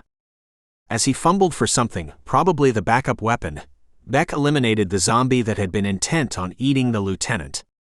"I left the laser sight turned on," said Joe, as he brought out his Desert Eagle. "I got so distracted by the generator that I forgot to click it off, and my gun was useless." He was pale and sweating, clearly realizing how close he'd been to infection. Careless sob. The comment was clearly directed toward himself. "You won't have to worry about that with these." Faber shook his weapon with a hint of disdain. "There aren't any fancy features. All I care is that it fires when I need it." Joe clutched the gun so hard that Faber saw his knuckles turn white as they progressed down the corridor to the storage room. Beck took up his customary position at the panel to override the security system, as Joe leaned near the other side, and Faber centered himself a few steps back. He held his breath as Beck entered a string of digits into the reader in his suit, cursed and tried another set, before the door beeped and opened with the familiar hydraulic hiss. Deep darkness greeted them, and Faber had to fight the instinct to turn and run. "Watch yourselves." "I'm already missing the generator room," said Joe with a chuckle that changed to a scream in a breath. Multiple hands fastened around him, dragging the young man inside the darkness of the room. Beck stumbled backward, and Faber rushed to help him dislodge the hands gripping his suit at the chest and arms. He fired randomly into the room as Joe's screams grew louder, hurting his ears through the headset. Beck had almost fallen, but Faber kept him on his feet, and they backed away as a horde of zombies surged toward them. He entertained thoughts of rescuing Lieutenant Douglas for half a second, but more zombies poured through the open door, making the idea impossible.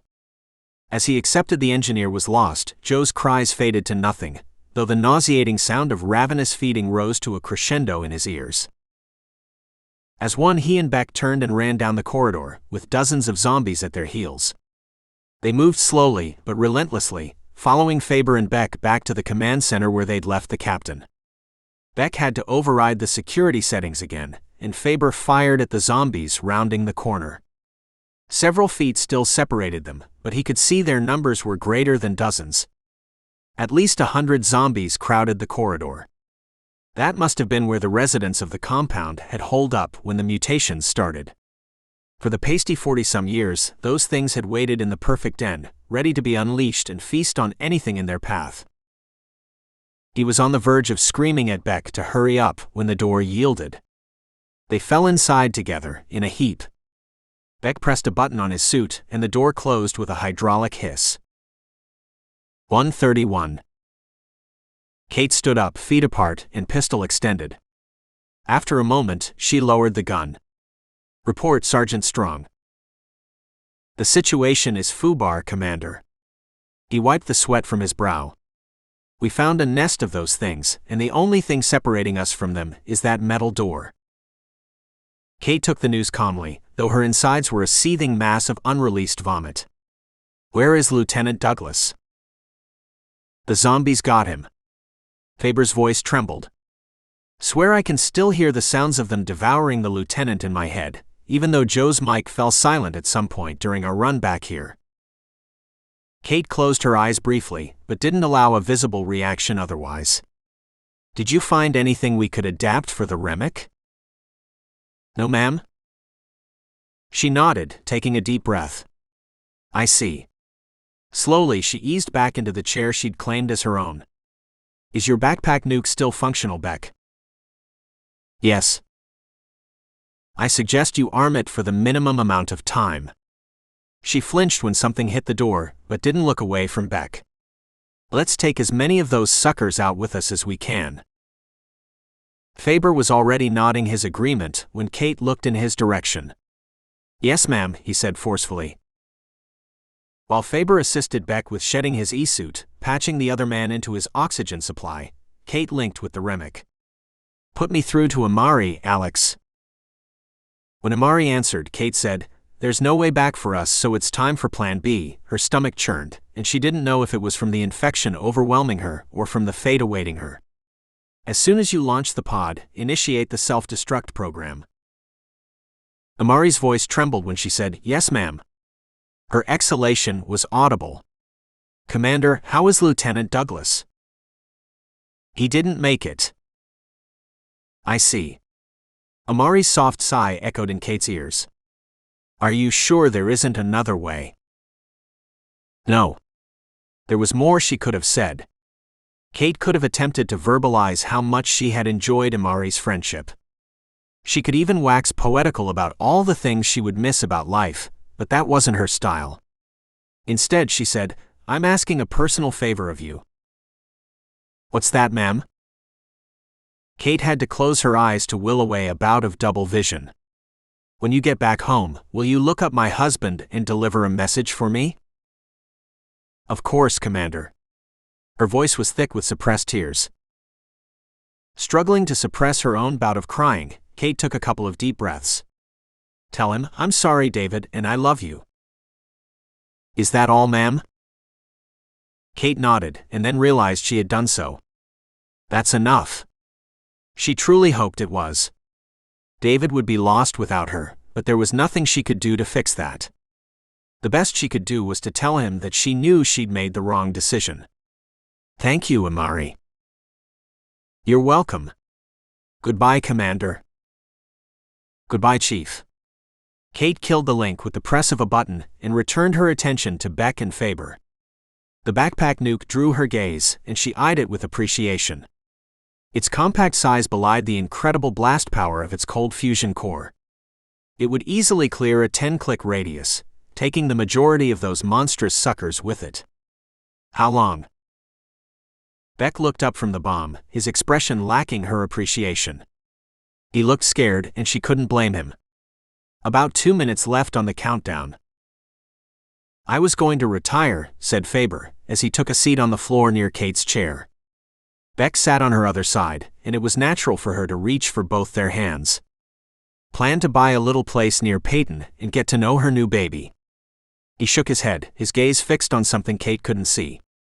Probably on his vision of the future he would never have now. My fiancé and I were going to marry on New Year's Day, said Beck. We'd planned to start a family right away. My father wasn't around much when I was a kid, but I was going to do things differently. Yeah. Kate sighed. There were lots of things she'd do differently, if given the opportunity. Melancholy set in, and she brooded away several seconds of the last minutes of her life, in bitter contemplation of all that she was losing. The nuke beeped when the countdown dropped below 1 minute, pulling her attention back to the device. She watched the numbers descend ever closer to destruction, experiencing a curious blend of satisfaction and anger with the circumstances. It pleased her greatly to be the one to end Genetech's horror on this planet, but enraged her to have been the one thrust into this position. I guess it's better than becoming one of those things. What? Asked Faber. Dying in a nuclear explosion, clarified Kate. It's better than becoming a zombie. Thank goodness only seconds remained, because she feared there wouldn't have been much time before her transformation. She was freezing inside, but dripping with sweat, and every cell in her body tingled with cold energy that had no outlet. At the same time she was on fire, as though the nuclear inferno was inside her. It felt like her entire body was at war with itself, and she would be the loser, regardless of the outcome. Absolutely. This is the life, said Beck with a trace of mockery. Thank you, Faber, said Kate, squeezing his hand as the digits dropped into the teens. You've been an amazing friend over the years. Thanks, Kate. He squeezed her hand in return. She managed a small smile for Beck. I was wrong about you. He shook his head. No, not really. I could have stopped this. No. This conspiracy was beyond all of us. Kate fell into silence as the digital display read 9 seconds. She clutched their hands, finding Beck's presence almost as comforting as Faber's, as though she'd known and trusted him for years too. When the display dropped to 5, she closed her eyes, picturing David in her mind. She relived their last night of lovemaking, clinging to the bliss he'd given her. I love you, David, she whispered, just as a bright light burst from the backpack, burning out her eyes behind her closed lids. Intense pain consumed her, but she clung to David's face in her mind as the life left her. 136. Imari listened to the silence for a long moment, not quite able to grasp that the capable woman she knew was probably dead by now. It was unthinkable that Kate had found something more formidable than she was, that it was impossible for the commander to find a way back to the ship. It took a moment to marshal her emotions and suppress her grief. When she thought she'd regained control, Imari pressed the button to page Alex. Ensign, we have. She broke off, clearing her throat in an attempt to shed the remaining huskiness. When next she spoke, she sounded clearer. We have orders to launch the pod and get off this rock. What about the commander and the others, Chief? The note of fear in the young man's voice nearly undid her, forcing her to close her eyes and take several deep breaths before she could continue. They didn't make it, Ensign. I see.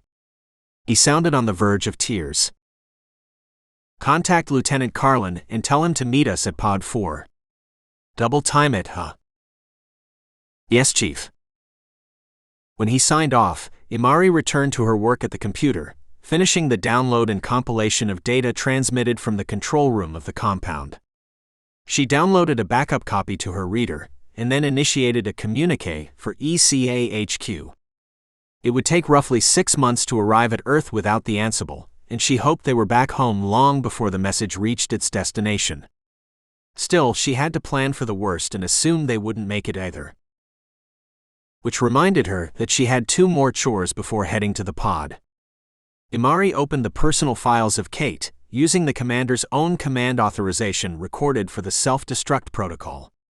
She had just obtained the contact information for David Daniels when Alex beeped her. Yes, she asked while composing the commander's message word for word. I'm showing a nuclear blast, Chief, in the vicinity of the Genetech compound. Are the sensors malfunctioning? No. Just head for the pod, Ensign Parks. Imari pressed the button to end the conversation and finished up the message to Kate's husband. After sending it, she initiated her last order from the commander. Computer, initiate Protocol 174. Kate had picked a good one. That protocol allowed for 20 minutes between initiation and destruction. She recalled the commander's voice authorization, playing it for the computer, and then adding, Authorization Bashio 874. Confirmed. Almost to the second that she finished starting the protocol, Parks paged her again. What is it this time, Ensign? I can't raise Lieutenant Carlin, Chief. Imari frowned. Where was he last time he reported in? He was in his quarters. All right. You head toward the pod, and I'll check in on Lieutenant Carlin since I'm closer. Imari used the makeshift cane to maneuver away from the console, limping her way out of engineering to the corridor. It seemed to take forever with her injured leg to make her way to the crew quarters, but it was still faster to go herself than send Alex. At this point, she was all about speed, wanting to get off this death planet before something else went wrong. As she rounded the corner, Imari realized things had gone terribly wrong already. Rob was running toward her, but not quickly enough to escape the horde of zombies behind him. She gasped when he reached for her, just inches away, only to have the ghouls draw him back into their clutches before she could even hope to reach his hand. They wasted no time in tearing him apart. Amid his screams, blood splashed over the crowd, further inflaming their hunger. She screamed when droplets spattered her face, but couldn't even find the ability to cry out when chunks of his flesh hit her uniform with a wet thud and oozed to the floor. She clapped her hand over her mouth to suppress the urge to vomit and spun awkwardly, doing her best to escape the zombies before they became too aware of her presence. The injury made movement painfully slow, and she knew she couldn't be very far ahead of those monsters. Imari tried to raise Alex on the intercom as she hobbled toward the pod bays, but there was no answer. It didn't take much imagination to infer what had happened to the young ensign. No doubt, he had met a similar fate to the pilots. Her mind took a purely selfish turn, and she was thankful the pods were fairly easily to navigate, even for someone who didn't have pilot training. It was a relief to enter the pod bay, but the emotion was short-lived. As soon as she tried to close the bay doors and got an error message, her heart sunk into her stomach. When she'd left less than an hour ago, the doors had been fine. Had the saboteur returned? A terrible possibility occurred to her, giving her a little bump of speed in her step. How could she have so blindly trusted the ship's security system? She had already figured out that Adam had only superficially disabled the last pod, in order to still have a way to escape the planet. From the evidence accumulating, the zombies mysteriously aboard the ship, the disabled alarm system that should have alerted them as soon as the intruders boarded, and now the jammed pod bay doors, he was already back on the Remick. Why hadn't she posted a guard, instead of relying on ship sensors? She only prayed he hadn't taken the last pod yet. The prayer died a natural death before completion when she came to Bay 4 and found it empty. Oh God! It took every ounce of willpower not to sink to the floor into a sobbing heap. She forced herself to keep going to the console nearest the pod system. Calling up the navigation system, she saw the pod hadn't made it too far from Primos yet. Maybe she could still persuade him to come back for her. Holding no hope that she could succeed in convincing him, Imari paged Pod 4, surprised when Adam's face filled the console screen a moment later. He seemed equally surprised to see her. "You're still alive?" "No thanks to you." The bitterness lacing her tone wasn't going to win her any points, but she couldn't seem to rein it in. "Who did you think was calling the pod?" He shrugged. "I had no idea. I guessed maybe one of the creatures had accidentally triggered the intercom." It killed her to ask, but she gritted her teeth and made herself. "Will you please come back for me? I don't want to die here." His expression remained aloof. "I have my orders, Imari, and they don't include bringing back survivors." She flinched at the harsh words. Taking a deep breath, she lowered herself further, playing the one card that might get him to take her off the planet. It meant telling him about the pregnancy, which she had never planned to do, but what other choice was there? She had to exhaust every chance to escape. Self-preservation, and the very awakenings of maternal instinct, demanded no less. "I'm pregnant, Ford." He blinked. "What?" She inhaled and exhaled again, summoning the strength to meet his disbelieving gaze. "Believe me, it wasn't planned. You're the last person I'd choose to father my child, but it happened. Can you leave us to die down here?" Women don't get pregnant without planning. It was obvious he still didn't believe her. Either that, or he thought she'd deliberately gotten pregnant by him. "That's what I thought, but Dr. Alvarez pointed out only abstinence is 100% foolproof, even with all our technology." She sighed, letting her shoulders fall forward. "Don't let your child die down here, Adam." Ford blanched, looking uncertain.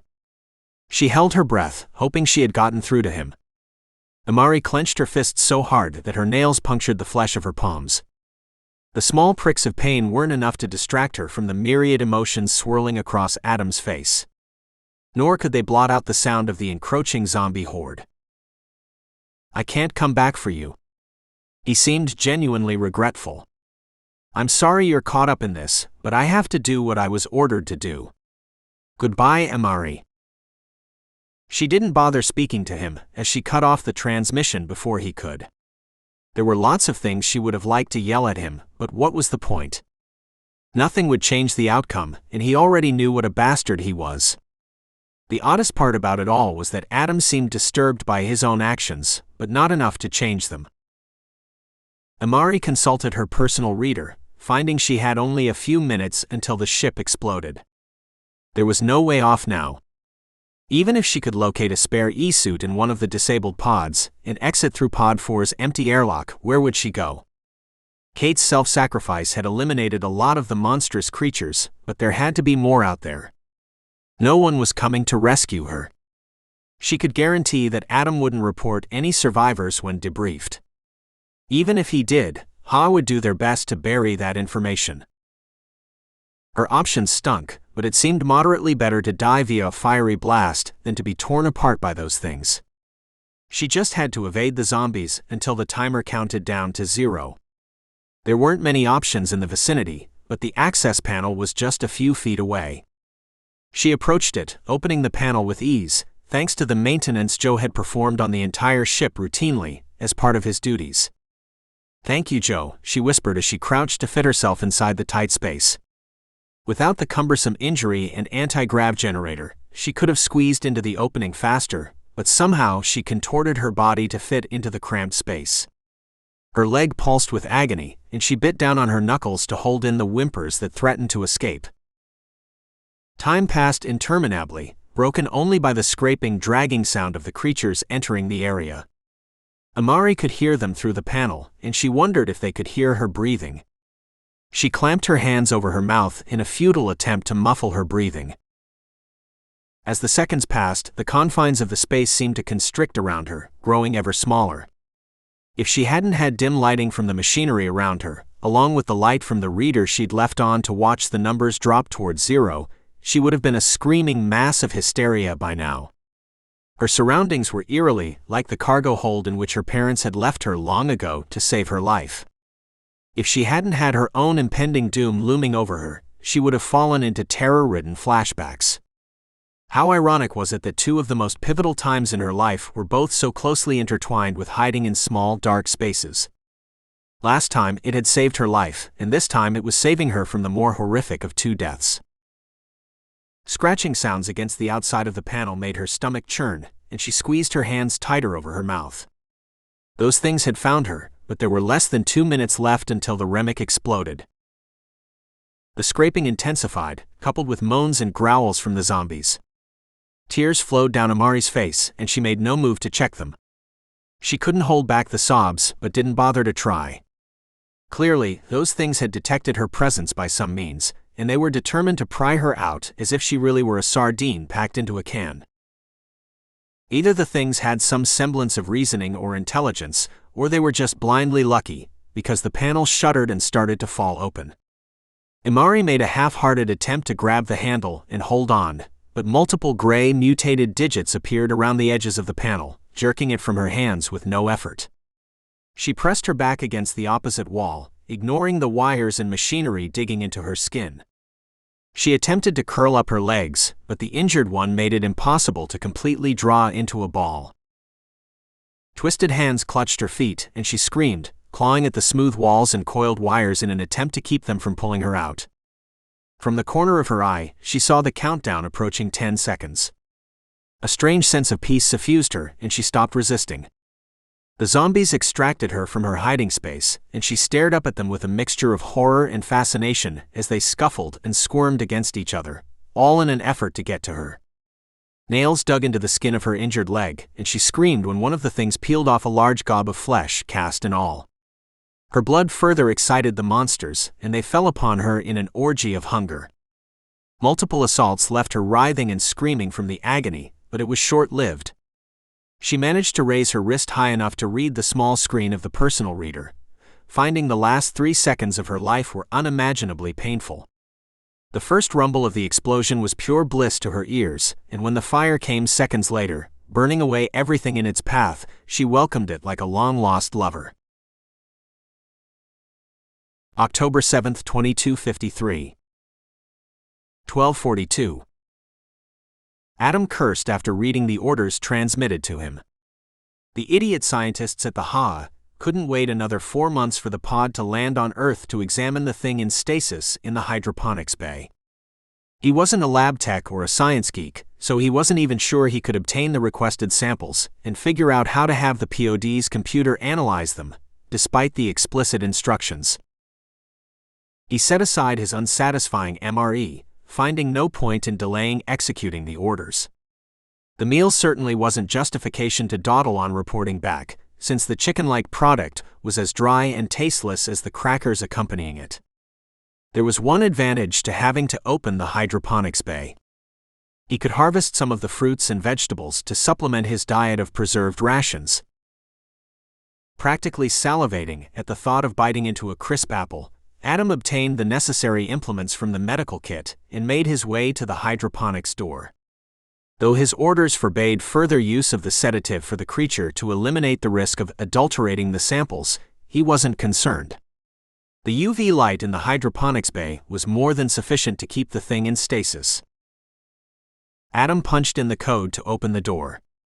He grasped the medical equipment in one hand and was several steps into the bay before his senses caught up with the environment. Immediately, he knew something was wrong, but it took another half-second for intellect to pull alongside instinct and determine the lights were out. The horrible stench of decayed plant matter and something less definable hit Adam, and he inhaled without thought. Choking on the cloying scent, he barely suppressed the gag reflex to avoid vomiting on his boots. Dropping the implements, he cupped a hand over his mouth and nose, while reaching for his pistol with his free hand. He hadn't grown so complacent that he'd failed to keep the weapon at his side.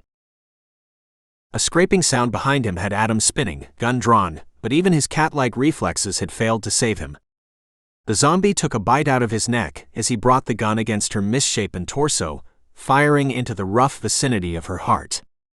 Cursing, Adam pressed his hand to the wound and staggered back as the thing reeled away from him. He closed the door of the bay with the hand holding the pistol, and the gun clattered to the floor. Shaking and sweating with blood pouring down his neck, Adam staggered back to the chair. He had to warn Ha not to bring down the pod. His vision blurred, and he couldn't seem to find his way to the console. Adam reached out, and his hand brushed against the seat. He lunged forward, miscalculating his target, and landed hard against the floor. Weakness spread through him, and he found it impossible to grasp the chair to drag himself up off the floor. His already blurred vision faded to gray-brown, and the thought flickered through his mind that he had brought this on himself by inadvertently disabling the monitoring and alarm systems when he had rigged the pod to appear disabled back on Primos. Icy darkness crept over him, and he slumped against the floor. The voice of his father hammered in his mind, ordering him to his feet to warn his superiors back on Earth, but for the first time that he could remember, Adam couldn't make himself obey the phantom commands. Eventually his father's voice faded to a dull drone, drowned out by a loud roaring that filled his ears. Inky blackness replaced the dim haze that had clouded his vision, and the icy and fiery sensations consuming him dominated all his senses. He was unable to warn those back on Earth about the payload of infection and death speeding their way.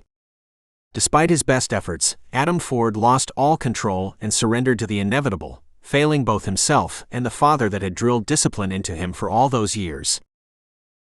This has been Planet of the Dead by T.K. Riley.